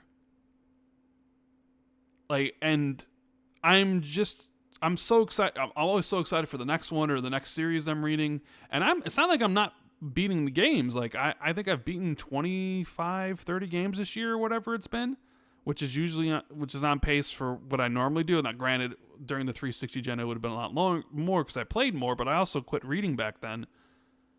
But I'll go through a book in a day or 2 days or whatever it is, and I'm just like, oh man, that was so great. Let's go on to the next one. And it almost feels like how I felt with games back during like the 360 gen or whatever, where it was like, oh man, I wonder if the break was good for that 17 years, which getting back into it was like, oh man, I love this so much. How could I ever stop? Whereas like gaming has just been a consistent thing where I never stop. Honestly, out for like maybe a month or two. There's a couple months where you get burned out or whatever, but it's been like consistent thing for my entire life, you know? Yeah. Well, it was kind of like that for me with World of Warcraft. I mean, playing Warcraft and Final Fantasy 11, like just MMO, no life in it, like literally the South Park stereotype. I think that was like my variety gaming break. And then I came back and I'm playing like BioShock and shit like that. And it's like, oh man, I missed so much stuff. And I've still missed loads of stuff. Like there's still classic stuff that I wish I played that I hadn't. But even now, like sometimes like I'll take a break from playing anything for like a couple of weeks or 3 weeks or something, and then a cool indie game or something will come along that'll just make me rediscover that joy. Like I'm feeling that right now with Atomfall, because Atomfall took me a couple of tries to get into it, because it is. You feel so weak at the start of the game because it wants you to upgrade your weapons and all that kind of stuff. But now I have upgraded the weapons. It feels great. It's really fun to play. And it's like, yeah, it's janky as hell. But it's kind of janky in the nice, nostalgic 360 kind of way, I suppose. I don't know. But gaming's good. We got Chris M, who says, "Hey guys, hope you both had a fantastic week. With Hades 2 getting ready to fully release next week on the PC and Switch, it seems like another game that could be in the Game of Year discussion, as the first game was a nominee, and I'd argue Hades 2 is even better in a lot of ways. What is a game you both think hasn't come out yet that could enter and even maybe give Expedition or Hollow Knight an actual run for their money at winning this year? Sorry, Jez, I don't think Kronos is going to make the cut. I hope you both enjoy your well-deserved weekend." Yeah, I don't think Kronos will make the cut Yeah, myself. Kronos is not either, going to but make a cut. I honestly don't think Hades will either. I think because it's already been out in early access, like maybe the hype won't be there and stuff like that. No. I mean, this is the full No? release. This is the full release. Yeah, So but it's definitely. is it gonna make a Silksong like impact? I don't think so. People love Hades too. I mean, when did Hades? Do you remember when Hades 2 launched in early access? Was it last year? Late last year? I can't remember, man. No idea. I mean, it's certainly possible because people do love Hades. I think if we're talking about the games that are coming out the rest of the year that could make an impact on the Game of the Year discussions, I don't really think there's any. Personally, I don't expect Call of Duty to do anything. Let me rephrase that. There's a very good chance Ghost of Yotai potentially gets in. Ghost of Tsushima. It does look good. Ghost of Tsushima was already nominated. And I guess just based off that maybe there's a chance Outer Worlds 2 makes it, because Outer Worlds 1. No. But I'm just saying Outer Worlds 1 was chance. nominated. So it is a sequel to a Game of the Year nominated. Yeah, but this year's been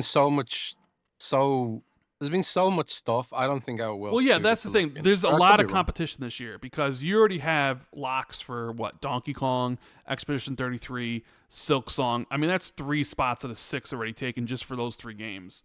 Not to mention, if you want to go back to the beginning of the year, like Kingdom Come Deliverance 2, does that make it in? Does Monster Hunter Wilds make it in? Because it reviewed very, very highly back then. I'm just saying, I'm just throwing out possibilities based on reviews. So salty about that. Blueprints. Everybody called Blueprints Game of the Year contender when it launched at a 92, but you don't really hear anybody talking about it anymore. So does that come back? Hades is an example. The Ghost of Yotai. I mean, Split Fiction reviewed, I think, just as well, if not better than It Takes Two, which won. So I think the competition for this year for Game of the Year is just, there's a lot of examples, so something is going to be left out. Yeah. And Hades 2 could muscle in, where you could have a group of hey, here's the nominees. You got Hades 2, Expedition 33, Donkey Kong, Death Stranding 2. Did I miss anything? Ghost of Yotai and something else, or Split Fiction and not Ghost of Yotai, whatever. I'm saying there's so many games that are very high caliber that somebody's going to completely miss out. I didn't even mention Silksong. Silksong's definitely getting in. So, I mean, you already have 4 games there. And I personally think Death Stranding 2 is going to be a shoo-in considering the reviews. So if you already look at what I think are locks is Expedition, Death Stranding 2, Silksong, and Donkey Kong, that's 4 games. And everything else is fighting for 2 slots. So Hades 2 versus Ghost of Yotai versus Split Fiction versus Kingdom Come Deliverance, versus Blueprints. Matt said in chat, don't underestimate Night Rain. I mean, we don't really talk about that game because neither of us played it, but that game is still huge. That game's done really well. Nah, I don't. I mean, I think Night Rain has a much better chance of Wild. I think for Night sure. Rain might have more of a chance as like best multiplayer game or something rather than best overall game of the year because there are a bunch of different categories that it could be placed in. And I mean, I know everybody's love for Elden Ring and From Software stuff, but I guess I shouldn't overlook it. You're right, but I think it'll be more stronger in the stronger category for something like best multiplayer game. I've been like some my algorithms on YouTube Shorts sometimes gives me Night Rain shit lately, and I'm like, oh man, it does look pretty cool. Should I play Night Rain? And it's like, man, I got so much shit to play. I barely even touched Helldivers. We got Silas. Says, Happy Friday, Jesse and Rand. There's a famous sports talk radio host in America, Jim Rome. When he was starting out in the mid-90s, he would go on tour stops. Basically, his sponsors flew him around the country, and he's based in LA, to have weekend radio events to grow his fan base and have events. If Surfshark, rawr, wanted to sponsor an Xbox 2 event, where would you want it to be held? A place where you would get a turnout, not where you want it to go on holiday. And what activities would you hold? Some suggestions. Raiding with Jez, which is WoW related. A post-mortem on Windows Phone. Story time with Rand. Story time with Rand would read portions of his favorite books. The Zen of Pokemon. How to become a trending gamer. And a discussion of Phil Spencer, hero or villain. I think it probably... I could look it up. Like, I'll look up what cities the podcast is most popular in. But I imagine it'd be New York City, probably. Yeah, so probably. if we were doing it like that, it would probably be New York City. Let me just quickly look at the analytics here, because it used to be back in the day you could actually look it up, like what regions are you most popular in. I don't know if you still can. So yeah, I can do it by. Oh yeah, we can do it by city. So here are the top 5 cities where Xbox 2 is most popular. Are you ready for this, Rand? I'm ready for this. Let's go. Sydney, Australia. What? That's impossible. Sydney, Australia. Okay. That was just last month. Let's do year to date. Did something happen last month that made us more popular? I mean, Australia? Nick was on, but I don't know why. No. Even when I saw for the whole year, our most popular city is Sydney, Australia. That's impossible. Oh, nope. That's what it says, bro. Our total viewership is mostly the United States. It's like 70% US. I know, yeah. Yeah, this is just going off cities. So all the other ones are, most of them are America, but here is where we are. The top 5 cities are Sydney, Australia, Sterling, Virginia, United States. What? No, Yeah, seriously. No, this isn't right. That's what it says. I don't care what it says. This is one of those things where you look at it and you know that it's not true. No, this is what it says, bro. And these are just the cities, man. So it's going to be populated places. Melbourne, Australia is number 3. 2 Australian cities? To Australia. When our listenership is literally minuscule in Australia? How is that possible? I suppose it's because like Melbourne, like most of the people in Australia live in those cities. Bro, it doesn't make any sense because our listener viewership is minuscule in Australia compared to our listenership in the United States. I'm sorry. This is wrong. Is just for Spotify, and nobody listening to this stuff in Virginia, bro, is one of the biggest cities out. I mean, that answers. I guess we're making a trip to Australia because apparently they love us. So we're going to be making a tour of Australia. Number 4 is Chicago, Illinois. That makes sense. Oh, there you go. Number 5 is unknown United Kingdom. So God knows what that means. Then we got Toronto, Canada. Uh-huh. A city called Alpharetta in Georgia, United States.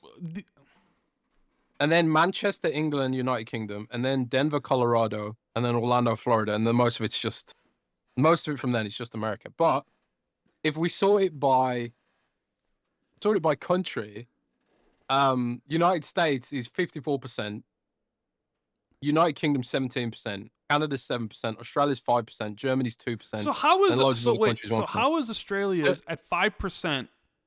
But three of the cities are the largest. Because it's spread out. It's because America's so spread out, right, across lots of different cities. But in Australia, all the people live on the coast. Nobody lives in that big bit in the middle because there's giant snakes and spiders and wallabies that'll eat you. So that just like in terms of population density, in terms of cities, if you're going to be listening from Australia, you're going to be listening from one of those cities. But nobody's listening from Australia, though. Well, whatever. Either way, Silas, I guess we're going to Australia and we're going to Canada because those are the best. We're gonna go to we're going to Melbourne and we're going to Australia, so we're gonna be down there with Nick. So apparently that's where people want us to be. Yeah, you would think it would be New York or whatever, but you could. Well, this is where it gets even more interesting. You can sort it by region as well, right? Which takes like the geographical region like a state, right? So, which region do you think we're most popular in? I don't know. Tell me. England, with 14%. Then it's all the American states. So California, Florida, Texas, Virginia, Ontario, Canada, New York, Illinois, Georgia, and New South Wales, Australia, which incorporates both those cities. So, hey, I know we've been going for a while and we still got some questions, but you know who just waded into the Xbox price increase discussion? Oh, who? Mike Ibarra. Oh no! You want to hear Mike Ibarra's take on this? Yeah, let's hear it. Console price increases are not tariff issues; they are profit issues. And the reason why profits are not where they should be is a far, far deeper issue versus the tariff excuse. Ooh. What is the issue? Does he tell us? No, I mean you can judge it from what he says. He's basically saying tariffs aren't a problem. It's because the problems aren't profitable. Uh-huh. I mean, console price increases are not tariff issues. They're a profit issue. And the reason why profits are not where they should be is a far, far deeper issue versus the tariff excuse. So he's obviously saying... it's not because of tariffs? That's... I mean, reading in between the lines, that's exactly what he's saying. That is a take. I'm just saying, I'll send it to you so you can read it for yourself. But I'm just saying, bro. No, I believe you. I'm just saying that is a take, bro. I mean, this is Mike Ibarra, bro. He knows. You know? He knows how to make a take. I mean, I know when you read that and when you see that, what is your first thought? I mean, he literally says it twice. He doesn't like Xbox. He uses the tariff. He uses the tariff excuse, and he uses that the increase aren't tariff issues. So, what else are you supposed to take away from that? What else we got here? We have Subeg, who says, "Hello, gentlemen. We're drowning in high-quality releases at the moment, but if you check the internet, it feels like people are in a state of constant dissatisfaction. What do you guys think the real issue is? Is it just people wanting to justify their hard-earned dollar, or is it the issue more political? Hope you two have a wonderful day, and go Rams. Go Bears. Hopefully they'll win this week." That is a good point, because I've literally got an article coming this weekend, which is kind of like about how AAA developers have. I kind of feel like AAA developers have lost the plot, and they've stopped making games that appeal to me in attempts to try and, I don't know, chase some kind of imaginary audience maybe or something like that. But at the same time, it does feel like there's more to play than ever. I think social media amplifies the negative. Because if you're happy, you've generally got nothing to say. And social media is never going to amplify a positive comment like it's going to amplify a negative comment. Because when you have a positive comment, you probably just like and move on, if that. But when you got a negative comment, people reply, and that pushes up in the algorithm and stuff like that. So I genuinely think that if you step outside the social media bubble, you will find plenty of people that aren't that negative about everything going on. I think algorithms do favor that kind of content, which means that some content creators lean into that kind of content. There's plenty of notorious anti-Xbox content creators who never have anything positive to say about anything, And I think some people really get addicted to that, and it's easy to lose sight of the good things you've got when you're surrounded in a social media landscape that emphasizes negativity. So I think part of the issue is algorithmic. I think part of the issue is the perception of satisfaction. Because, like, if you go and look at certain video game forums and stuff, you'd think, like, oh my God, everyone hates this, But then you look at the concurrent user base and it's just like, oh, well, there's actually millions of people playing this that are completely fine with it. Like, Overwatch is a pretty great example of this. Like, Overwatch is still one of the biggest shooters on earth. But if you go and look at the Steam concurrency figures and the Steam reviews for that game, you wouldn't believe it. Because when Overwatch showed up on Steam, everyone was hating Blizzard because of all the stuff that Blizzard had done or been complicit with. There'd also been layoffs, and people used the reviews for Overwatch to vent their frustration and stuff like that. But there were still millions of people that were happily just playing Overwatch on Xbox, PlayStation, and also via the Battle.net launcher directly and ignoring Steam completely, giving you a completely skewed perception of reality. Like take Roblox, for example. Roblox is bigger than Steam all up. But you wouldn't believe that. The way, people talk about Steam being the master race, the PC master race, and all this kind of stuff. There's loads of games that aren't on Steam, like Genshin Impact. But no one would deny that Genshin Impact is like a huge game with a very, very loyal, dedicated, passionate fan base, right? So I think part of it is social media. But I do think that there are developers that are doing a lot of shady stuff, which makes you sort of put a microscope on all developers, maybe, and publishers. Like, I rag on EA a lot, and I rag on Ubisoft a lot. And that kind of, like, in a way, can make you skeptical of all publicly traded publishers. And kind of, it can be easy to just see them all in the same light of these corporate assholes that just want to nickel and dime us and that kind of thing. But yeah, I don't know. An interesting question. An interesting discussion. Yeah. And what is a RAM? What is a RAM? Maybe they just don't feel that. I don't know. There's a lot of. Maybe they feel the games that are out now aren't the games that they want. Like, I know people that have no interest in Silksong, even though Silksong is this massive game and everybody's loving it. They're just like, I don't want to play that crap. Like, just because something's popular doesn't mean it appeals to everybody. So then they look at it and they're like, man, there really isn't anything for me. And it doesn't really seem like there's going to be for a while or whatever. But there is something to be said of, like, there are people that try to keep everybody angry and upset. And that's kind of how the motto of all that stuff works, is they monetize off your anger and your frustration and everything about, oh, remember how all we used to be so much better back in the day? And you're like, yeah, it was. What's wrong with it? Everything now, like you mentioned before, like you're saying you have an article going up about how the indie games are the best games this year so far. But some people, maybe this gen, man. Some people are like, indie games suck. That all they want is. So I do see that too. Yeah. All they want is the AAA experience, and I think I even saw a post from Gene Park, who got a review code for Ghost of Tsushima from PlayStation, and someone asked him like a week later if he was playing Ghost of Yotai, and he was like, "No, I'm still playing Silksong." And then someone responded to him like, "You're an embarrassment of a journalist. You should stop playing that indie crap and play the AAA games or whatever." And it went on this whole thing about, and it's just, that's how some people think though.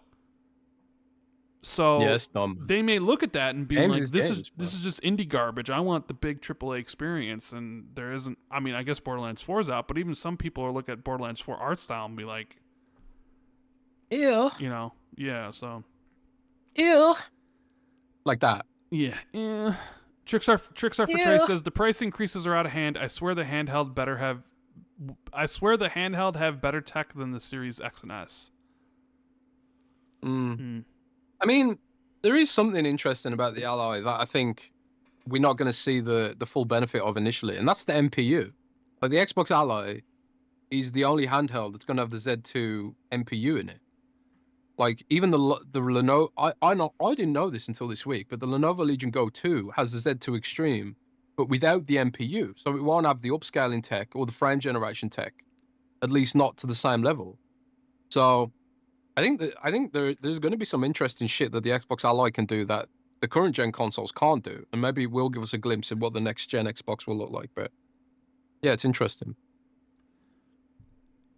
We have good old Collinwood who says, "Happy autumn, Rand and Jez. It looks like it's only the leaves are falling these days. Having said that, Jez, the Tokyo Game Show is on next week. How come Windows Central doesn't have a North Asian correspondent? It's not just the gaming scene in East Asia, but it's also chip manufacturing in Taiwan. There's so much going on there that Windows Central needs a local reporter there." What do you think about that? Is it just budget? I mean, that's honestly like it's a good point, you know. And actually, funnily enough, we actually do work with someone in India who does give us like a lot of insight into stuff NVIDIA's doing, called Harish. You might have seen him appear on Windows Central sometimes, but Harish typically focuses on Android Central. So it would be nice if we could steal Harish from Android Central because he's awesome. He's a cool dude. I met him in Florida once. But yeah, I completely agree. It is honestly just money, and in fact, like we've got less budget than ever, you know. So AI's eating all the money, and it's not looking good for the publishing industry in general. So while I would love to do that, I can't afford it. Sorry.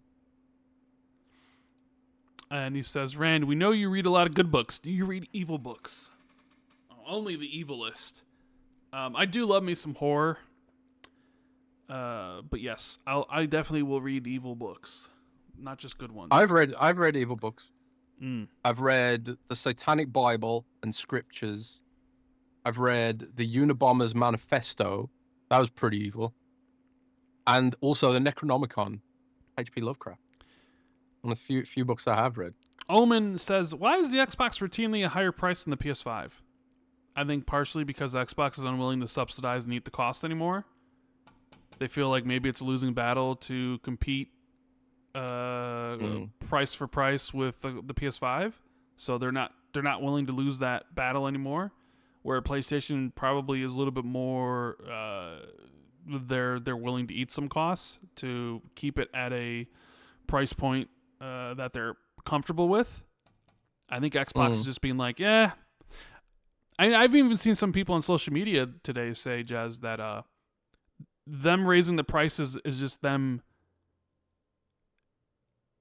This is just a different strategy. Instead of going out there and saying that they're no longer producing any Xbox consoles, they're just saying they raised the prices because it will create less demand, which is the end goal in the first place.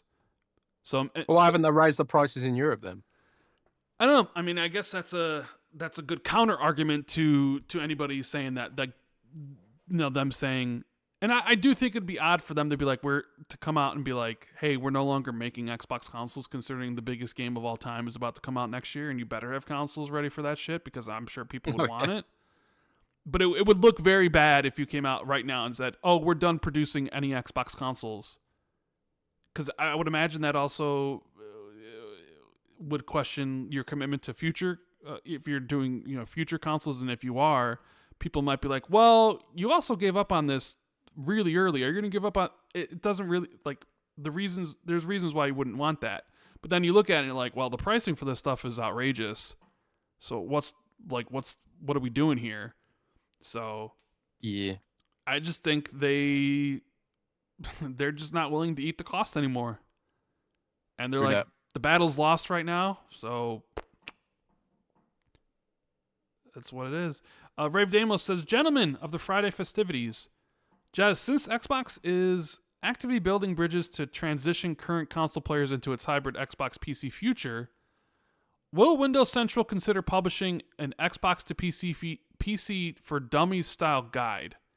Something that would walk interested users through the process step by step, including potential pitfalls to watch out for. Warnings when buying, building a PC, what console players are giving up, what they're getting, and more. Xbox style. You've mentioned before that writing guides is often more enjoyable than writing reviews, so is this the type of guide we might see from Windows Central in the near future? Cheers."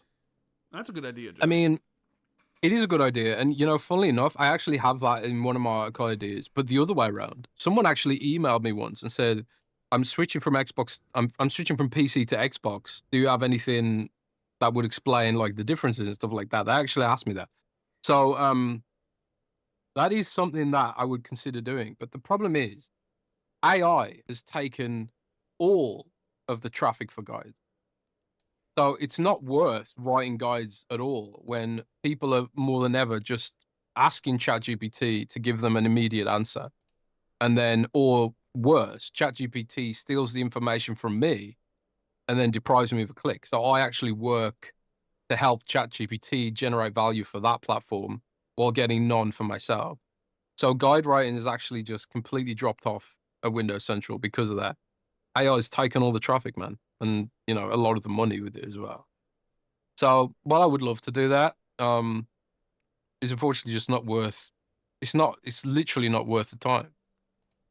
I literally lose money if I worked on that article, which is crazy. It's sad, That might be something that would be better for a video, because obviously AI, or at least for now, isn't stealing video views, although I'm sure that's coming too in the future. But yeah, we'll see.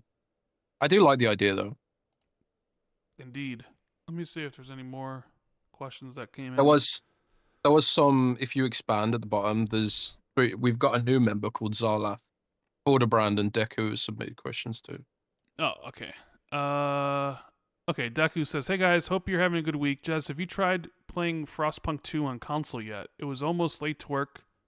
I was almost late to work because I got sacked into it, loving every second." I haven't played Frostpunk 2 on console. I just completed it on PC. And honestly, I was a little bit disappointed with Frostpunk 2. I felt like the game didn't have much room for expression or creativity that the original did. I felt like it kind of railroaded you into specific. It kind of railroaded you into doing specific things, which kind of flies in the face of what a city builder should be for me. So I kind of don't. I feel disinclined to play through it again on console. But I will say that Frostpunk 1 on console was very good. Like the controller controls were really well done. So, for people playing it the first time, hopefully it's a really good experience. But I did enjoy what I played of Frostpunk 2, but like I say, I was a little bit disappointed. But there's also DLC, and I haven't really tried Endless Mode yet. So maybe I'll enjoy Endless Mode more for that city building aspect. Forderbrand says, "Hi fellas, happy Friday. Just was wondering, do you think more PlayStation games will hit Xbox the next year with the success of Helldivers 2 on Xbox? Thanks and have a fantastic weekend." Well, more could just mean one, right? I mean, there are rumors suggesting that Lego Horizon is going to come, so if that's the case, then the answer to your question will be yes. Other than that, we know Marathon's coming. We think it's coming next year. I guess it depends on whether or not you count that as a PlayStation game. But it was already announced for Xbox, so maybe not. And I guess it really depends with Fair Games. I'll That say shit's never coming out. I'll say yes. But I don't think it'll be like what people actually want it to be, if that makes sense. Yeah, I think people want it to be stuff like God of War, Last of Us, or Ghost of Tsushima, or stuff like that. But however, I do see a future where PlayStation publishes Death Stranding 2 on Xbox. I think because Death Stranding 1 came to Xbox, there was already and Death Stranding 1, it was the most sold game the week it came out. So it's kind of like there's an established audience on Xbox who would buy Death Stranding 2. And then if you're a PlayStation, it's like, well, why give the rights away to 505 games again to publish that? Kojima undoubtedly wants it on every platform possible. So I could see at the very least some of the second party stuff, like maybe Stellar Blade, maybe PlayStation publishes that on Xbox, maybe Death Stranding 2. And maybe that's how PlayStation approaches it. It's like, because obviously for a second party, they would want it to be on as many systems as possible because they're going to get more money out of it. They're going to get more money for their investment when the game has stopped selling on PlayStation. So I think we could see more of the second party stuff come. But we'll see. We'll see, man.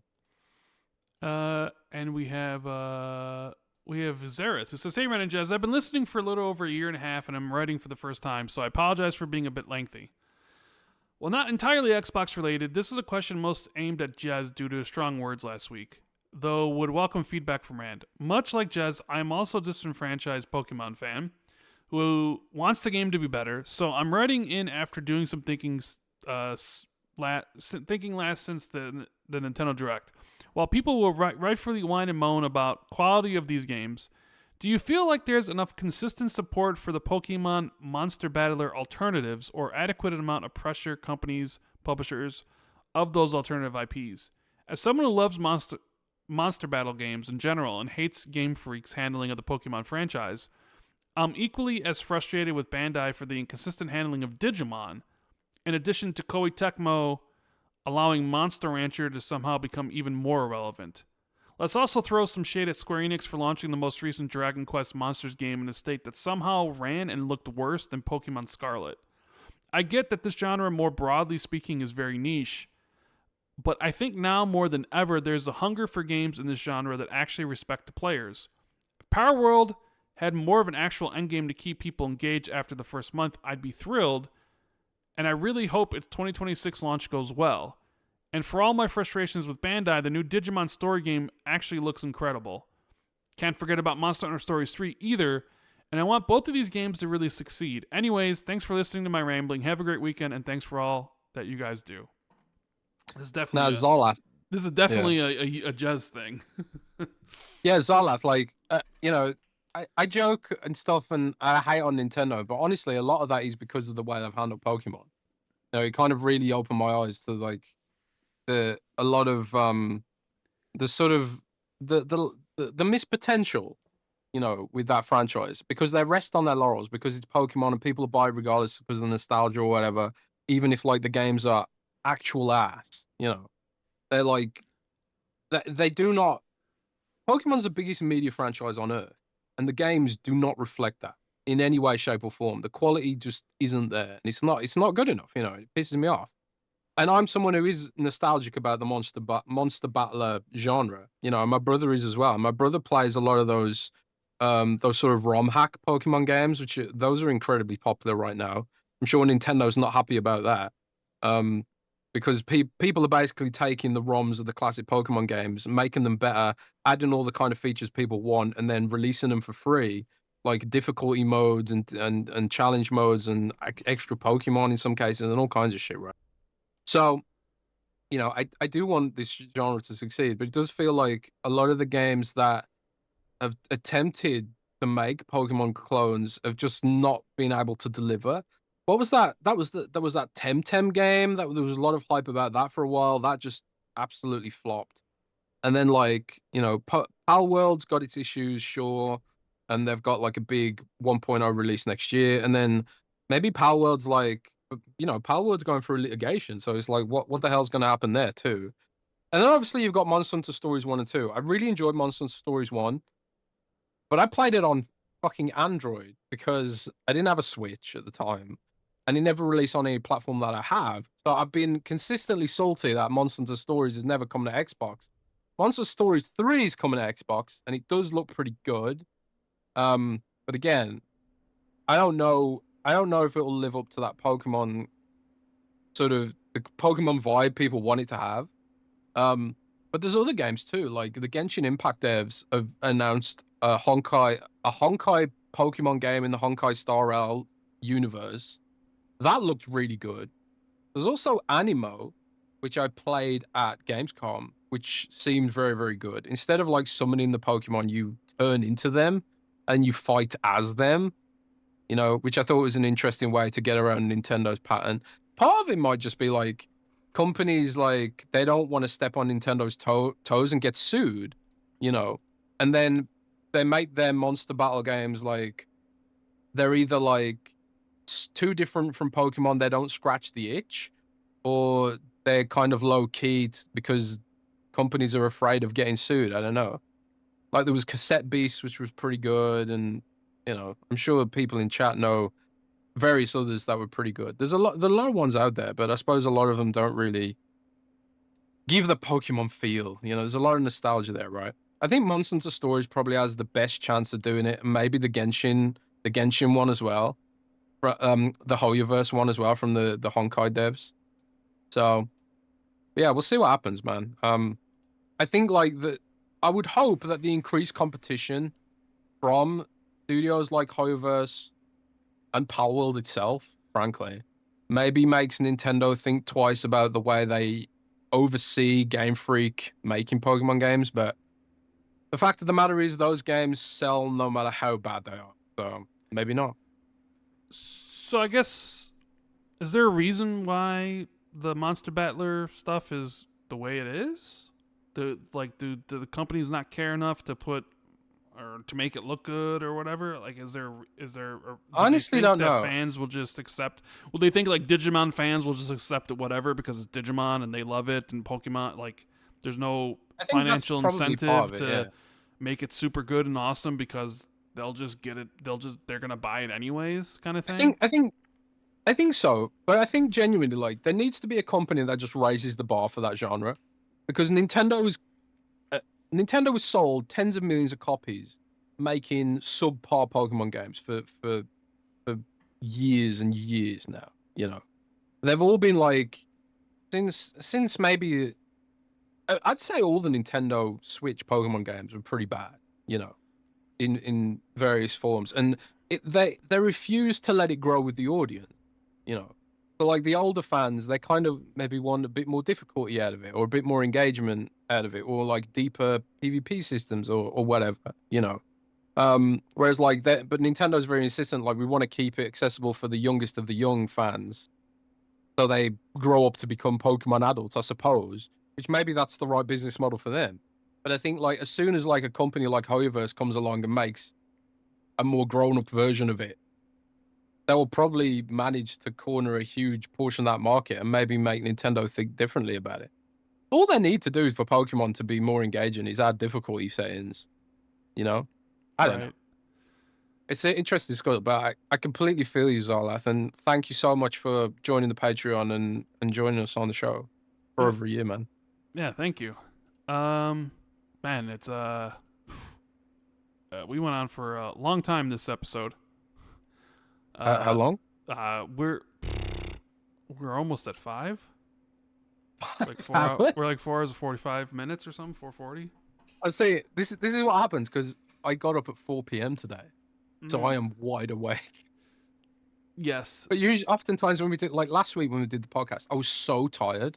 I got up at 4 a.m. Like, I got up at 4 a.m. last week, but this week I've gone up at 4 p.m. because my sleep cycle's cyclical.